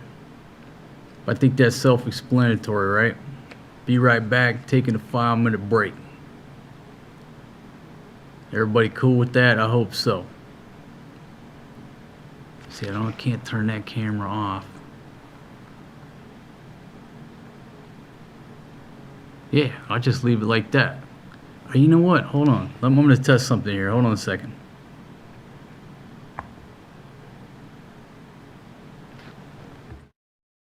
Okay, there you go. I'll be right back.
Okay.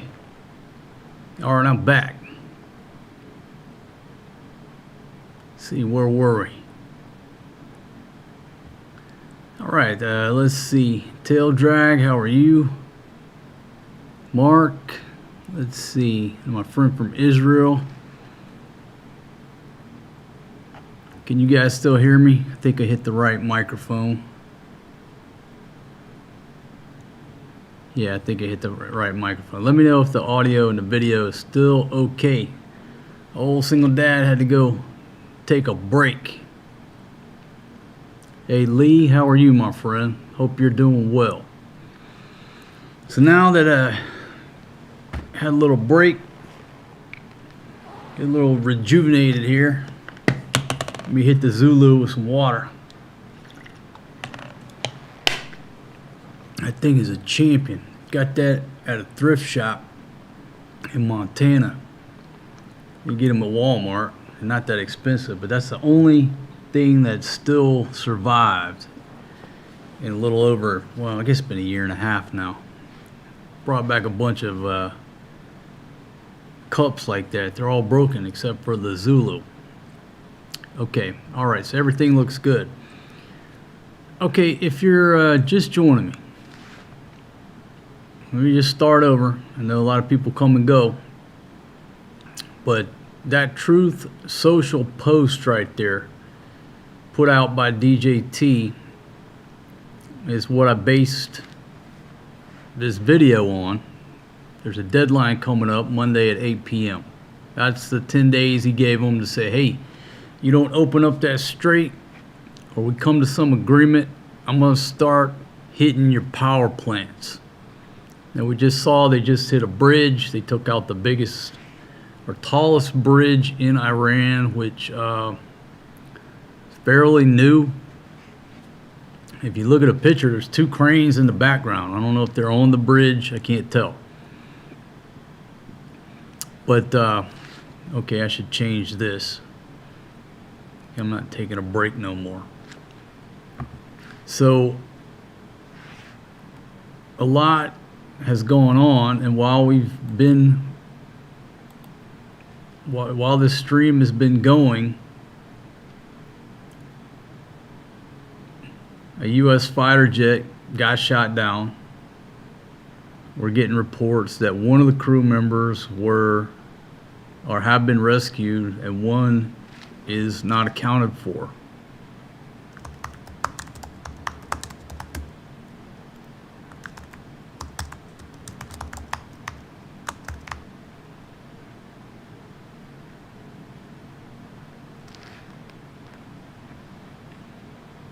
So I'll put that back up there. Okay, from RT, Iran shoots down U.S. fighter jet as U.S. searches for crew. New strikes on oil infrastructure. Tehran claims that the warplane was the latest generation F-35, while American officials say it was an F-15E. All right, so at least I got something from RT to check out here now.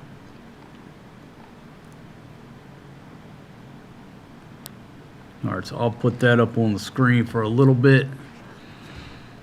According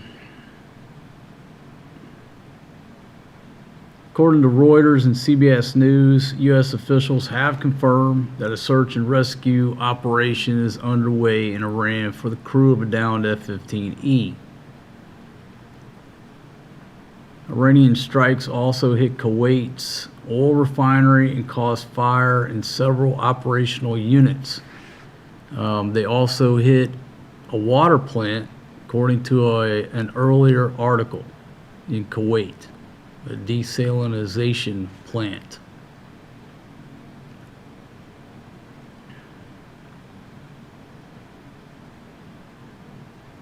Okay, so here's another video. Don't know what this video.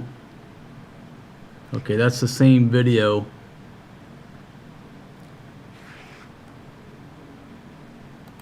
See, play that again.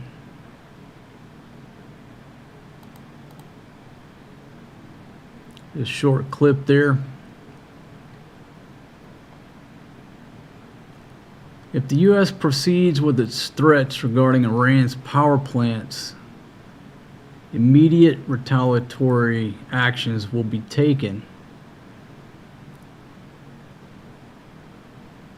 adding that Israel's energy and IT infrastructure, as well as regional companies with American shareholders, would face complete and utter annihilation. The video featured footage of the Stargate UAE project, which is a major AI infrastructure hub under construction in Abu Dhabi, part of a US-backed initiative led by OpenAI.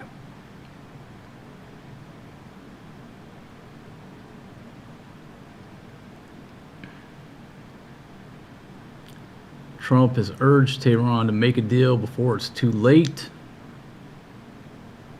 And Iranian officials have denied they are seeking a ceasefire or engaging in talks.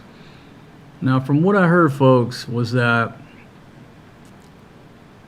they have confirmed that they're talking to the U.S. They are talking. We are exchanging messages, but they don't consider it negotiations. But at least they admitted that yes, we are exchanging messages, and it seems that the U.S. is talking to the right people.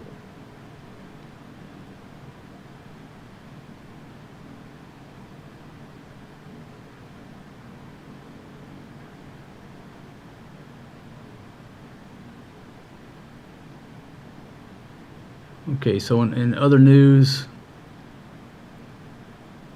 the Secretary of War fired the Army Chief of Staff. I don't know anything about that or what that's about. Okay. So that's coming from RT. Everybody's starting to carry the story now. Still again, one pilot rescued after fighter jet downed over Iran.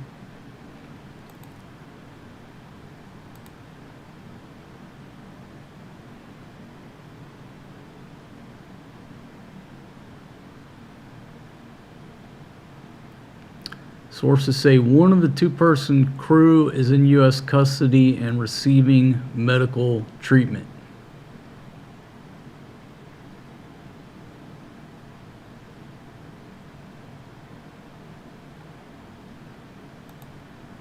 I'm just making my rounds through the news sources here.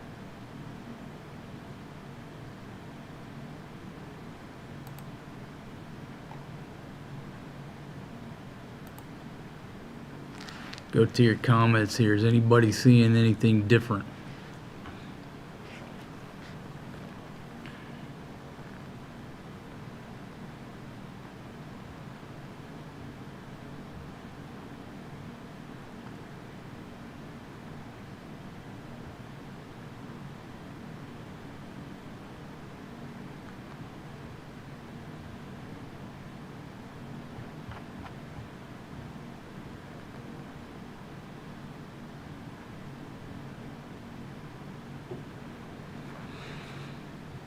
Let's see, talking about Pam Bondi, found out that covering for the top has a final cost. You lose your soul on your job. You know,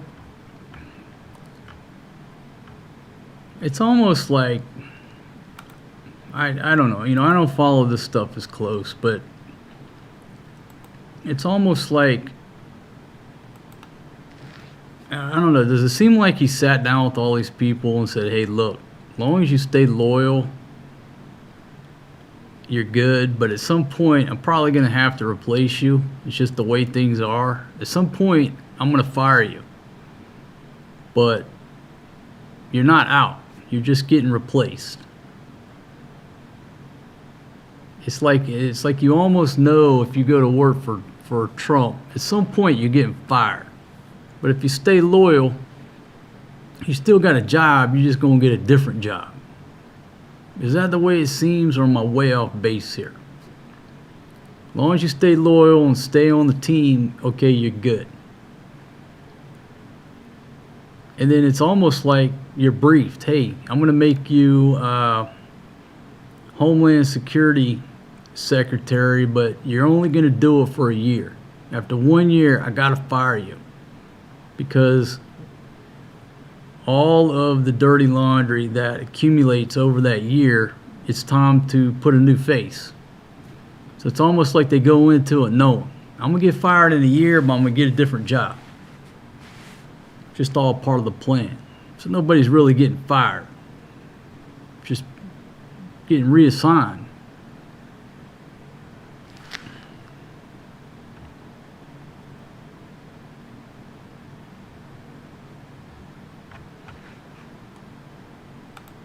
All right, let's check and see.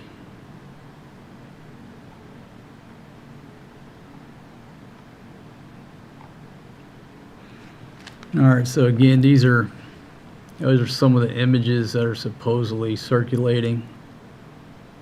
Images of the wreckage published by Iranian state media.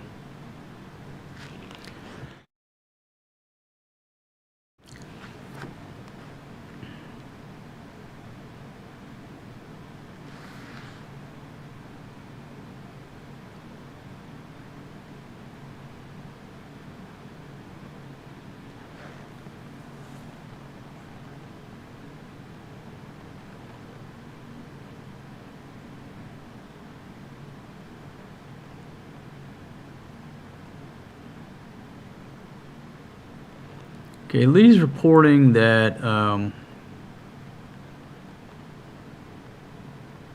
lot of oil is getting through. The supply issues are from panic. Yeah, I don't know what the percentage is that's getting through, but I did watch that clip where the one captain just explained what the procedure was that he had to go through to get through the strait. And they something about they issued them a code, and at some point they got challenged with the code. They gave the code. That's severely compressing his story.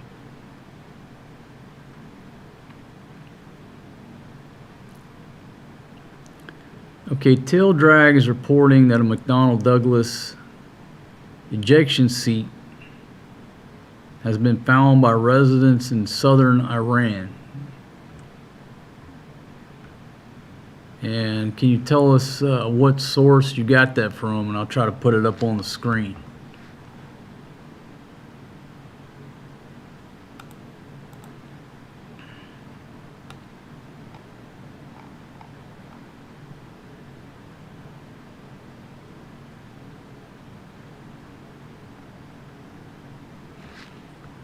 So that's the tail.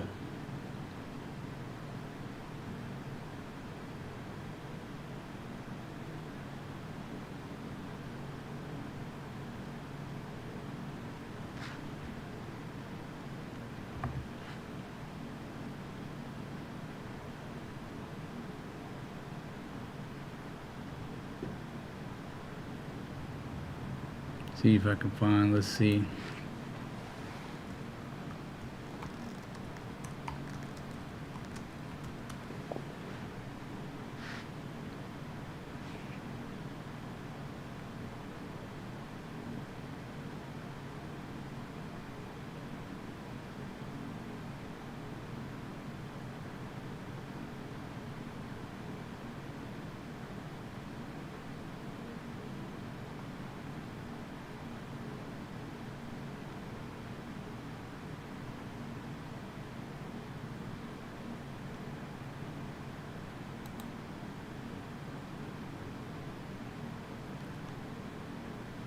Okay, now look, this is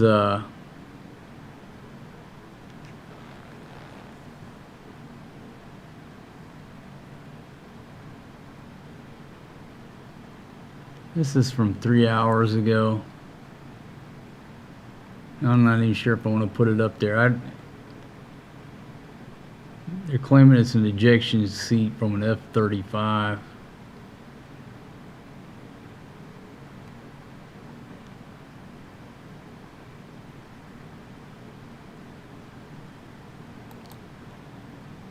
That come from a Facebook posts. I don't trust nothing on Facebook. I just assume anything that comes from Facebook is bullshit.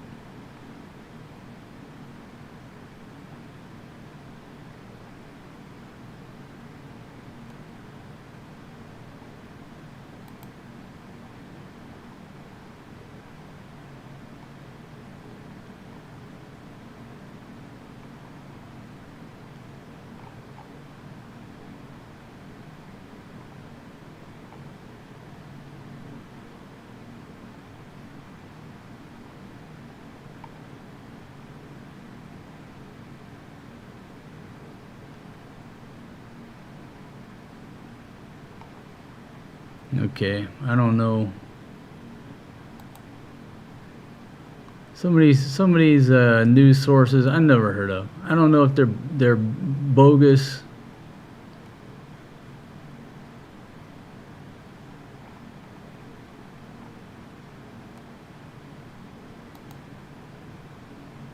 Like I said, I see anything on Facebook, I just assume that it's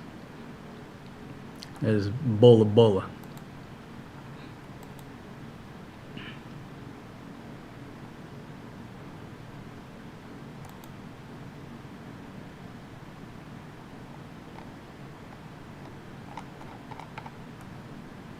Yeah, I don't know. I'm seeing a few articles where they're showing an ejection seat. I don't know.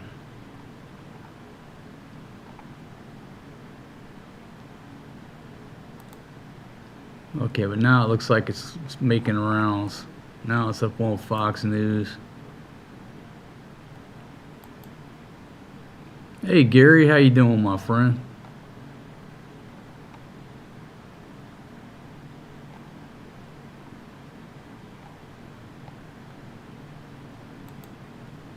Let's go back to Al Jazeera.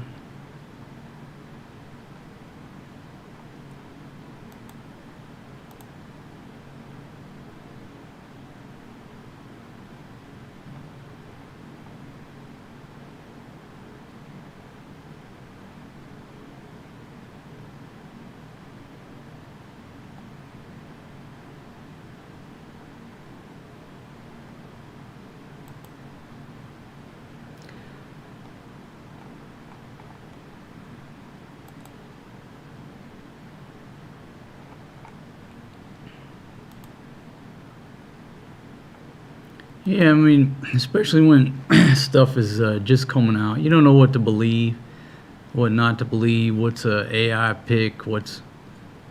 I just tell you this: I don't want to listen to anything on Facebook. I got nothing to do with Facebook. I just assume everything on there is BS. So that's just me.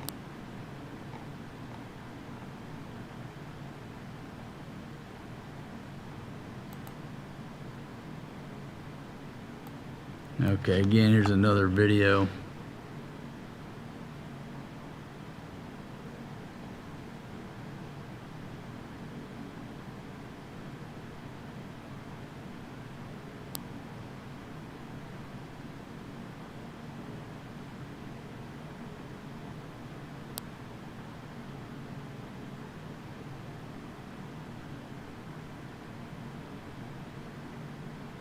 See, run that back one more time.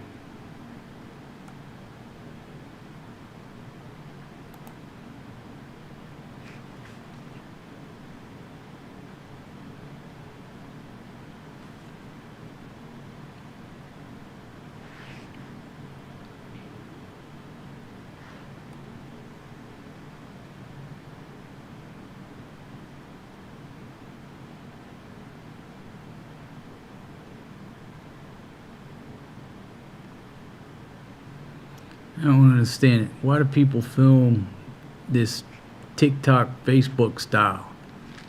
You know, I don't get it. Turn the damn camera sideways.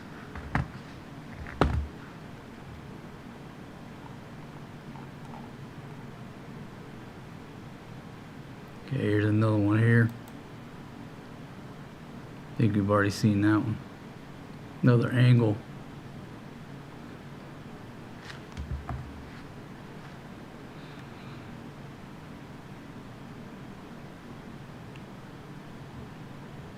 Hey John, man, how you doing? Hope you're doing well.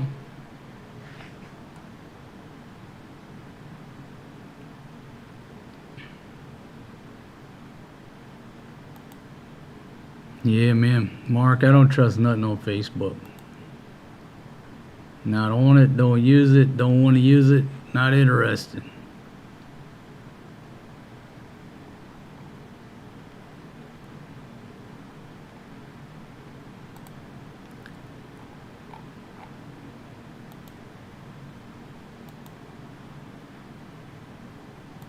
Well, folks, let me get back to the original question.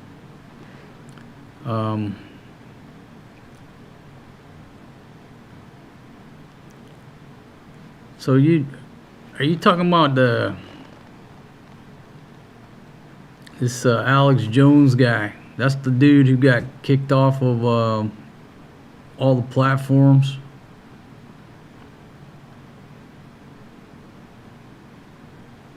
I don't know much about him.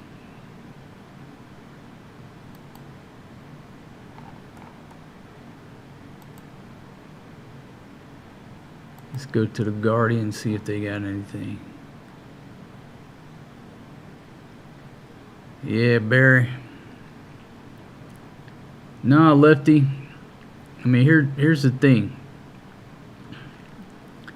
You know, we only run the aircon at night, save electricity. But when I'm doing these live streams, you know, these laptops get hot, the camera gets hot, this monitor gets hot. I turn the aircon on, not really for me, but for the equipment. I'm okay to sit here with nothing on but my shorts and a fan. I'm okay with it. But the equipment prefers to have some aircon. So I cut the aircon on where everything operates in the green. I don't have to worry about nothing overheating, especially on these long streams. So because I cut the aircon on, I gotta put some clothes on so I don't freeze to death.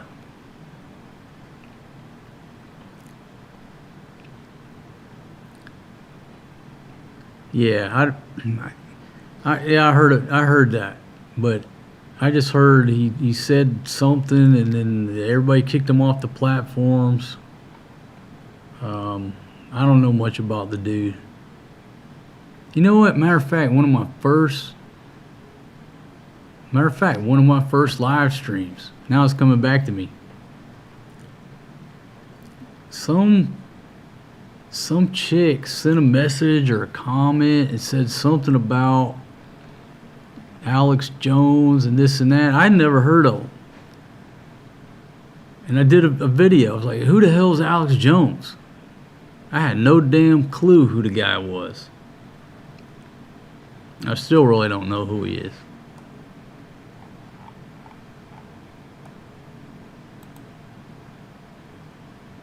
I tell you, I'm like a caveman.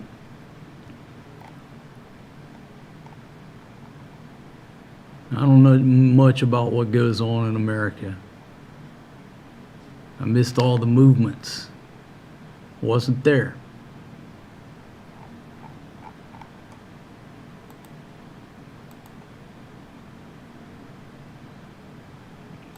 See what the Bangkok Post has to say about it.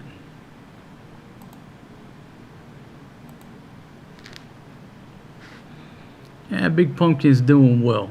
They're up there sleeping soundly. Just kind of a low-key day. You know, it's Saturday morning at 1:21 now, but we just hung out around the house.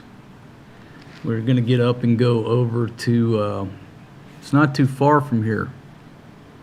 You know, a lot of people, especially yesterday, were walking around doing the,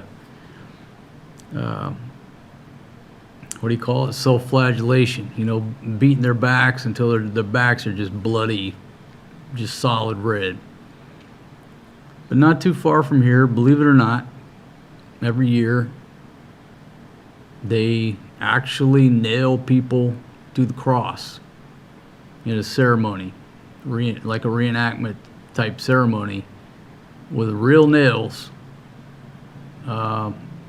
nailing people to the cross.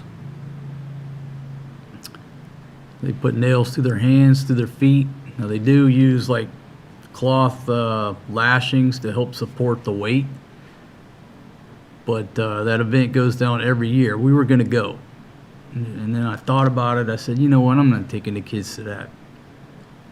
And what, you know, we just we bailed out.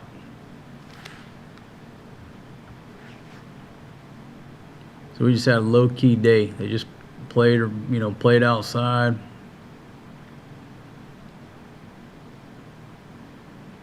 But they're up there sleeping away. So I said, you know, best time for me to do a live stream is when they're sleeping soundly.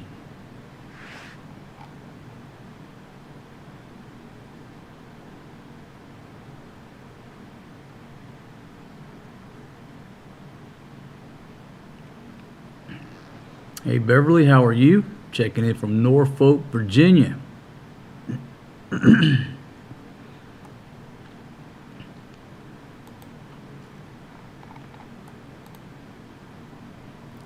Yeah, the event wasn't for the kids, and I started to go over there by myself. I don't know, I just bailed out.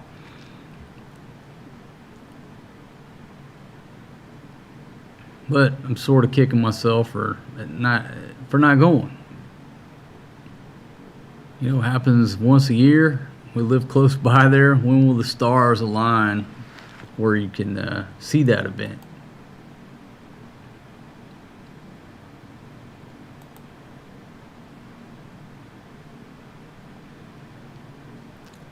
Yeah, yeah. You see, you know, a lot of people walking around with the things. You just hear the chink, chink, chink, chink, chink, chink. But the folks over here at that festival, at least the one I saw from, I guess last year, year before last, there were 3 folks. They just take 2-inch nails, sterilize them, nail them to the cross, and then when they come down, the ambulance crew comes and gets them.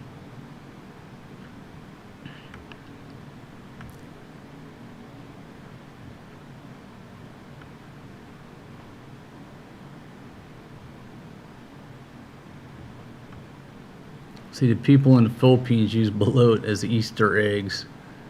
That's a good question. We'll have to ask Big Pumpkin.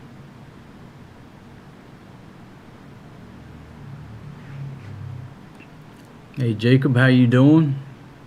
If Trump does attack Iran, will everything go up in prices like they already are?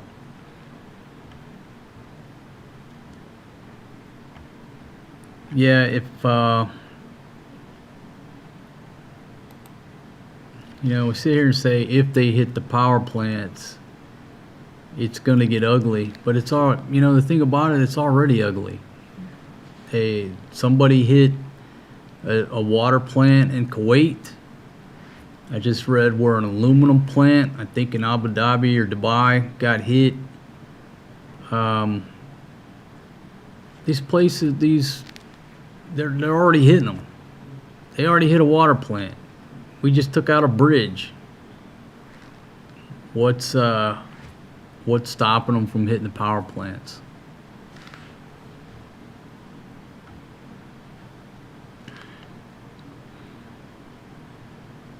Yeah, below Easter eggs. Fatima don't care nothing about hiding below Easter eggs. She just wants to eat them.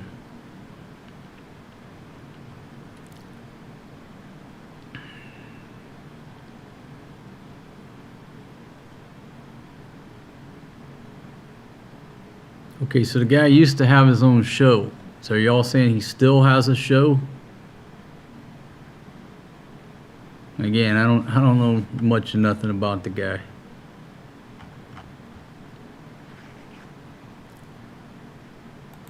Okay, still searching for new info. Anybody got any updated info? Oh, we're still seeing one pilot rescued. Intense search on for the second crew member after an F-15E jet got downed in Iran. And they're showing a picture of an ejection seat.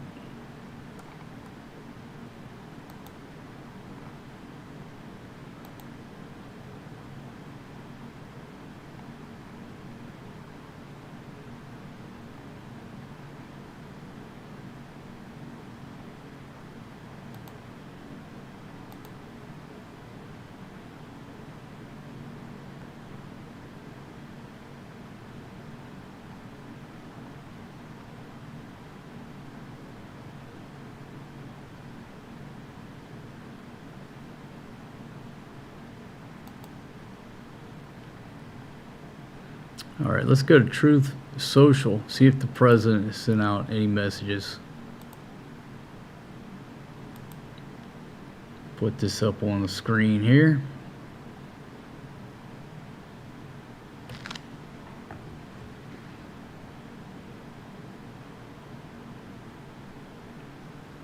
Nope, looks like that's still the last tweet or whatever they call it. Talking about easily opening the Hormuz Strait, taking the oil, and making a fortune.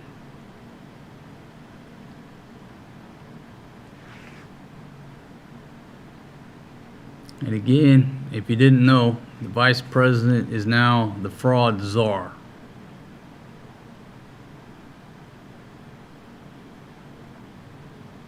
Seems like he's appointed to do the same job that Elon Musk was doing. And according to Elon Musk, they didn't want him to fix the country.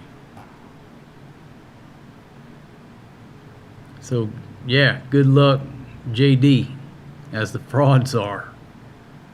Good luck.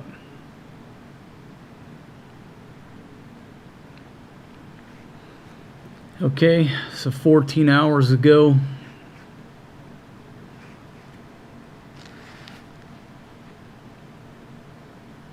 haven't even started destroying what's left in Iran. Bridges next, then electric power plants. They know what has to be done fast. And then again, some type of beef with Bruce Springsteen.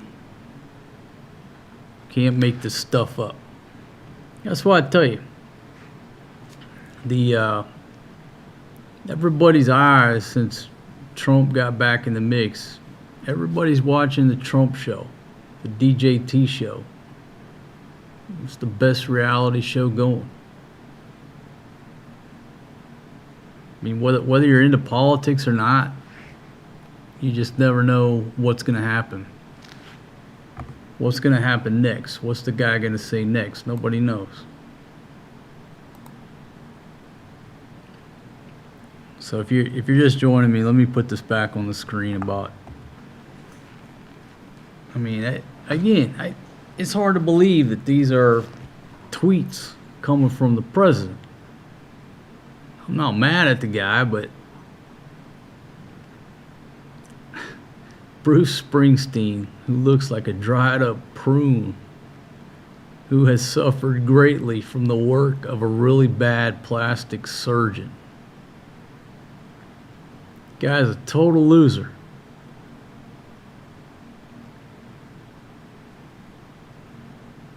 Should boycott his overpriced concerts, which suck. Save your hard-earned money. What's this beef about with the boss, Bruce Springsteen? I don't even know what the beef is about.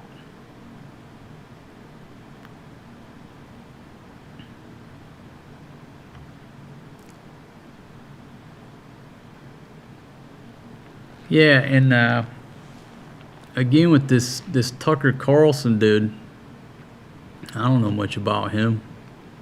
I thought he just was, worked at Fox News, one of the Fox News crews.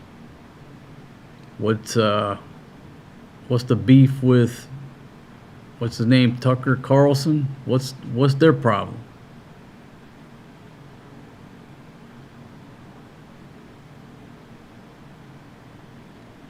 I tell a story many times, but like, living outside the U.S., you don't know what's going on with the atmosphere, the feeling. Every day you're not being programmed.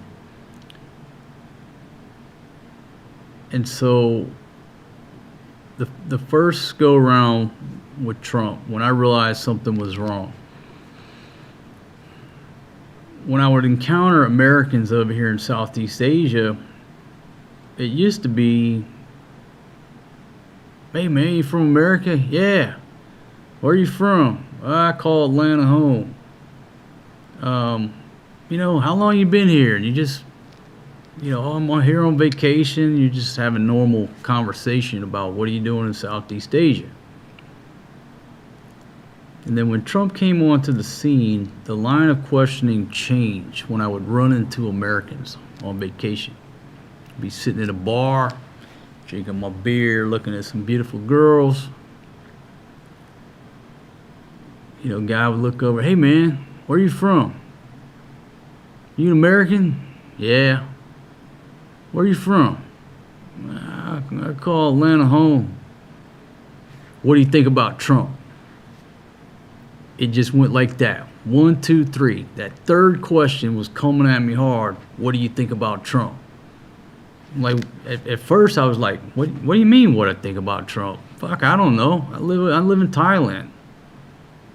"No, what do you think about Trump?" And they would not take no for an answer. And that's when I noticed the shift and something was wrong. Like, what do you mean? Dude, we're sitting here in a go-go bar looking at beautiful ladies. Why the fuck you ask me about politics? Don't talk to me about that. But they just kept on. "What do you think about Trump?" And they wanted to know what side of the fence you were on. You're either with them or you're against them. I didn't get it. I still really don't get it. And it just pissed me off and annoyed me to the point that I just started avoiding. If I saw an American walk in, I was avoiding them, because I knew that third question, "What do you think about Trump?" Ah, damn, here we go again. I just avoid them, because they couldn't understand that I didn't have a side or an opinion. They couldn't take that as an answer. "I don't know. I don't watch the news. I stay drunk all day. I stay at the beach or up in this bar." "Why don't you ask me about what's going on in Thailand? I can tell you that. I don't know what's going on in America. I'm not there."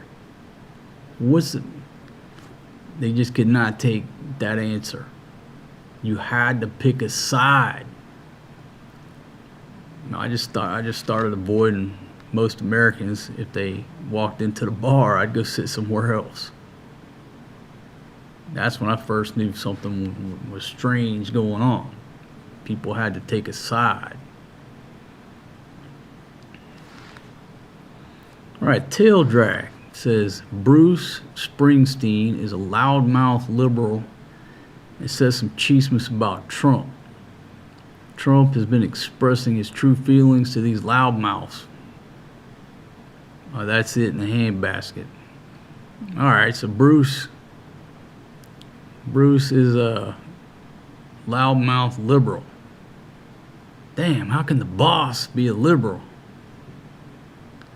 So the thing about these actors, these singers, all these performers,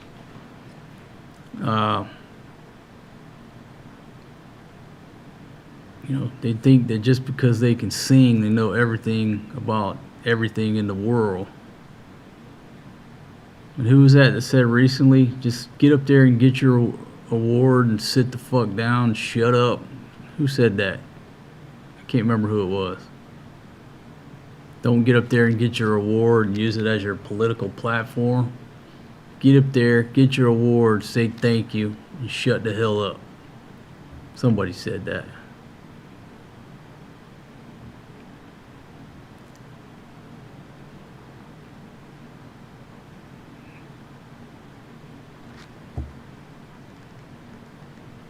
Okay, so let me put the original, just put this back up there for a second. That's what this whole live stream is supposed to be about. It sort of got off topic because an F-15E got shot down over Iran. The looks like one crew member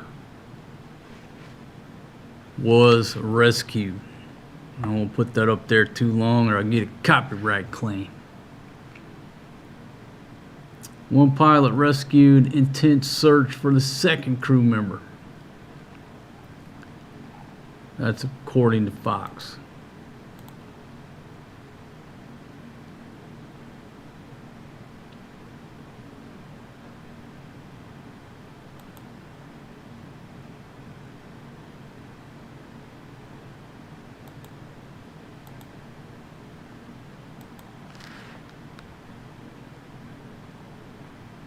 Okay, so as this story develops, let me just get back on track. Get a couple more comments.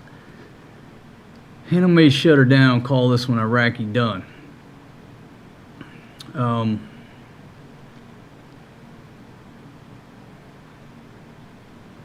This deadline coming up, is it going to be just a big nothing burger? In other words, nothing different. Or is he going to use the deadline to say, okay, hey, look, gave you several chances to come to an agreement, gave you plenty of time, you asked for 7 days more, I gave you 10, you're still not coming to the table, and now we're going to hit them hard, and we're going to hit their power plants. And that's going to be his narrative.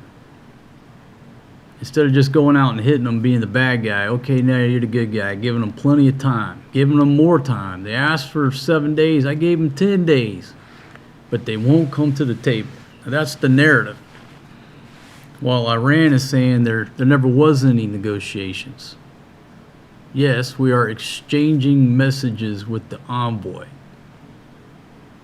However, we're not negotiating. Just because we exchange text messages or whatever they're doing, we were never negotiating. So everything that Trump is saying, he's basically just making it up.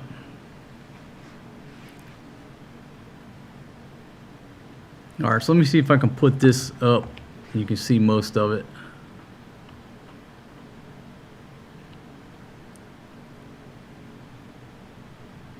So there you go right there. Kuwait desalination plant, oil refinery hit by missile and drone strikes. See, 12 people injured by falling debris. Oracle and Amazon Web Services data centers were hit. So here's the thing, if they're hitting water plants already, they're hitting oil refineries already, data centers, what's the difference in hitting the power plants? Is it that big of a difference? So there you go. An airstrike has hit a power and desalination plant in Kuwait. Gulf nations continue to face retaliatory strikes on the 35th day of the war. Kuwaiti authorities blamed Iran for the strike before midday on Friday. Following the attack, Iran's Islamic Revolutionary Guard Corps denied responsibility and shifted the blame to Israel.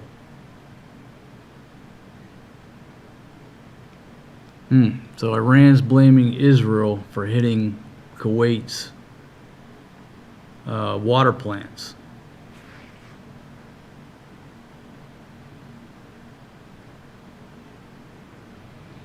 The attack came hours after Kuwait's Al Amadi oil refinery was also targeted. In early morning, drone strikes caused fires in a number of operational units. Third time the refinery has been hit. One of the biggest refineries in the Middle East.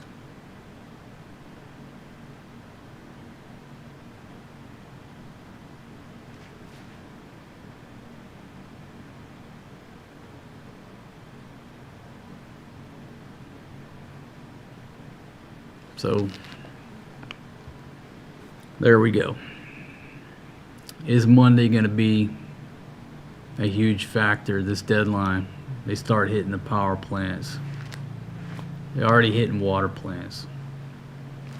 I'll take a few more comments, folks. I'm going to shut her down. If anybody's got any more information on the downed pilots.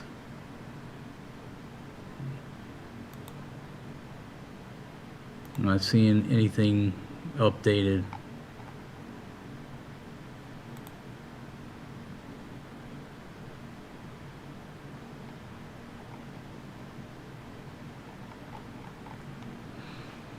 All right, I'll go over the stats and I'm going to shut her down, folks. It's time for me to go get some rest.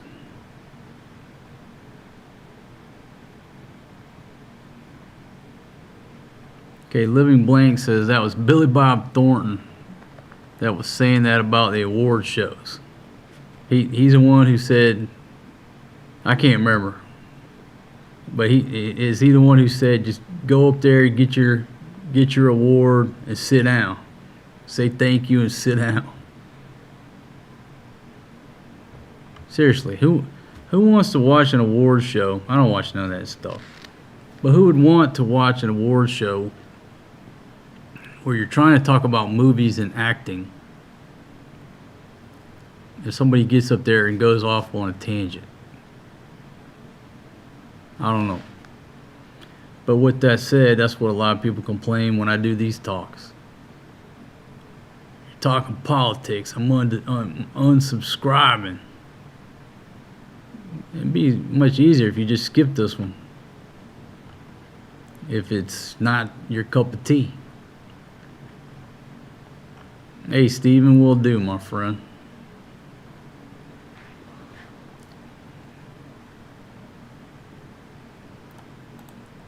Alright, so it looks like NASA has released stunning first images of Earth taken by the Artemis 2 astronauts. Let's see. Shared the very first photos. Look, I'll put that up there.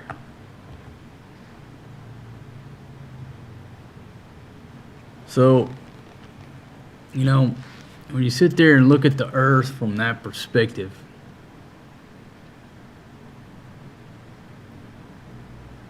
and you just think, how in the hell have we humans created all these problems on this beautiful planet? Created all these problems for ourselves. When you look at it from that distance, that perspective, how can that be?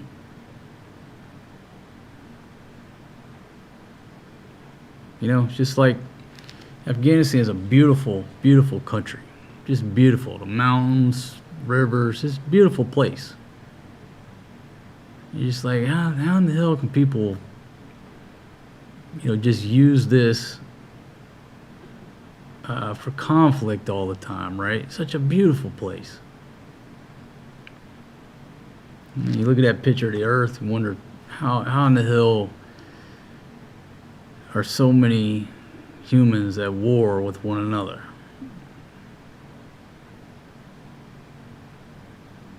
Things that I don't have the answer to, other than the fact that we always fight over resources. If there were 10 people on the planet, we probably wouldn't be fighting. We'd just be fighting over women. That'd be the only thing we're fighting over.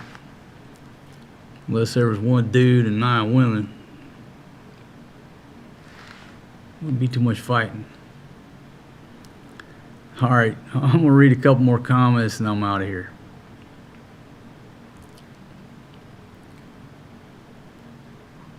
Let's see. Tail Drag, thank you very much for watching.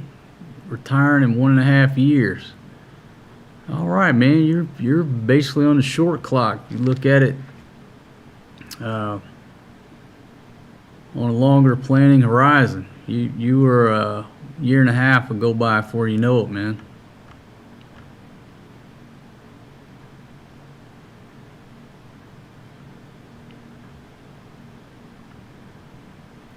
All right, folks. Well, thank y'all very much for joining me. You know, leave your comments. Once this thing posts, you can leave a comment. And just let me know what you think. I might just keep this same setup. I'll go live when it gets closer to the countdown. But again, something gonna happen or just another big nothing burger. Nothing changes. My heart goes out to this flight crew that just got shot down. Obviously their families. You know, obviously they're watching it on the news. They don't know if it's their loved one. At this point, they know what unit that the air crew is from. You're just sitting there wondering if it's your loved one. So my heart goes out to everybody, their families. Hopefully they'll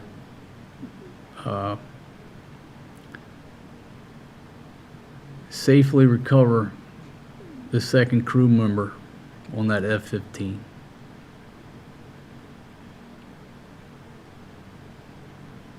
So with that, let's see, hey, Lane's away. With that, folks, I'm out of here. If you don't mind, hit that thumbs up, tap that like button. Helps out with the Google squirrels. I got 118 thumbs up, 6 thumbs down.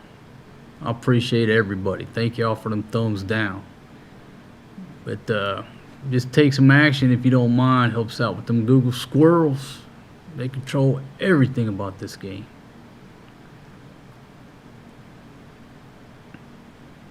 But that's it. As soon as old single dad finds this button, I'm out of here. Go snuggle up the big pumpkin.